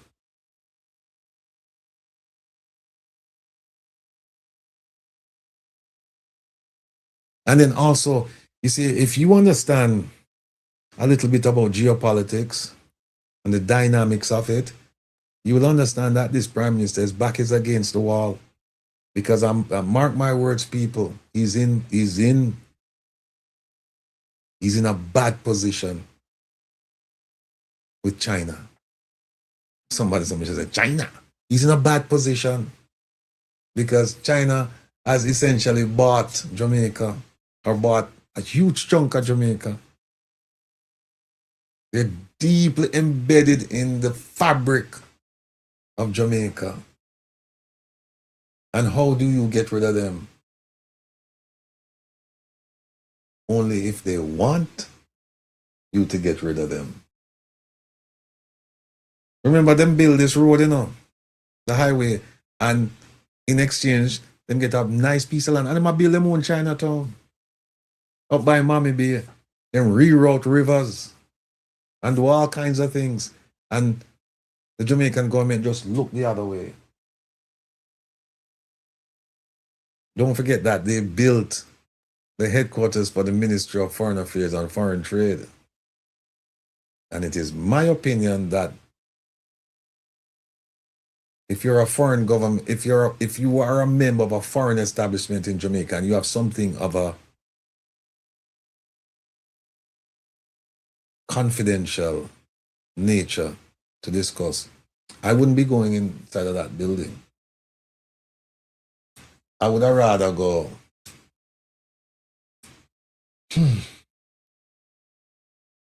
I was gonna mention the name of a place, but that place, I have good reason to believe. And a lot of you who go to Jamaica and stay in Kingston, you go to that place. And that place, I have good reason to believe, is compromised. You'd be surprised at some of the things that governments do. If they know that you go to a certain place, all of you, if they're surveilling all of you, they have reason to believe that they must collect information on you. And they know that you gather at a certain place.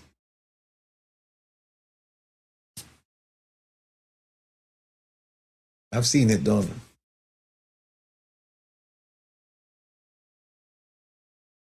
But this Chinese building This Chinatown, the loans, China Harbor, the roads, the construction,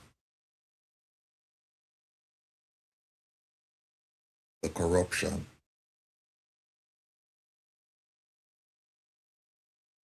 Can't get rid of China. The port. And you know what? Let me see. Where is it? Let me see. We'll talk about ports. No, but now you're able to find it. And it's too late anyway. I'm just gonna show you something, how the American government is viewing Jamaica's relationship now with the Chinese. And they specifically mention the port. As you know, Jamaica have the seventh largest natural harbor in the world. And you see where we sit in terms of geography and proximity to the United States. We are the gateway to the Caribbean, Central America, South America. And if you're going this way, North America.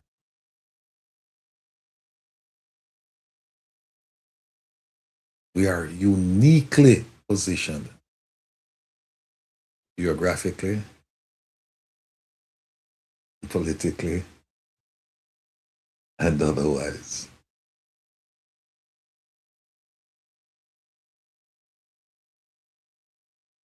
And when you hear the US government on March 5th in Doral, Florida, Pete Hegseth gave a speech. Ambassador Audrey Marks was there. Ambassador Anthony Anderson was there. And there were others, won't mention them. But Secretary Hegseth said, when you allow a foreign country to control your port, that is a problem for the United States government. When these people give speeches, let me just tell you this. Every single word was mulled over. Every single word was considered. Even the THE.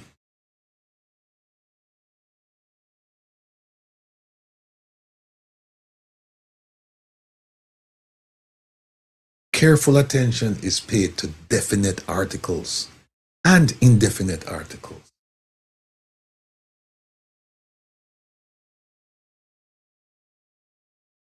And that's why you need to come to the class on Saturday, because you know the difference between these things. So that's what I'm saying to you. You parse through the speeches.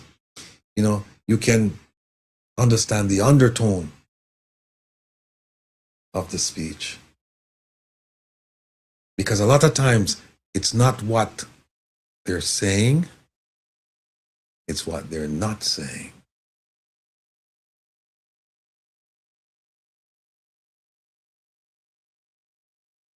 And you have to be able to discern what's going on. So, folks, listen, I want to thank you for spending the time with us. A lot of you have to go to work today, and I must release you now. If you haven't released yourself already, I must release you now, because I think it's get to the point now where it's going to be inconsiderate to keep you longer. I know you want to hear more, but there's Saturday. Tune in. And by the way, on Saturday night, last week Saturday night, we played reggae music against Babylon. And when we said Babylon, we were referring to because Babylon in Babylon, and I actually testified to this in a federal court. Babylon can mean Western society, it can mean government, it can mean police or law enforcement. Right? But anyway, we played at least those three. We played Reggae Against Babylon last. This Saturday night, what I mean, go back. If you've ever been disappointed, let down, burnt by family member, friend, strangers, people just do things to you, bad mind, being one of the reasons for things happening. And I suppose that means every single one of you, all the way, we have been let down by people we trust and people we don't even know. Them let you down because you think people objective and independent, and then when them hear something, they would have think it through, ask the right questions before they pass on a rumor. But no. This Saturday night, we're playing music against bad mind. And so all of you have to tune in. You will find at least one song that's applicable to your situation that you can rock and say, and you hold a meds and say, yes, I'm right. That song, yeah, it describe my situation. That song about me. So tune in this Saturday night for that. And then this Saturday, we have so many things to talk about. The integrity, the commission, and talk about them. We're not finished. We'll play some videos tonight that we can explore. And I don't want people ever to forget that we're still on the drill. We're still on fertilizer. We're still on hot pen. We're still on the school buses. We're still on Melissa. We're still on unemployment. The lie about unemployment. We're still on the disposal of medical waste, including human body parts. We're still on beaches.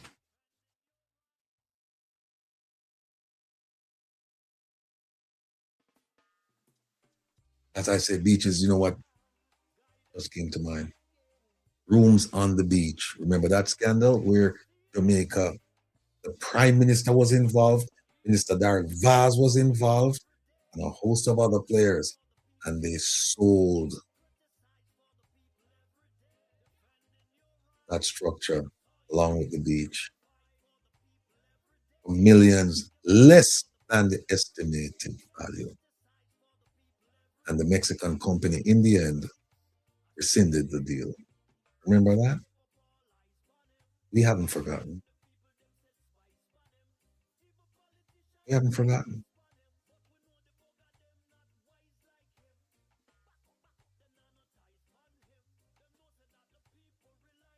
There's so many things that we have. I'll big up Kevin, because, well, not just Kevin. I'll big up Kevin, I'll big up Joan and OT, because we have tab after tab after tab. Kind of reminds me of the Minister Boss saying bus after bus after bus. But we have tab after tab after tab with a whole bunch of things done by the Jamaican government against the people.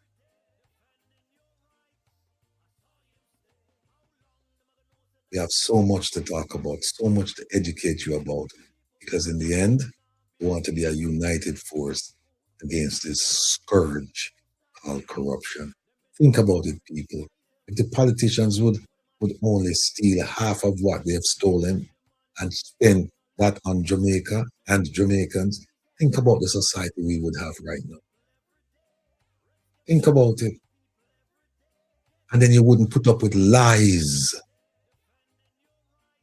like, oh, We're asking the United States to send skilled workers to come to Jamaica and work because we have a shortage of skilled workers.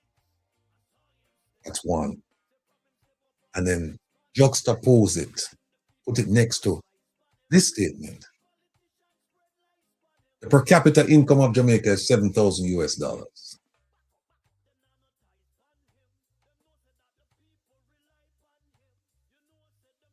And then juxtapose it with this one.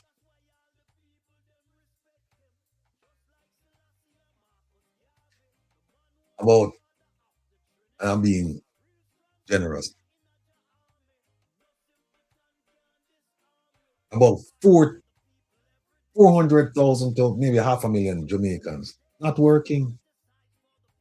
And yet they feed you this lie that the unemployment rate is about 3 point something percent. They tell you that. And the Prime Minister's here bragging about, we don't know what we're going to do when we get down to 2%.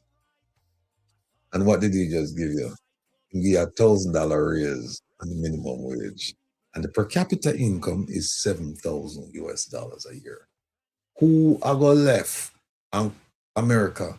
And Minister Chang said it. He said, you know, it's 7,000 per capita. So these people coming here under the TCN, they're not going to stay. They're going to leave because they're coming from a country where the per capita income is 80,000. That's what he said. And you can't square all of those positions. You can't square the position that unemployment is 3 point some percent when you have almost 500,000 people not working out of a small population.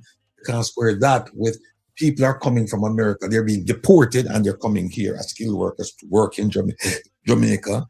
You can't square that with $7,000 US per capita. And these people coming from America are leaving a place where they're being deported from a place where the per capita income is $80,000. All of these things I just mentioned to you came out of the mouths of Jamaican politicians. And I can play videos for you. And then you do the rest. You do the thinking and say, this doesn't make any sense. That's why we're here. To make sure that you pick sense out of nonsense. Ladies and gentlemen, thank you for your time. And I look forward to seeing you in class this Saturday. Lead out there. How long them a go take our people for fool? Nah build no houses, them nah build no school. Think them up the handle, but the most I rule. Them better stop criticizing. Cause what them a do now phase them. You know the man no lazy. All them a talk, them a the one who crazy. We'll fight for the people every day. Risk them life for the people every day. Get criticized for the people.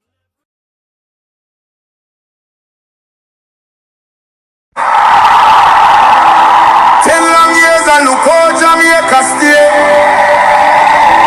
No light, no road, no food pan we plate. People are suffer while Andrew a live great. You stand up on the platform, smile wide and proud. I tell we about prosperity, but we can't see it all now. Hurricane come through, I left the people here. 6 months later, them still out there, asleep under the air. Your JLP friends them build high rise, road still full of hope. A whose pocket you a fill, while the nation lose its soul. Hospital overflow, picnic can't get bed. School roof a leak, but you and Juliet well fed. You always have excuse, always pass the blame. Every time something wrong, it never go in your name. Jamaica a drown and you claim you're unclean. Biggest actor in a politics we ever see. Boldness, time we go. The people we say no. 10 years and we can't take no more. You know you're us. We are not on the door. Boldness, time we go. From Kingston to Lebanon, the people say so. We tired, we hungry, we done, we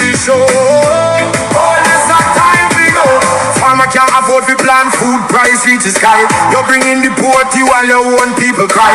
We born ya, we grow ya, we bleed for this land. But Andrew at the top out extended man. You talk about vision, you talk about plan. But 10 years later we still can't understand. Corruption report land and nobody charge. The people pocket small but the scandal them large. Who's crack up parish council bro?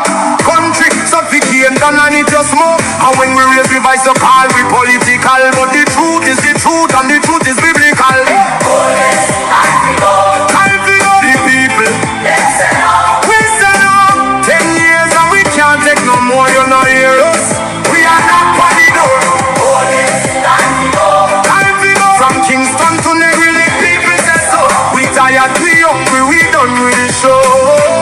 All this our time for go. We no want no hype, we no want no speech.